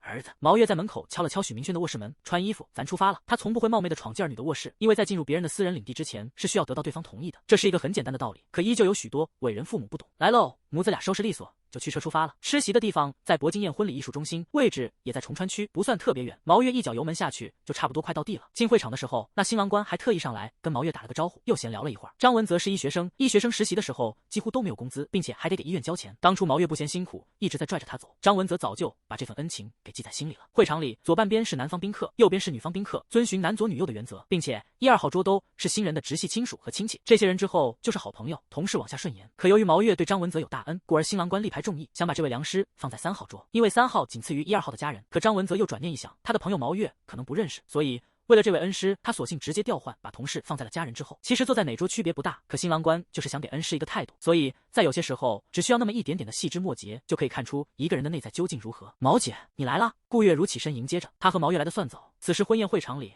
还没几个人呢。哎呦，这是你家的小帅哥吧？老顾面部含笑，仔细看向他身后的那个小男孩，可结果下一秒，他的脸部表情一瞬间就垮了。弟弟，是你？许明轩也懵逼了啊！姐，毛月见势头不对，当即出言阻止，你们俩先等会。儿子管自己同事叫姐，那他顾月如不就矮了自己1倍？不对，现在好像不是辈不辈分的问题。老顾，你认识我儿子？顾月如好半天才回过神来，认识，见过一次。与此同时，沈雨宁从洗手间回来了。妈，哎，这位阿姨好。您是我妈妈的朋友吗？您好，我叫沈雨宁。太后娘娘刚刚接受自己儿子是同事弟弟的这则消息，结果她定睛一瞄，这小姑娘挺眼熟啊，她好像在哪见过？在哪呢？哦对，在一条文案为夜很美，可你更美的朋友圈里见过。那这个朋友圈是谁发的呢？许明轩。操，就是这个小狐妹子把自己儿子勾走了。想起来以后，毛月的表情直接就变了。可沈雨宁没注意到，因为他刚刚看到这个陌生女人身后的男生了。其实先生，现在的局面很是复杂。总结下来是这样的：首先，毛月他知道儿子跟这个姑娘的关系，也知道那颗大白菜是同事的闺女。许明轩他啥都知道，但唯独不知道公主母亲已经知道了他是投拱了沈雨宁的猪。沈雨宁他也啥都知道，但他不知道其实母亲对自己这颗白菜的态度究竟如何。顾月如他不清楚毛月之不知道这俩孩子之间的事儿。现场乱归乱，可许明轩是个大心脏选手，在他的视角里，沈雨宁还没有跟家里人摊牌，所以他得装。你好，我叫许明轩，我们又见面了。他这个又是指在夫子庙的那次。沈雨宁复述了一遍他的名字许明轩，好难听的名字。车干哥强调着，我的名字出自于陶渊明的《读山海经13首之其三》，原文为亭亭明干照，落落轻摇流。这位女士，请问哪里难听了？沈雨宁听到他点名了出处，心下顿时一暖，因为他曾经说过的话被骑士先生牢牢记在了心中。不过毛月的脸色却突然又是一垮。万幸沈雨宁这次捕捉到了，小公主和毛月不知怎的，两个人就像是水与火一样，好似无法相容。女孩心中暗道，这位阿姨是明轩的母亲吗？她好像讨厌我，这是为什么？沈雨宁的大脑开始了超负荷般的思考。不过好在她想明白了，最重要的一点是她刚才说许明轩的名字难听，那名字不就是父母取的吗？她脑子抽了，居然说这种话。沈雨宁，你这是什么情商？还有一点，这个因素比较绕逻辑。首先，骑士的母亲必然知道儿子有小公主，可许明轩刚才却装出了一副好似不认识小公主的模样，而她身为骑士的公主，刚才对骑士先生的态度也不算好，言语里还比较陌生，所以骑士的母亲也许猜出了他还没有跟家里人说出许明轩的存在。沈雨宁这样一盘算，发现自己在许明轩的母亲心里貌似已经扣了大分。女孩回头看了亲妈一眼，最后做出了活这么久以来最大胆的决定，她不能再懦弱了，她不能让许明轩一个人承担这一切，她要告诉所有人，我沈雨宁是她许明轩的小公主。对不起妈妈，我答应你的事现在要食言了。小公主鼓起勇气，当着二位家长的面环住了少年的胳膊，并在他耳边低吟，我妈知道咱俩的事了，你不用装。随后他又对着毛月道了声歉，阿姨，我刚刚说错话了，其实明轩的名字很好听，刚才我是在开玩笑，对不起，浪费您一些时间，我再次自我介绍一下，您好，我是许明轩的女朋友，我叫沈雨宁，初次见面给您带来了不好的印象，很不好意思。骑士先生也急忙找补着，啊，对，妈，这就是我拱的那大白菜，你看过照片的，他说我名字就是开个玩笑，调侃啊，你别放心上啊妈。许分叉活跃气氛的功底嘎嘎牛逼，刚才还沉闷压抑的空气，只被他一句拱白菜就轻松化解了。小沈你好，太后娘娘依旧是没露好脸，不过好歹是同事的闺女儿，面子得给。随后许明轩就把老妈给拽走了。沈雨宁杵在原地对着顾月如说道，妈，对，不要说对不起。顾月如止住了闺女儿的话语，丫头，你刚才很勇敢，而且做得很棒。她是想隐藏一下这则信息，然后找机会考验一下那个小孩，可如今明显是不好瞒的。女儿能这么勇敢的做出她自己的决定，顾月如很是欣慰，因为她的女儿长大了，她能在这错综复杂的人际关系里认清当前局势的最优解法。可顾月如有一点很是担忧，她刚才也注意到了毛月的表情。第080章，弟弟会撒娇，姐姐魂会飘婚宴现场侧门外。妈，许明轩赶紧给自家小公主找不着，你别黑着脸吗？雨宁她刚才那话就是在跟我闹着玩，你别跟她一小孩一般见识。哦，毛月双手叉腰反问道，那你告诉我，那姑娘明明是你的白菜，可为什么刚才一开始的时候要装作不认识你？咋的？当我儿子的大白菜丢人？我看到他的第一眼就觉得这人眼熟，好不容易才想起来这是谁，结果他那话说的，我都以为是我认错人了。不是啊妈，你误会了。车干哥心力交瘁的解释道，我以为他还没跟家里人坦白，所以就寻思着装一装，那谁成想他老妈知道了。随后我们的小许同学将事情的全部都给陈述清楚了，包括他和沈雨宁第一次见面时对方对于他名字的评价。许明轩能明白，刚才沈雨宁说他名字这茬，就是因为当初在高铁站的那回事，他一个小女孩想跟自己的骑士调皮一下，只是他忘却边上还有一个骑士的老母亲罢了。这终究是说者无心，听者有意，太后娘娘是把这事儿给记心里了。等母子和母女俩聊完，就轮到大人和小孩了。沈雨宁别的不管，上来直接认错，明轩，不好意思，我不应该这么说你名字的，真的抱歉，名字是父母给予的，就算刚才毛月不在现场，那他也不能说这种话，因为她是骑士的公主，陌生人可以，但她不行。沈雨宁是个知错改错且认错的好公主，她是从小被宠到大的，长大了以后遇到许明轩也是在被宠，所以刚才那一时间脑子没转过来弯，导致这张嘴抽抽了。如今反应过来，他必须得及时把话和许明轩说清楚，不然他害怕这件事会成为他心里的一根刺。等以后的某天，这根刺也许会成为一根引爆炸药的导火索。从这件事上就能看出来，拥有一个优秀的另一半到底有多重要。如果是以前的沈雨宁，他根本就不会想这么多。可自从成为许明轩的公主以后，他真的在对方身上学到了很多知识。哦哟，分叉王捏了捏女孩的小耳朵，我的公主真是长大了，也懂事了。那好，身为骑士，我就再给公主殿下上一课。雨宁，你的道歉我接受，但我现在无法原谅你。刚才当着老妈的面被说名字不好听，许明轩心中必然也是有气的。可他又清楚沈雨宁说这话的意思，所以这气他发不了。站在骑士的角度上，许明轩应该把这件事翻篇，因为骑士愿意宠着公主，也愿意纵容他。但很可惜，许明轩不能这么做，因为他不只有骑士这一层身份，他还是个儿子。明轩这个名字是老爸老妈用心取的，身为人子，他能不护着点就在现场的老妈。别人可以让他老妈不舒服，可唯独他许明轩不行。车干哥的优点之一，会将一件事情里的许多小分支分化为不同的小事去处理。比如上次玩的小游戏，许明轩的说法是生活费是生活费，自己挣的钱是自己挣的钱，这二者绝不能混为一谈。也是因为这点，他对杨云洲的事儿才会生这么大气。如果老杨用他自己挣的钱炒股，炒刀皮，那亏了就亏了，就当买个教训，许明轩不会这么激动。可杨云洲实际用的钱是爹妈给的，这笔款项根本就不属于他，而且这犊子还他妈撸网贷。有些难听的话许明轩没对着杨云洲说，比如什么叫别告诉他爸妈，那网贷逾期1-2个月，信贷公司逼他妈的联系他家里人，到时候娟姨俩人不还是会知道吗？那知道了，不就得给他填窟窿？杨云洲清楚，他根本无法在1-2个月之内挣出4万，他在等待着这一天降临，他在等爸妈给他填洞。老杨之所以放假去找个网管的兼职，那是因为出了这事，他在家躺不住。他当网管不是为了还债，就只是为了等到爸妈给他填窟窿的时候，他心里能好受点。他可以告诉自己，杨云洲，你已经努力了。你挣不到这么多钱，所以不怪你。这样论下来，那炒刀皮的4万4全是他家里给的。许明轩没当场骂难听的话都不错了。最后车干哥之所以警告老杨，让他以后别再沾这种事，不是因为炒股不好，而是他万一再沾，用的也还会是爹妈的钱。炒股炒刀皮既然存在，那它就是合法的。既然合法，那又有什么不能玩的？车干哥他自己也炒股，也玩基金期货，他就用自己挣来的钱。你杨云洲既然有炒刀皮的想法，那就用自己的钱呗。你当助理的工资呢？就这些话，全部都在戳老杨的肺管子。只是介于俩人当年的同学情，许明轩想给他留点脸。话归正题，沈雨宁温柔的将脑袋贴在他肩上，眸星一闪，吐气如兰的说道：“我理解，明轩，有你在身边真好。”小公主清楚自己终究会走向社会，在家里，他们所有人都会宠着并依着自己，但在外面可没人会这样做。她得学着跳出舒适圈。好，许明轩嘴角微扬。那我就看我家小公主以后的表现了。在此刻，骑士先生彻底放下了对刚才那件事的心结。沈雨宁所害怕的那根刺没有扎进少年的心中。俩孩子互挽着胳膊回到座位，两个当妈的全当没看到，就在那自己聊自己的。哎呦，这是小轩吧？其中一人凑过来对许明轩上下打量着，长这么高了。车干哥憨厚的挠头问候道：“哎呀，温姐好啊！哎呀妈呀，我这第一眼还没认出来您。您说您怎么越活越年轻呢？这皮肤也太细腻了吧！”对方一听这话，脸都笑出褶子了。小轩呐，我就喜欢听你这孩子说话，那小嘴是真甜啊。温姐全名温玲，是太后娘娘同科室的同事。许明轩上次见她是高考之后的升学宴，已经有几个月了。毛月就在旁边，对这一幕他早都见怪不怪了。自己这儿子特会说话，反正见到跟自己差不多大的姨就喊姐。你就想吧，假设你是一个40多岁的中年男人，结果突然有个18、19岁又穿着裙子的妙龄少女对着你温柔的喊了一声哥哥，这谁的魂能不飘？今天3章发完，年快过完了，是不是也该上班了？第081章，房子写他名，我妈会游泳。难产先保大3号桌，一共6人，位置都是提前安排好的。除去毛月跟顾月如以及他们的孩子，剩下的俩人，一个是温玲，另外一个叫蒋逸轩。温玲跟毛月同属肿瘤科的，蒋逸轩属泌尿科，几人私底下关系也都不错。落座后，温玲巴拉了一下毛月，随口挑起一个话题：“老毛，你知道不？过几天咱这要从通州那边转来一个病人，乳腺癌啊，快恶化到晚期了，是老杨接收的。涉及到癌之一字，不管是什么病，那肯定都不得好。更何况如今这个时代，医患关系本就紧张，像这种快恶化到晚期的患者，主治医师但凡出一点点差错，病人家属搞不好就得来上来。所以毛月当即询问着，细胞扩散到哪了？化疗多少个疗程了？”温玲揪心的摇头，不知道，人还没过来呢。反正我听通州那边的人说，病人头发都没了。她那丈夫为了筹钱化疗，连房子和车都卖了。她儿子天天熬夜打游戏做代练挣钱，眼睛看电脑看的都快看瞎了。哎呀，我的天呐，这事儿听得我心里一抽一抽的。像他们这种做了10几年，甚至是20几年的医生，生离死别的事肯定没少见过。更何况毛温二人还是肿瘤科的，癌的死亡率还一直都居高不下。在医学上，肿瘤不一定是癌症，可癌症却一定是肿瘤，所以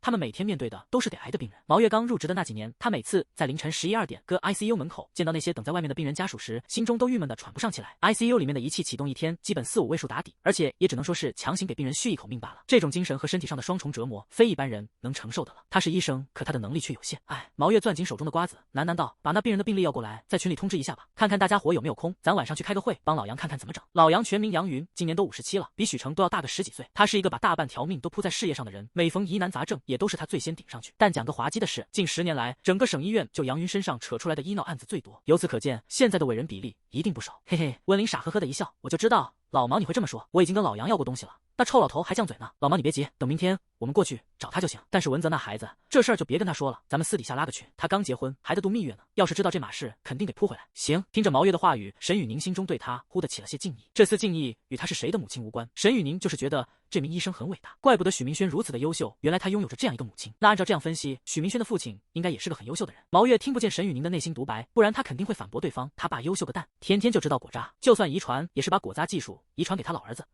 你这丫头以后估计得遭老罪了。许是沈雨宁的目光太过热烈，毛月感应到了，故而忽的往他所在的方向一看，霎时间这对婆媳居然来了一波夏侯惇丑杨戬，这孩子是咋了？毛月心中暗道，那丫头现在的眼睛都在发光。太后娘娘收回目光，不太清楚她在想什么。儿子，我去下卫生间，一会你张哥哥要是过来敬酒，你可别推辞啊。许明轩摆摆手，知道了，我又不傻。见毛月起身离开，沈雨宁给了老妈一个眼神，待得到允许以后，他也离开椅子，连步轻易的跟了上去。顾月如此时凑到了许明轩的身边，弟弟，车干哥被吓了一个激灵。妈啊，不对，姐，房子写他名，我妈会游泳，难产先保大。妈，呸，姐，您放心，我一定会贯彻好我跟我大哥聊过的爱老婆3大方针，请您放心。雨宁要是在我这受一丁点委屈，流一丢丢的眼泪，你来抽我屁股，把我屁股抽烂都行。温玲、蒋逸轩一脸八卦的抬头，顾月如这个老母亲心里寻思着，有这么个跳脱的儿子，毛月应该得老操心了吧。与此同时，女厕所不远处，毛月发现了跟在他屁股后面的小姑娘。小沈，你怎么了？是有事吗？太后娘娘确实讨厌他把自己的儿子给抢走了，可这毕竟是人家小两口的感情，他这个当妈的必然不能乱搞，所以毛月该给的尊重不能差了。没什么，我就是想问问您，您现在还生气吗？我已经和明轩道过歉了，我以后会改的。好了，毛月不想难为他，阿姨没有把那事放在心上，你不用担心哈。沈雨宁听后，雪颜展开，银牙咬着下唇回道：“呐，谢谢妈啊，不对，谢谢阿姨。”完了，他嘴怎么又出问题了？肯定是被许明轩给亲的。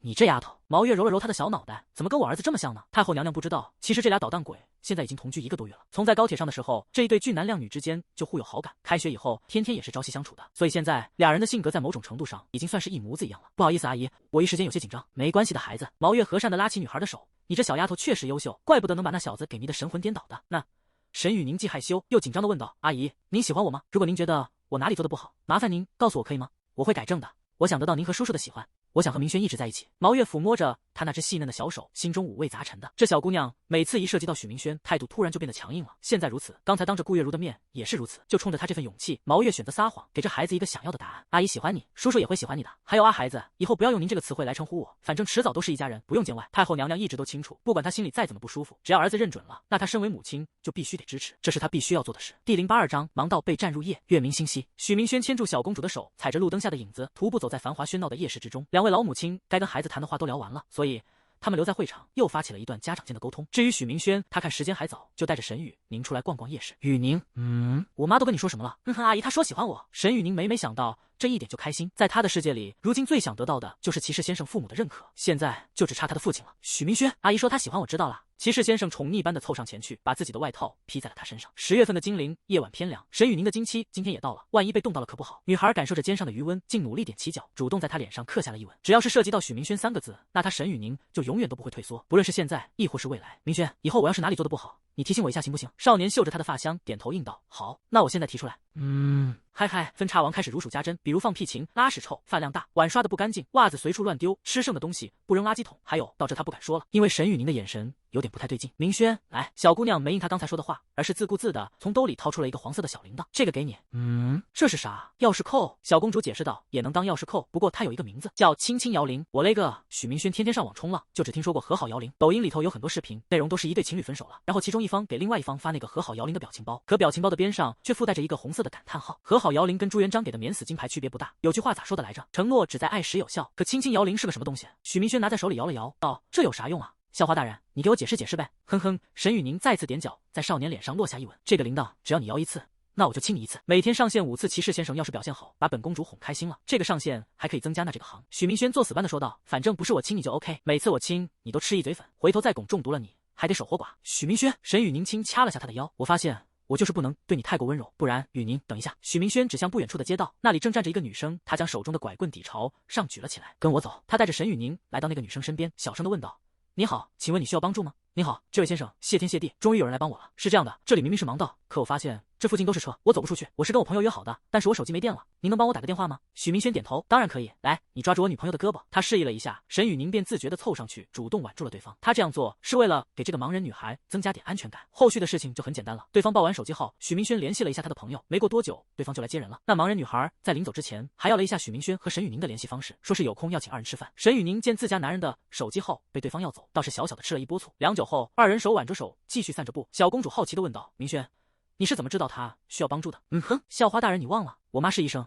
我以前听他单位的同事说过，盲人在需要帮助的时候会将手中的拐棍高高举起。”言罢，许明轩再次回头看向了那条盲道，在这条路上，明明白纸黑字贴的是盲道，旁边还有图标，可那一片全部都停满了电瓶车。不是所有的盲人都能买得起导盲犬，盲人这个群体本来就看不见光明，可如今那本该属于他们的道路都要被旁人霸占，这太讽刺了。天天研究鱼头朝向，研究春晚的教育意义，整这些没用的都不知道去处理一下这个问题。如今类似于万玉祥这种人实在是太多了。想象一下，刚才那个女孩在黑夜中一个人是那么的孤独且无助，她的朋友都快急疯了，万一刚才出现个什么坏人，那一个好好的花季少女一辈子岂不是就葬送了？这一幕和沈腾当年拍的那个不填深坑的小品有什么区别？1小时后，沈雨宁回到家，第一时间就找上了沈文琪。“爸，我有个事情要跟你说。”“女儿奴放下电视遥控器，什么事？”“爸，我就问你，盲道是不是属于盲人的路？”“是啊，那占用盲道违不违法？”“肯定违法，那法律条规写了，占用盲道属于违法行为。”沈文琪就在公安部门上班，他能不了解这个吗？“那最后一个问题，爸，有人占用盲道，可为什么没人处理这件事？”沈文琪闻言当即一拍大腿：“我懂了，闺女儿，自家丫头指定是遇到这类的事儿了，他这个爹肯定得帮着解决一下。不过盲道被占这事儿是归城管和交警部门管的，他想插手会麻烦点。他奶奶的，麻烦就麻烦了，女儿都发话了，他必须得给处理了。如果要是让沈雨宁知道沈文琪的内心想法，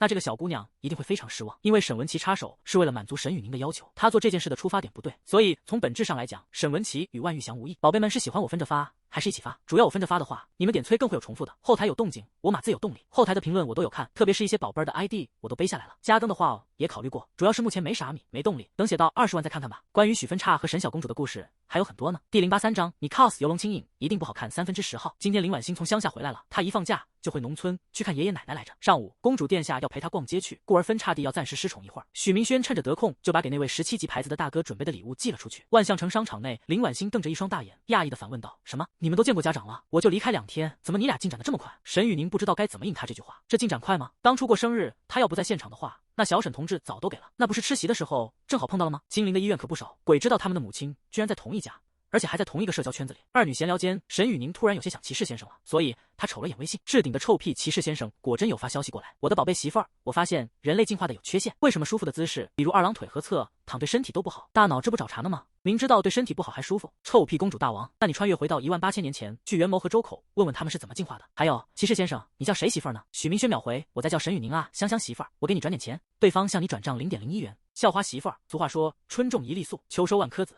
那我在秋天给你1分钱，你明年春天还我1万块。可别忘了，沈雨宁处在原地一动不动地捧着手机傻笑。短短的几条消息，许明轩就制造出了3种暧昧且充满了依赖的称呼。这一句媳妇儿简直都要甜死他了。只是有一点比较遗憾，因为这些称呼是用打字的方式发过来的。沈雨宁想听他发语音。臭屁公主大王，那早在18000年前，我们俩在元谋刚认识的时候，你还欠了我5根不拿拿呢，你先把欠我的不拿拿还了。臭屁骑士先生，不拿拿。臭屁公主大王 ，banana 香蕉。我的骑士先生，您英语这么差吗？这都不知道？如 apple、banana、orange、father 这种词汇，在小学的时候就接触过了，算是最基础的知识。他知道他的骑士先生英语很差，但也不至于这么差吧？臭屁骑士先生，媳妇儿 banana 我知道是啥，但我不知道不拿拿是啥爱。你都好几天没给我补习英语了。臭屁公主大王，等开学以后，这几天缺失的我全都不给你。沈雨宁第一次如此期待开学，他感觉这个国庆过得特别慢，他都有点嫌弃放假了。臭屁骑士先生。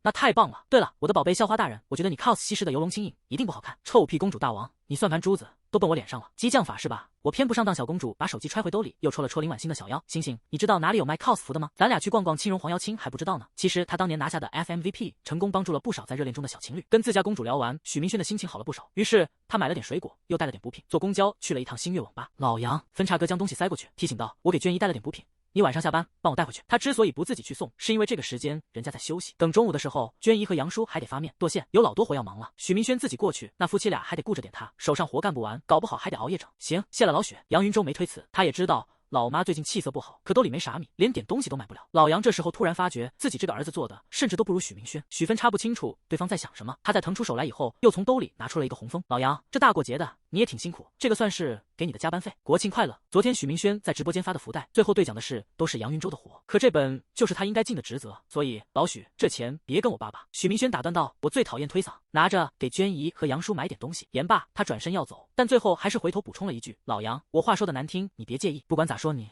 也老大不小了，学着懂点事吧。”杨云洲踌躇半天，最后还是将那个红封捏在了手里。他清楚自己这兄弟是在替他找不亏掉的钱，他怕在网上转账自己会误认为这个钱是羞辱，所以就用国庆红包的说法，将钱以加班费的名义送过来了。不过有一点他以为错了，许明轩不是在帮他，老许只是在帮他的父母。杨云洲目送着好兄弟离开，他忽地感觉自己和许明轩的距离貌似越来越远了。自上大学以后，他就变了，变得很成熟，变得有担当。如果当初我也跟你一起去通州上学，结局是不是会不一样呢？杨云洲喃喃自语着，他有点后悔去广陵了。高中的朋友，不管关系有多好，只要上了大学，只要两个人不经常见面，那关系确实会渐渐生疏。因为每个人在上大学以后，都会有属于自己的新圈子，这是一定会发生的事情。杨云洲之所以跟许明轩还有联系，许明轩现在还愿意把小助理的活给他干，主要就是因为娟姨和杨叔，不然就冲着他拿直播的国标账号去钓妹子这事儿，都没人能够忍他。许明轩走出网吧，站在大街上连连叹气，他现在终于知道为什么有这么多人会喜欢抽烟了，在心情不好的时候来一根，真的能舒服很多。这老杨啥时候能长大呢？你放假回金陵，就是给你爸妈带一份凉了的活脚，他们都能开心1年啊。许分叉和沈屁王的表白剧情会有的，就是在我的认知里，如今的感情就是两个人看对眼了，然后就稀里糊涂的在一起了，除非是单方面的追人嘛。像双向奔赴、两情相悦，最开始几乎不走表白的程序，这个程序都是在后面补上的。第084章，3人成分差，今天状态好，来第4个。中午，许明轩回家吃饭，结果刚进屋就被客厅里的氛围吓到了。许成正襟危坐在沙发上，大气不敢喘一口，太后娘娘双手掐腰，龇牙咧嘴的模样很是凶残。许清河不在，应该是跟同学出去玩了。至于跳跳，他鬼灵精的很，见太后娘娘这架势，如今正趴在犄角旮旯里，连尾巴都不敢乱摇。妈，这是咋了？咋了？毛月一拍桌子，小兔崽子，给我过来坐好。许明轩颤巍巍的走过去，坐在了许成身边。这一幕他太熟悉了，在他们老许家，这叫做批斗大会。一旦家里有人犯了错，那就必须得开会，把那个人拎出来教育一顿。嗨嗨，毛月清了清嗓子。今天清晨，我发现客厅里的卫生间那马桶边上居然有着一滩黄色的物质，而且都凝固了。我推测这应该是那个凶手昨个晚上起夜弄的。说说吧，你们爷俩谁整的？坦白从宽，抗拒从严，主动承认错误，我能给你一个痛快。太后娘娘说这话的时候，气势是拉满的，而且眼睛一直在看着许明轩。许分叉是何许人也？他在心里分析了一下目前的局势。首先，许清河跟太后娘娘是女生，不站着，所以大概率不是他们。跳跳是 dog， 而且智商高，被训得很好，天天都有固定的时间出去遛弯排泄，也不太可能会干这种事。那剩下的就是许成和许明轩了。许成所处的主卧里有卫生间，所以他没必要去客厅的卫生间，孤儿果渣王也能先放一放。最后就只剩下许明轩一个人，嫌疑最大。这还不算完，众所周知，许明轩他尿分叉，分叉不是就有很大可能尿外头吗？把事情想清楚以后，分叉王那是两眼一黑，屁股一撅，往地板上一跪，冲天哀嚎着：“哎呀！我弟妈呀，冤啊！我比窦娥还冤啊！10月份的精灵不争气啊，不下雪啊！那分叉就是随口一提的事儿，他许明轩就不分叉，现在怎么一个个提起分叉和尿歪这两回事，就都想起他的名来呢？古有3人成虎，今有3人成分叉，但凡有个史官在这，他许分叉就彻底废了。”许明轩伸出4根手指，对准天花板上的灯郑重说道：“妈，我对灯发誓，那马桶肯定不是我整的。此言如若有虚，我以后玩狼人杀，把背手刀。”哎呀，毛月感叹着。你这誓言还挺多，但很可惜没用。许明轩同志，空口无凭，请出示你的证据。如果无法证明自己的清白，那本官就要断案了。我上哪整证据去啊？许明轩破了，我昨晚上跟我家公主打视频睡的，我就没起过夜。我让他来给我作证行不？果渣王在旁边听到儿子可以自证，那小表情瞬间就变了。于是许成轻咬舌尖，将双手握紧放在腿上，强装着镇定。许明轩离得近，他自然有观察到老爹的肢体动作。老爸，你看儿子。还没等分叉哥开口，毛月就表态了：“不行，雨宁那丫头现在跟你穿一条裤子的，她的证词没有信服力。”太后娘娘言辞拒绝。在她的视角里，沈雨宁昨天晚上为了自家这头猪都这么勇敢了，帮她做个假证不是随随便便的事，她的话怎么可以当做证词呢？就是，儿子你就认了吧。太后娘娘说了，坦白从宽，你现在承认算自首，可以从轻发落啊。太棒了，不愧是我媳妇。儿子啊，我的媳妇把你媳妇的证词给拒掉了，你拿什么跟我斗？结，家里话语权最大的王是我的女人。哎呀，一会儿回房间再裹回媳妇的渣果渣王都快飘飞了。许明轩深吸一口气，心道：老爸，你不认那就别怪我不义了。分叉王从茶几上拿过一根火腿肠，走到跳跳面前蹲下，轻声诱惑着：“三哥，你一定知道是谁干的，你帮我作证，我管你1个月的火腿肠，咋样？”王跳跳抬头，他非常识趣的看了太后娘娘一眼。这只边牧现在的智商堪比部分成年人，他能听懂刚才几人说的话，而且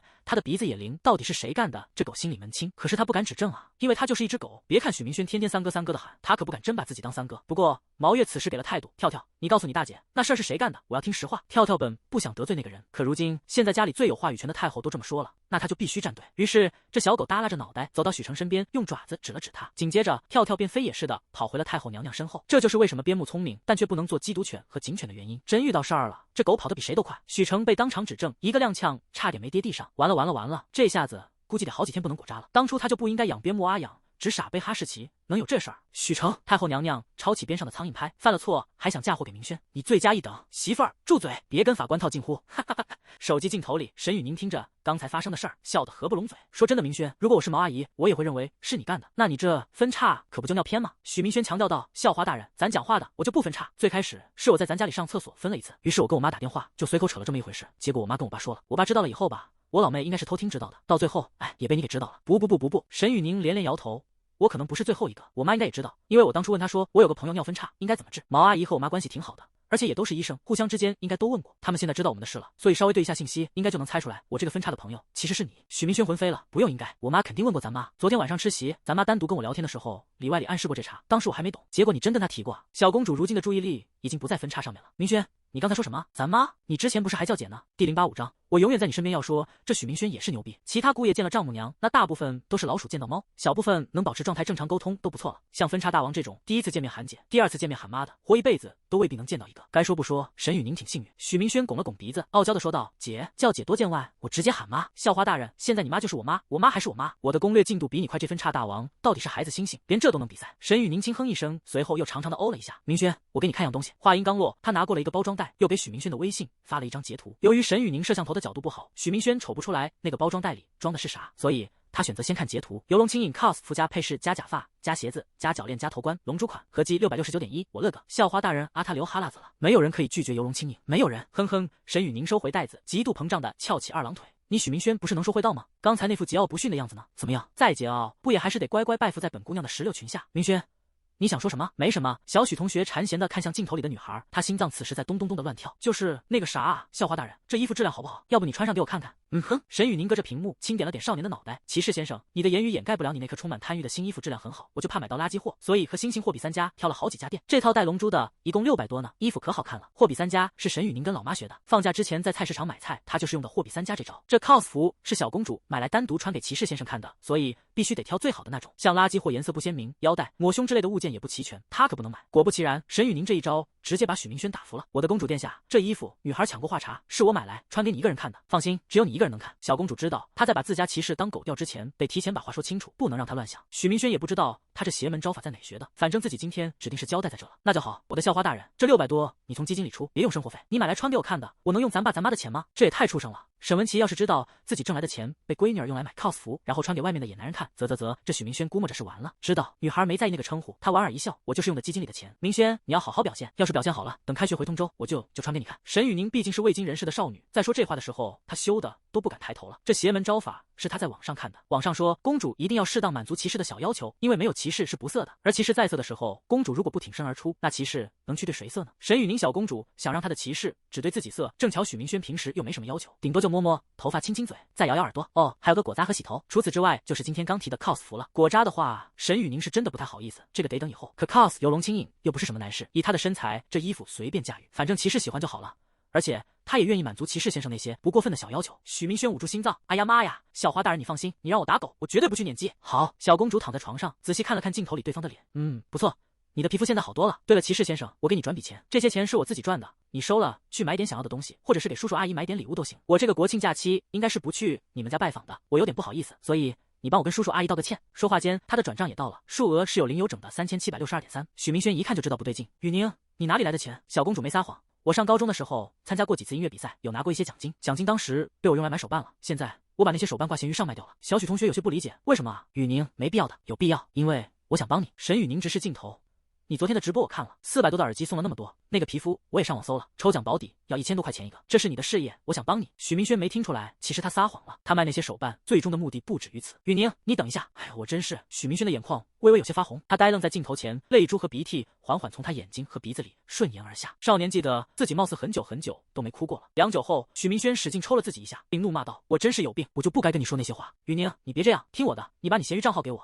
那些手办，这是我心甘情愿的，我不要手办，我只要你。他这样说道。明轩，你说的对，生活费就是生活费，这笔钱是我爸妈给我，让我花在自己身上的，我没有资格动用它来帮助你。我想过，假设未来有一天我和你有了一个女儿，她把我给她的钱原封不动的交给了一个陌生的小男孩，我若是看到这一幕，心里一定会不舒服。我知道你这么想，这么做是为了在我爸妈面前做表现，但你错了呀。明轩，我是你的公主，日子是我和你一起过的。我早都想跟你说了，其实你跟我玩的这个游戏有一点很不好，因为生活中的压力不应该只有你一个人承担，我沈雨宁也有责任。第086章，我只要你女孩说话的语调虽轻，但许明轩心上的那道名为坚不可摧的防御，如今已被他彻底摧毁。有道是最难销售美人恩，小许同学今天也算实打实的感受到了。哎，雨宁，我这辈子是栽你身上了。骑士先生现在才知道，原来他打的算盘，其实小公主心里门清。许明轩不管怎么说，今年才大一，连20都没有呢，真没必要把账搞得那么清楚。可他却依旧选择这么做了，其目的之一就是为了以后见这丫头家长的时候，他能把这件事拿出来唠。女方家长一看，哎呀，这小伙子大一的时候就自己挣钱处对象，完了还不让自家丫头咋地咋地，话说的还漂亮，又这么懂事，这不都是加分项吗？镜头另一边，小公主将唇贴近屏幕，隔空给了少年一吻。明轩，以后不论有什么事，你都可以跟我说，不管有什么压力，我都会陪你一起承担，就哪怕你分叉了，把马桶尿脏了你也不用管，我来收拾就好。公主殿下，您排比句说的很好，以后别说了，怎么又把分叉这事儿拿出来了呢？谁让我家骑士先生分叉这一情况都已经深入人心了呢？对了，明轩，你刚刚打了自己一巴掌，脸疼不疼？去敷一敷吧。许分叉抹了抹眼泪，没事儿，我脸皮厚。来，雨宁，你把你卖掉的手办给我看看，我保证以后一定全给你补回来。不要。女孩俏皮的复述了一遍刚才说过的话。我不要手办，我只要你。晚上，鼓楼区人民医院肿瘤科室会议进行到最后，温玲拍了拍白板上挂着的片子，目前按照病人的身体情况，就到最后很有可能是人财两空。老杨，我的建议是，我懂。杨云无力的一摊，可病人已经从通州转院过来了，他的家属是想救的，既然想救，那不该说的话就别说。二人沟通间，会议室的门被轻轻敲响。杨老师，那位病人的丈夫来了。知道了。杨云摘下眼镜，蹒跚无力般的走进了隔壁的屋子。这间屋子里正坐着一个蓬头垢面的男人，他胡子黑长，许久未刮，衣服裤子上也都满是油污。您好，杨医生。别。杨云摆了摆手。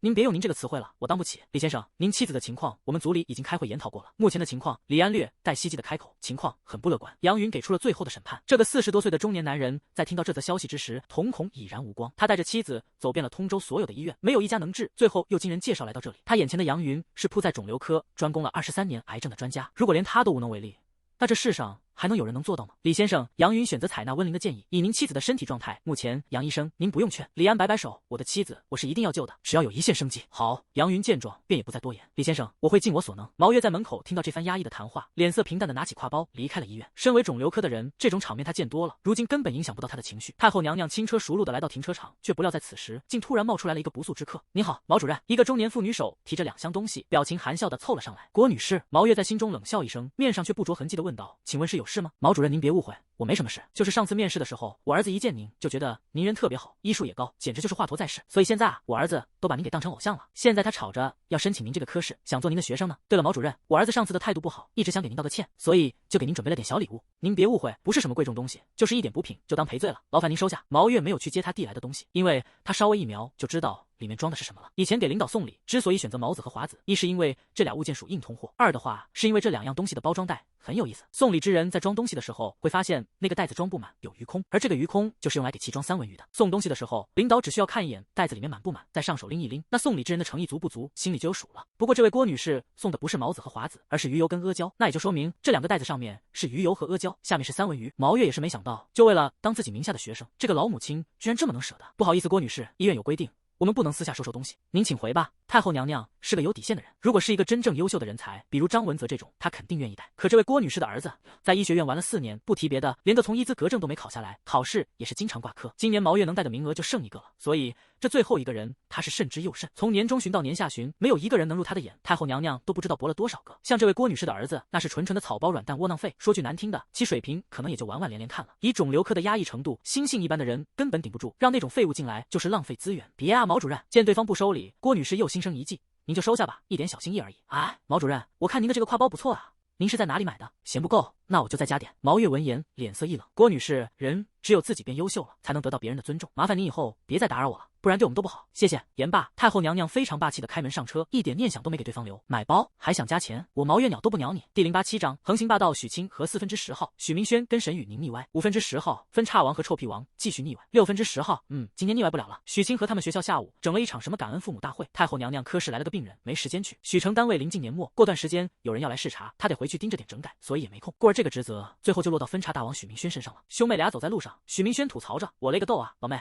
你们学校是不是抽风了？大国庆的整这么个会出来，我上哪知道去？”许清河也挺来气的，可能是因为周1到周5开，学校害怕影响我们的学习进度，所以就选周末了呗。哥，你当年开没开过这个感恩父母大会？开过啊，纯脑残会。许明轩一寻思，这个就想乐。当时是许成去的，当时台上人在那喊：“请看看你们父母那粗糙的双手吧。”然后许明轩扒拉了一下果渣王的爪子，发现他那蹄子刚吃完猪肘子没洗手。等一顿煽情的演讲结束，那帮傻逼主持人就开始卖书了，原价2888，今天跳水价只要28.8。当时许明轩真想上去踹他一脚，你原价咋不卖2888万呢？反正到最后跳水不都是28块8吗？哥，许清河扒拉了一下清哥，咱俩这也不是去学校的路啊，我先带你去找你嫂子。嫂子，许清河激动了，他可想见嫂子了。不过沈雨宁脸皮薄，不太好意思，所以这事儿才一直搁置着。兄妹俩溜达的走到小公主家的小区门口，沈雨宁早都已经在那等着了。她最近是经期，金陵天气也凉，所以没法穿小裙子给心爱的分叉王看。不过这小姑娘饶有心机的将头发处理成了披肩发。沈雨宁狠了解分叉王，知道披肩发是这哥们儿最喜欢的头型。果然有了骑士以后就不一样了，现在的公主殿下在扎头发的时候都得先考虑考虑自己家的小朋友。雨宁，许明轩松开老妹的爪子，冲上去抱住了他的小公主。我的宝贝儿，想死你了，来相一个。木啊！沈雨宁环住少年的腰，脑袋连躲都没躲。好好好，哎呀，你轻点，不然我还得补妆。哇塞，嫂子！许清河蹦蹦跳跳的凑上去，使劲用鼻子嗅了嗅。嫂子你好香，也让我来一口。起开起开！许明轩依旧护食，这块香香软软的小蛋糕，他可不能让别人碰啊！你好。你就是明轩的妹妹小清河吧？对对对，嫂子是我。嫂子你好优雅。沈雨宁没紧张，她有样学样的来了一句：“也没有啦，都是被你哥照顾得好。”对了，小清河，初次见面，姐姐给你准备了一份小礼物。她拿出一个红封，将其塞进了那丫头的怀中。许清河在大是大非的问题上向来很听话，所以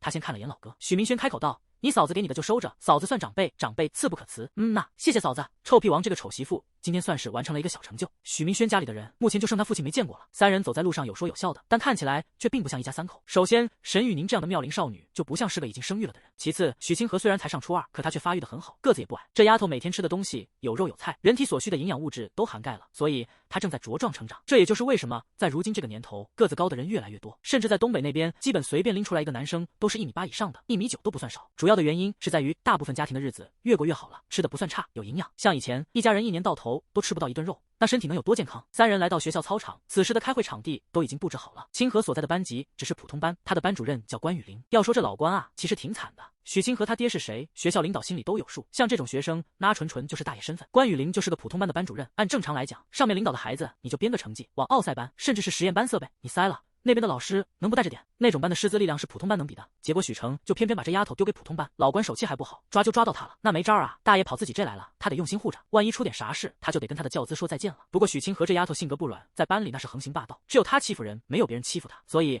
老关还挺放心的，欺负其他人就欺负吧，这小祖宗别被欺负了就行。许明轩也知道这情况，他很同情这个老关，他把许清河照顾好了吧，大公是他领导的，照顾不好出事吧，他的教资的被拿出来祭天，哎，里外里都不好做。像《人民的名义》和一些警匪破案片都有演绎过这一幕，比如某个地方发生了一件影响很恶劣的案子，省厅或者是上面勒令这个地区所在的辖区的警局在20天内破案，然后这个警局的局长得知消息以后呢，就勒令他的刑警大队队长在10天内破案，破了大功是局长的，没破大锅队长背。话归正题，许清河找到了属于自己的位置，他刚坐下，边上的一个小男生就凑过来了，清河姐，作业我写完了，我现在拿给你。不用，你开学再给我。小丫头从兜里掏出了20块钱，给你，这是天知地知。你知我知，要是让老班知道，我活砍了你！是。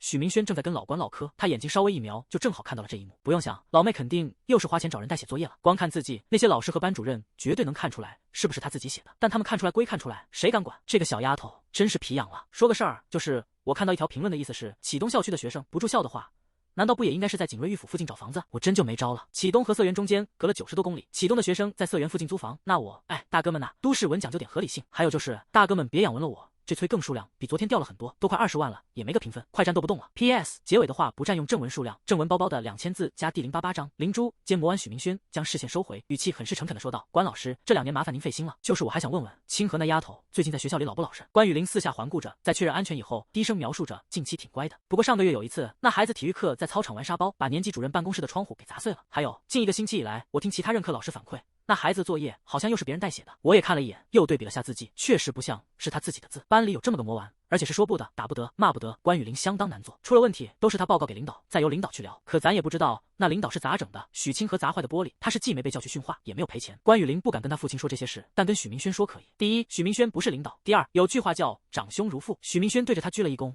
我知道了，关老师，真的麻烦您了。那些事我来处理。别，明轩你快起来。老关立马扶起对方，有些事情我只能跟你聊。清河那孩子本性不坏，就是太小太顽皮了。明轩，你身为哥哥得多费点心。明白。当初许成之所以没把许清河塞进那种师资力量更好的实验班，是经过深思熟虑的。首当其冲的因素是介于清河的成绩，他在学习这方面的智商都不如许明轩。而实验班可都是尖子生，最厉害的那种都是奔着清北去的，稍微再差点也低不过985和211。他要是去了那种高压的地方，学习进度能不能跟上先不说，人都未必能融入班级。就以这丫头的性格和班里的学习氛围，他搞不好都会被孤立。要知道，当初的许明轩也只是普通班的学生而已。许成和毛月的认知可不短浅，学习成绩不好就不好了。像如今这个时代，学习成绩不好不代表不能出人头地。许明轩的文化课成绩也不好，但他上了大学以后依旧混得如鱼得水。而许清河呢，他自己也挺争气的，上课的时候认学，但脑子笨，这也没办法。目前的成绩就是中等偏下的水平。许明轩当年比他稳定，就在中间那块待着。用沈腾的原话来说，就是既不垫底也不冒尖。不过很可惜，抛开学习成绩不谈，这丫头的心性出了问题。砸坏玻璃这事，反正他是没跟自己说过。找人代写作业就更不用提，老妈要是知道，准能把他屁股抽开花。想到此处，许明轩先是给许成拨了通电话过去。喂爸，问你个事，怎么了？关老师跟我说，清河上个月体育课在玩沙包的时候，把年级主任办公室的玻璃砸碎了。你知道这事不？我不知道啊。清河把钱赔了。哼，许明轩讽刺着，他要是赔了，你能不知道？估计是谁给垫上了吧？老爸，我建议你还是别摆出一副高高在上的样子。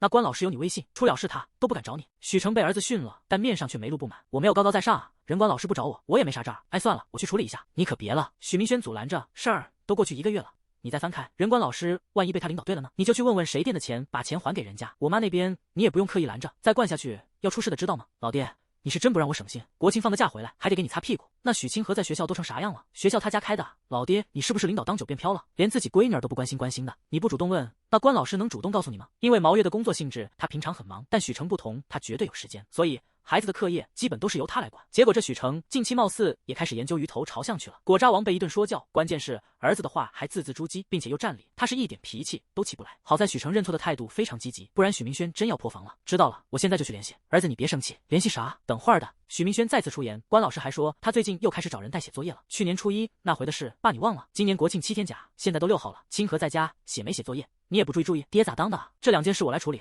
你把刚才我说的话原封不动的告诉我妈。老爹，现在初2的时候不管，等以后严重，搞不好能把你给坑了。这话真不是危言耸听。今年不就有个女生带了个天价耳环出来吗？许清河她不是一般人家的孩子，普通父母的孩子淘气点可以，但她不行。这丫头的心性出了问题，如果现在不加以矫正，等以后要是变得过分了，那可就完犊子了。想搞许成的人不是没有，有句话咋说的？没有什么所谓的敌人，无非就是立场不同罢了。人民的名义里，赵瑞龙说过一句非常直白的话，这里就不提了。将电话挂断，许明轩长长的舒了一口气。他给许成打电话，敢用这种语气，但和毛月聊可就不行了。因为老妈工作环境的缘故，家里人对他的态度绝对不能太差，不然心里容易出问题。明轩，你别急。沈雨宁拍着他的背，替他顺着气儿。清河也才初2，还小呢，小孩子不都这样吗？你别把自己气坏了。哎，我当初上初2的。说到这个的字的时候，许明轩停了，因为他发现自己在面对许清河的事情之时，所拥有的想法、做出的举动以及想说的话，居然和华夏市家长无异。1089章，你信我5更，今天1万字。感谢各位大哥的礼物，都看到这了，丢个书评吧，差评也行。亲爱的同学们，请看看你们父母的双手，就是这双手，含辛茹苦的将你们抚养长大。呜，妈妈。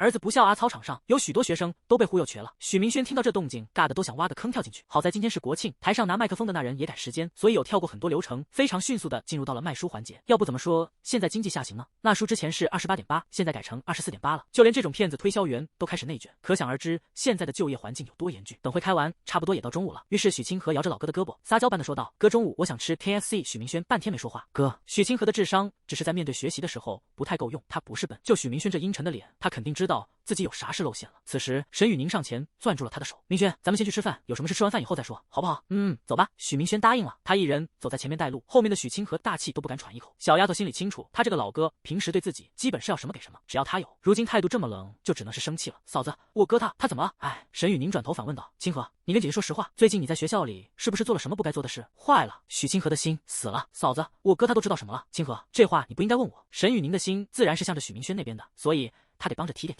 一会儿赶紧承认错误，不然我也劝不住你哥哥的。KFC 店里，许清河看着桌子上的食物，肚子居然没有一点胃口。全家桶、鳕鱼堡、薯条、翅根翅中、鸡米花、披萨以及炸鸡和爆米花，这些都是他爱吃的。许明轩将吸管插进饮料里，放在许清河面前，嘴中淡淡说道：“先吃饭吧，哥。”对不起，现在许清河哪能吃得下去啊？他害怕哥哥对自己失望，也害怕哥哥不要他这个妹妹了。因为什么对不起？把事情说清楚。我玩沙包把办公室的窗户打坏了，这件事情其实不怪你啊。许清河抬头，一脸迷茫。他老哥这是神妖路子，就连沈雨宁现在也是蒙圈状态。许明轩打开汉堡盒子放在他面前，解释道：“我以前上学的时候打篮球也打碎过玻璃，球和沙包一样，我们都无法控制它的运行轨迹。打碎了玻璃，你不是故意的，这算无心之失，所以哥哥说不怪你。”许清河见老哥这么好说话，情绪一瞬间回暖了不少。他刚要把心放下，可许明轩却突然话锋一转：“这件事情确实不怪你，可是清河，事后你是怎么做的？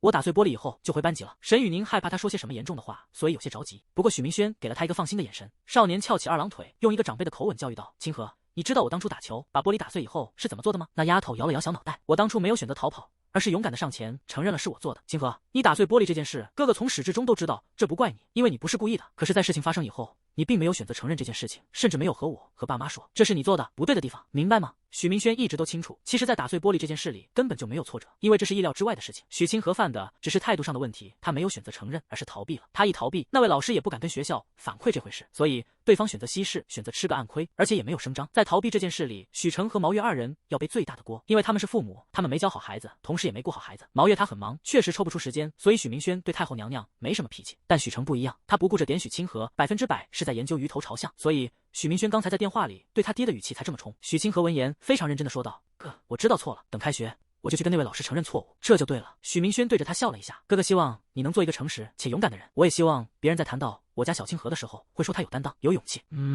哥，我一定会的。好，还有一件事。许明轩继续问道：“你最近是不是又花钱找人代写作业了？”他初一的时候就干过一次这事，但是在被发现以后就保证过再也不犯，所以关雨林的话若是属实，许清河承认了。是，不过哥，你相信我，这回我是事出有因，就截止到国庆，等国庆一过，我保证以后真的不会再犯了。许明轩挑眉，真事出有因？他没说你上次也是这么说的，因为许清河已经犯了，说这话没用，现在处理问题才是第一要务。小丫头非常肯定的点头，真的好，我相信你。许明轩选择把这件事翻篇，但是清河，这2件事我已经和爸妈说过了，作为父母，他们必须得知道，别怪我。小丫头沉默了良久，我懂弟哥，但是你能不能救救我？不然我晚上回去会死的。哥他见老哥不生气了，所以敢撒娇了。许明轩给妹妹喂了一颗定心丸，放心吧，你晚上回家的时候，我一定在家等你。谢谢哥。把事情说开了以后，许清河胃口大开。待吃完饭，许明轩给他转了点红包，让他跟同学玩去了。毕竟后天就开学了，就让这小丫头再放松放松吧。明轩，沈雨宁疑惑地问道：“清河说事出有因，你怎么不问问是什么音？少年扬起嘴角，有些小傲娇。不用问，我知道。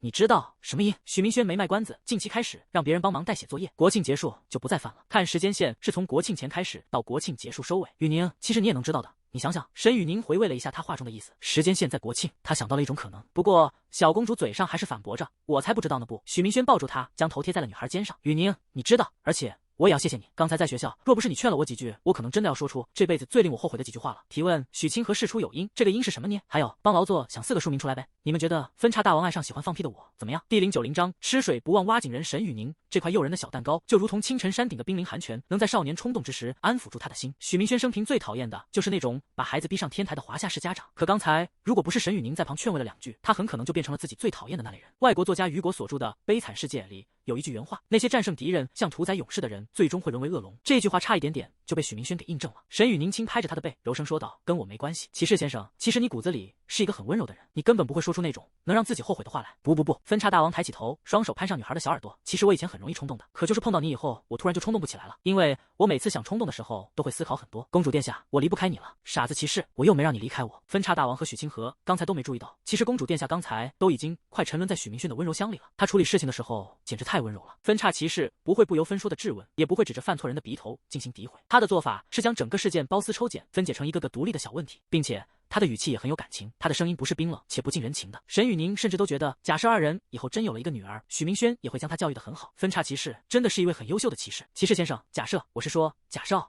假设什么？假设我们以后有了一个女儿。别，分叉大王打断道，前几天你也是假设我们以后有的女儿，这回别假设了，真设吧。真设不是在语文里有这个词儿吗？沈雨宁在有些时候真就搞不懂他家骑士的脑回路。许明轩咧咧嘴，那是我出生晚了，我要生早点，那肯定有啊。公主殿下，你说真设以后我们有了一个女儿，然后呢？小公主感觉语句不太通顺，但她还是顺话茬补充着，真设我们以后有了一个女儿，我觉得她一定会很幸福。为什么？你猜？小公主没有选择正面回答。10/7，晚家庭基金所剩余额4617.38，减回程高铁票119乘以2等于4379.38元。沈雨宁给许清河发的红包是他自己的生活费。骑士先生手上还有公主殿下卖手办的3762.3。通大市8号开学，7号晚上还有晚自习，所以分叉骑士先生和臭屁公主殿下7号下午就会通州了。至于许清河，因为有他老哥在，而且事情也都处理完了，故而许成和太后娘娘也没再说他什么。回到通州租房以后，许明轩有3件事要做：1. 开窗通风；2. 撒点蟑螂药；3. 打开冰箱冷冻层，看看里面的碗。公主殿下可以理解1和2，但3他就有点路易16摸头了。骑士先生解释说，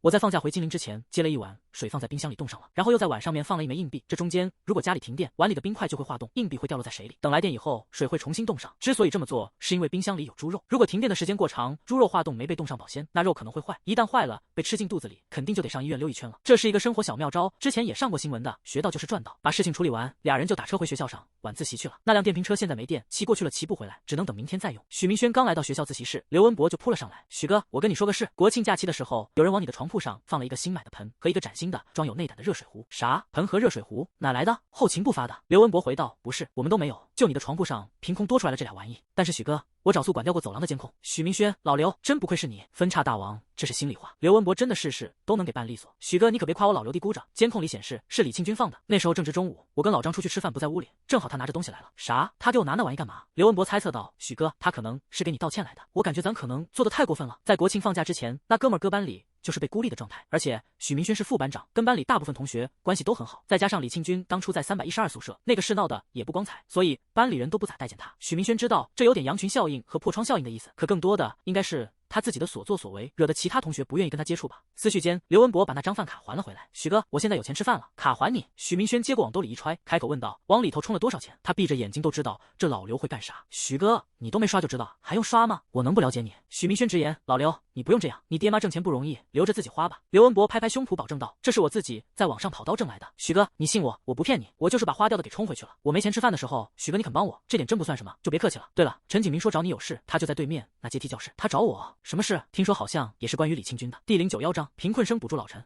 你找我有事？许明轩拐去了对面的阶梯教室，陈景明正在整理文件，见他来了也没兜圈子，直接开始聊主题。老许，我把话说直白点，李庆军的家庭条件符合贫困生标准，我得把他的名字报上去。我知道你们宿舍3个人跟他都有过节，之间关系也不太好。但兄弟，不管咋说我是班长，他现在需要这个名额。万玉祥是个摆烂选手，他什么都不管，就这个贫困生名额，陈景明只要往上一提，万导连看都不会看一眼就交上去了。老陈是个实在人，像那些脚底穿 AJ、手拿新款苹果手机的学生就不在他的人选里。陈景明挑的自然是真正需要这个名额的人。但凡李庆军目前的情况再好一点，陈景明都不会想着去得罪许明轩。这就是之前提过的阎王易处，小鬼难缠。阎王不管事的时候，小鬼就等于阎王。上面的人能看到什么名字，完全在于这个能假扮阎王的小鬼最后提交了什么。许明轩疑惑的开口：“不是你报就报呗，既然他需要且满足条件，那你该申请就申请啊。你跟我说啥，我还能不让你报？”对啊，陈景明一摊手，我就是怕你不让我报他名。你俩之前不是闹得挺不愉快吗？这大实话一出口，倒是给分叉大王整自闭了。老陈，你跟我说句心里话，难道我在你心里就是这么个人？陈景明也清楚自己这样揣测对方并不好，但他这是合理推论。我不寻思你俩之前那事，哎，算了，老许，我跟你道歉行吧？对不住，今天是我以小人之心度小人之腹了。许明轩没好气的拍了他一下，那叫君子之腹。嘿，陈景明不服，老许，我是班长，你是副班长，我都成小人了。你陪我当小人不行？再说当小人不好吗？反正我觉得小人比君子强，因为伪君子也算君子啊。他的话中带刺，讽刺力度都拉满了。许明轩倒是面不改色的点头应了下，因为分叉大王觉得他不算伪君子。老陈，说句实话，我许明轩这辈子没佩服过几个人，你真算一个。这陈景明以后要真能上岸，也能由吏变为官，那他绝对是一位能为人民做实事的选手。反正比自己老爹那种天天研究鱼头朝向的人强多了。陈景明得到赞誉也没飘飘然，那我还挺荣幸的哈。行了，副班长，你也赶紧看看，我打算报2个人上去。第2个名额，我想帮左新宇申请一下，他家里也挺困难的。许明轩看了眼名单，随口问道：“他们知道贫困生补助这事吗？”不知道。陈景明冷笑了一声，等他们听说这个消息，估计都晚了。我这是趁着通知还没下来之前，赶紧把人挑好，再准备好材料，然后让万导往上交就行了。老陈的计划不错，但许明轩发现了一个小 bug， 老万那副作派通知还没下来呢，他能帮你往上交？哼！陈景明眼神一凛，他敢不交，那我就去找校领导帮我交了，反正名单是我拟的。那些关系户到时候来算账也是找我，跟他没关系。不交，那我就捅到校领导那去。就他那副作派以及院里近些年来贫困生名额的分配问题，年终报告够他写的了。真爷们！许明轩伸出大拇指，他体内的热血也被勾起来了。老陈，咱班一共有几个人符合条件？陈景明拿过名单一扫，目前就4个：李庆军、左新宇、曲军、刘媛媛，2男2女。怎么着？老陈知道他现在跟许明轩算是同一个战线的，因为曲靖远那个瘪犊子还没收拾呢，所以这件事许明轩要是能过来帮个忙，那会简单很多。老许给出了个主意，4个一起报吧。啥玩意？陈景明提醒着老许，我听说这学期名额本来就少，我报2个上去都有可能被打回来，直接提4个能批吗？校贫困生名额这回事，它是存在一个内核逻辑的。比如 A 年国家给甲校批了20个名额，但假设甲校申报的人数不足20人，那等到第2年甲校的名额就可能会被缩减到15人。为了避免这种情况，那些手拿新款苹果手机、脚踩 AJ 变色龙的关系户登场了。他们不符合条件，但还是能申请下来，其底层逻辑就是为了使得这个名额人数在第2年别缩水。那么问题来了，难道一个学校真的凑不出20个贫困生吗？非也，这就涉及到了一个专业词汇——信息茧房。现在这个时代，不管有啥事都要上网去搜去了解，比如考研时间、国考省考报名时间等等等等。就李庆军这种人，陈景明要是不告诉他，他都未必能知道有贫困生补助这一码子事儿，而且说不准在没下通知之前就有关系户在瓜分了。等通知下来，他还得临时准备材料，稍微拖拉一点时间再申报，那些人可能就会以名额已满、先来后到这8个字把他给拒了。若是放在以前，就想想沈佑楚，如果不是陈汉生和胡林宇帮他，他符合条件有用吗？他甚至都不知道有这么一回事。等他知道的时候，那名额指定没了。不是所有人都像陈景明一样获取信息的速率快，并且渠道广。许明轩指了指那份名单，反问老陈：“你怕了？既然咱班这4个同学符合，那咱就报啊！明天不对，一会儿我们就去找他们要材料往上提。论提交时间，咱班人在前；论条件，咱班人也符合。提上去凭什么驳回来？要是真敢驳，咱就去举报呗！我就不信了，那帮关系户能为了这点事儿把自己给搭进去。”操！陈景明被他说动了。行，老许，你也是个爷们，既然如此，那就干。第092章，香香软软。陈景明8点30分，晚自习下课。陈景明站起身拍了拍手，李庆军、左新宇、刘媛媛、曲军，你们4个留一下，其他同学早点回寝啊，天凉了，各位注意保暖，别感冒。因为 CSGO 刀皮降价那事，近期有挺多大学生都上天台了，所以通大现在对学生的个人安全极度重视。一会儿后，其他学生都陆陆续续的撤了，自习室内就只剩下陈景明在内的6人。许明轩下地，把屋子里的前后门关严。老陈见状，也开始了他的演讲环节。4位同学，我和许明轩留你们是有个事儿想跟各位说。分叉王听到了自己的名字，突然抬头，意味深长的看了陈景明一眼。这哥们儿有说法的。贫困生补助的消息是他带回来的，班级里符合条件的同学也是他一个个对照名单找出来的。许明轩顶多就是在最结尾的时候插了这么一脚，结果老陈刚才就把许明轩仨字给带上了。他完全可以说我留你们，这就是语言的魅力啊！陈景明在此时是真真正正的像一个高层领导者。班长你说呗，什么事儿？开口的人是左新宇，他是班里的团支书，也算女生的代表，平常跟陈景明走挺近的，俩人也有点郎才女貌的味儿，所以其他同学都把他俩默认成一对了。陈景明拿出一份文件道：“我把话说直白点，你们别介意，贫困生的名额快下来了，我和许明轩做过背调，咱班的话只有你们4个是符合条件的。如果想申请，一会儿我会拉个群，把需要的资料发给你们。准备好以后，你们交给我就行。如果不想申请的话，现在就可以回去，我们就当啥也不知道。各位不用担心，陈景明之所以说的这么谨小慎微，主要是怕他们其中有人会过激，因为真的有学生会把贫困生这个概念当作是一种侮辱。这还是许明轩提醒了一嘴，不然他就在晚自习的时候当着全班人的面说了。左心雨是个大大方方的小姑娘，她一脸的无所谓。可以啊，那就麻烦班长了。说话间，这个女孩还对着陈景明顽皮的眨了眨眼。就以老陈的颜值和做派，怎么可能没有女生喜欢？左心雨当然有动感情，刘媛媛跟曲军也不含糊，反正这钱来路很正，他们也没什么不好意思的。现场唯独尴尬在那的是李庆军。老李，许明轩凑上去问道：“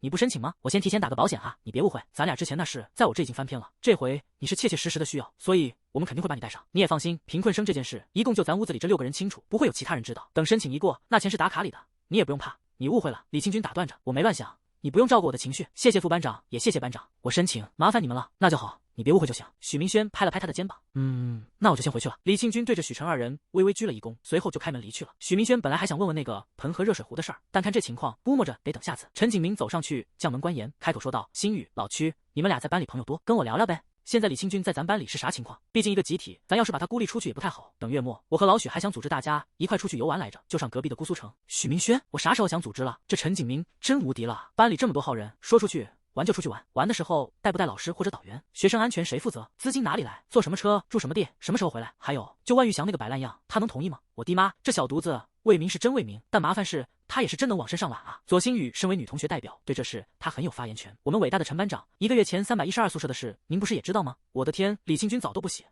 哪有女生愿意接近他？就是曲军也一脸愁容。上次踢足球，我和刘文博、田旭成看他一个人挺孤单的，就想着带他一起，正好融入一下集体。结果那哥们儿压根就不理我们啊！他每天下了课就回去打游戏，班级大群里也不说话。那这他自己不愿意，我们属于是被迫孤立他啊。行吧，陈景明一时间也没了主意。那你们先回去吧，夜黑了，路上注意安全啊。刘媛媛、曲军知道了，跟我妈一样墨迹。俩人吐槽一句，随后溜溜达达的走了。不过左心雨倒是没着急，他一甩脑后的长发，对着陈景明邀请道：“陈班长，小女子害怕走夜路，要不？”哎呀，行了行了。陈景明急忙捂住了许明轩的眼睛，咱副班长还在呢，你矜持矜持，我就不。左心雨也是个抽象的人，他哪管得了这么多？我们副班长的女人就在门口，他们俩聊他们的，咱们聊咱们的呗。啥？许明轩扒开老陈的猪爪子，果然在门口看到了自家小公主。明轩，我也害怕走夜路，哎呦我滴小心肝。许明轩接住了扑过来的小姑娘，来，校花大人，我给你介绍一下，这位是我们班团支书，叫左心雨。那位是我之前跟你说过的满身烟味的陈景明。陈景明，哦，他就是那位香香软软的陈景明。陈景明，比起满身烟味，老陈怎么觉得香香软软这4个字更为可怕呢？这许明轩老家不能是成都的吧？此时左心雨插嘴：“行啦，雨宁，别逗老陈玩了，我家老陈胆子小，而且这细皮嫩肉的，可害怕男童了。”许明轩，校花大人，你俩认识？沈雨宁上前挽住左心雨的胳膊，回道：“当然认识，诗文当初唤请就换去了心雨的宿舍，我们都认识半个多月了。你才知道，本期是今天3章发完，下午不知道有没有，得看状态。分叉王和臭屁王家里的事儿搞定了，准备进入学校篇章，继续求差评。没错，求差评，我要差评，差评。第093章，祝骑士先生生日快乐。把学校的事情处理完，许明轩就领着小公主回家了。等洗完澡，吃过夜宵，时间已然直逼凌晨12点。分叉王是男生，而男生这个群体身上就没有熬夜等过12点庆生的习惯。许明轩之所以还没睡，是因为他得整理整理衣柜。这间卧室太狗子潮了，国庆放假有好几天没放过风，那衣柜不收拾收拾可不行。许明轩这次回金陵，有把一部分的夏季衣服拿回去，同时又装了一点冬季的衣服带回来。通州虽然所属南方，可这里的气温跟广式那种地区相比，差别大着呢。不穿厚的可不行。你的心有一道墙，但我发现。扇窗分叉王边唱边坐在地板上，打开了行李箱，偶尔透出打开拉杆箱以后，许明轩沉默了。又过了几秒钟，他哭了。少年垂着头，一滴一滴的泪顺着脸颊，缓缓的掉落在地板上。许明轩当年被车撞的时候，腿都快骨折了，也没流过一滴眼泪。可这次他是真的控制不住泪腺。那箱子里装着的不是冬季衣服，而是很多很多个小瓶子跟小盒子，在盒子的上面放着一封淡蓝色的信，信封正中间还写着几个大字，内容是：哥，生日快乐，我想你了。许清河啊，许清河。你这丫头！少年红着眼，拿起一个装满了幸运星的瓶子，送我什么不好，就非得送这个，也不嫌累。这时的少年发现，自他上了大学以后，在未来的日子里，与家人所相处的时间竟然在逐渐变少。对于许明轩而言，如今的金陵再无春秋，只有夏冬。哒哒哒，门外传来了一阵轻微的响动。许明轩透过门缝，微微看到了些许的亮光，并且这丝光竟在一点一点的靠近他。祝你生日快乐！祝你生日快乐！祝你生日！沈雨宁打开少年的卧室门，嘴中学着他当初的样，轻哼着生日歌，并且手里还捧着一个精致的蛋糕盒子。不过他嘴中的歌只唱到一半就停了。明轩，你怎么哭了？是不是受欺负了？别难过，有我在呢。小公主放下蛋糕，一脸惊慌的蹲在地上凑了过来。她感觉现在的自己好难受啊！我没受欺负，也不难过。许明轩指了指箱子里的东西，你看，我妹妹给我准备的礼物，还有我爸和我妈的，我怎么可能会难过呢？那就好。女孩捂着胸口，心神一松。我的小公主来给我过生日了。许明轩欠不愣登的伸手揽住了她的腰。沈雨宁穿的依旧是那件粉色睡衣，而且她刚洗过澡，肌肤红润又健康，秀发婉柔分明，简直香的没边了。来自于自家骑士的抱抱，公主殿下是不会拒绝的。只是许明轩身上现在就套了件睡衣，胸口那若隐若现的肌肉，一时间晃得女孩有些花眼。公主殿下不自觉地咽了下口水。沈雨宁，你要克制，你大姨妈在啊！克制，克制。许明轩超级会玩，他贴在女孩耳边轻唤着：“校花大人，您给我准备了什么礼物呢？还是说我的礼物就是你？”沈雨宁遭不住了。骑士先生的语调很温柔，但他却在其中听出了一丝丝的霸总味儿。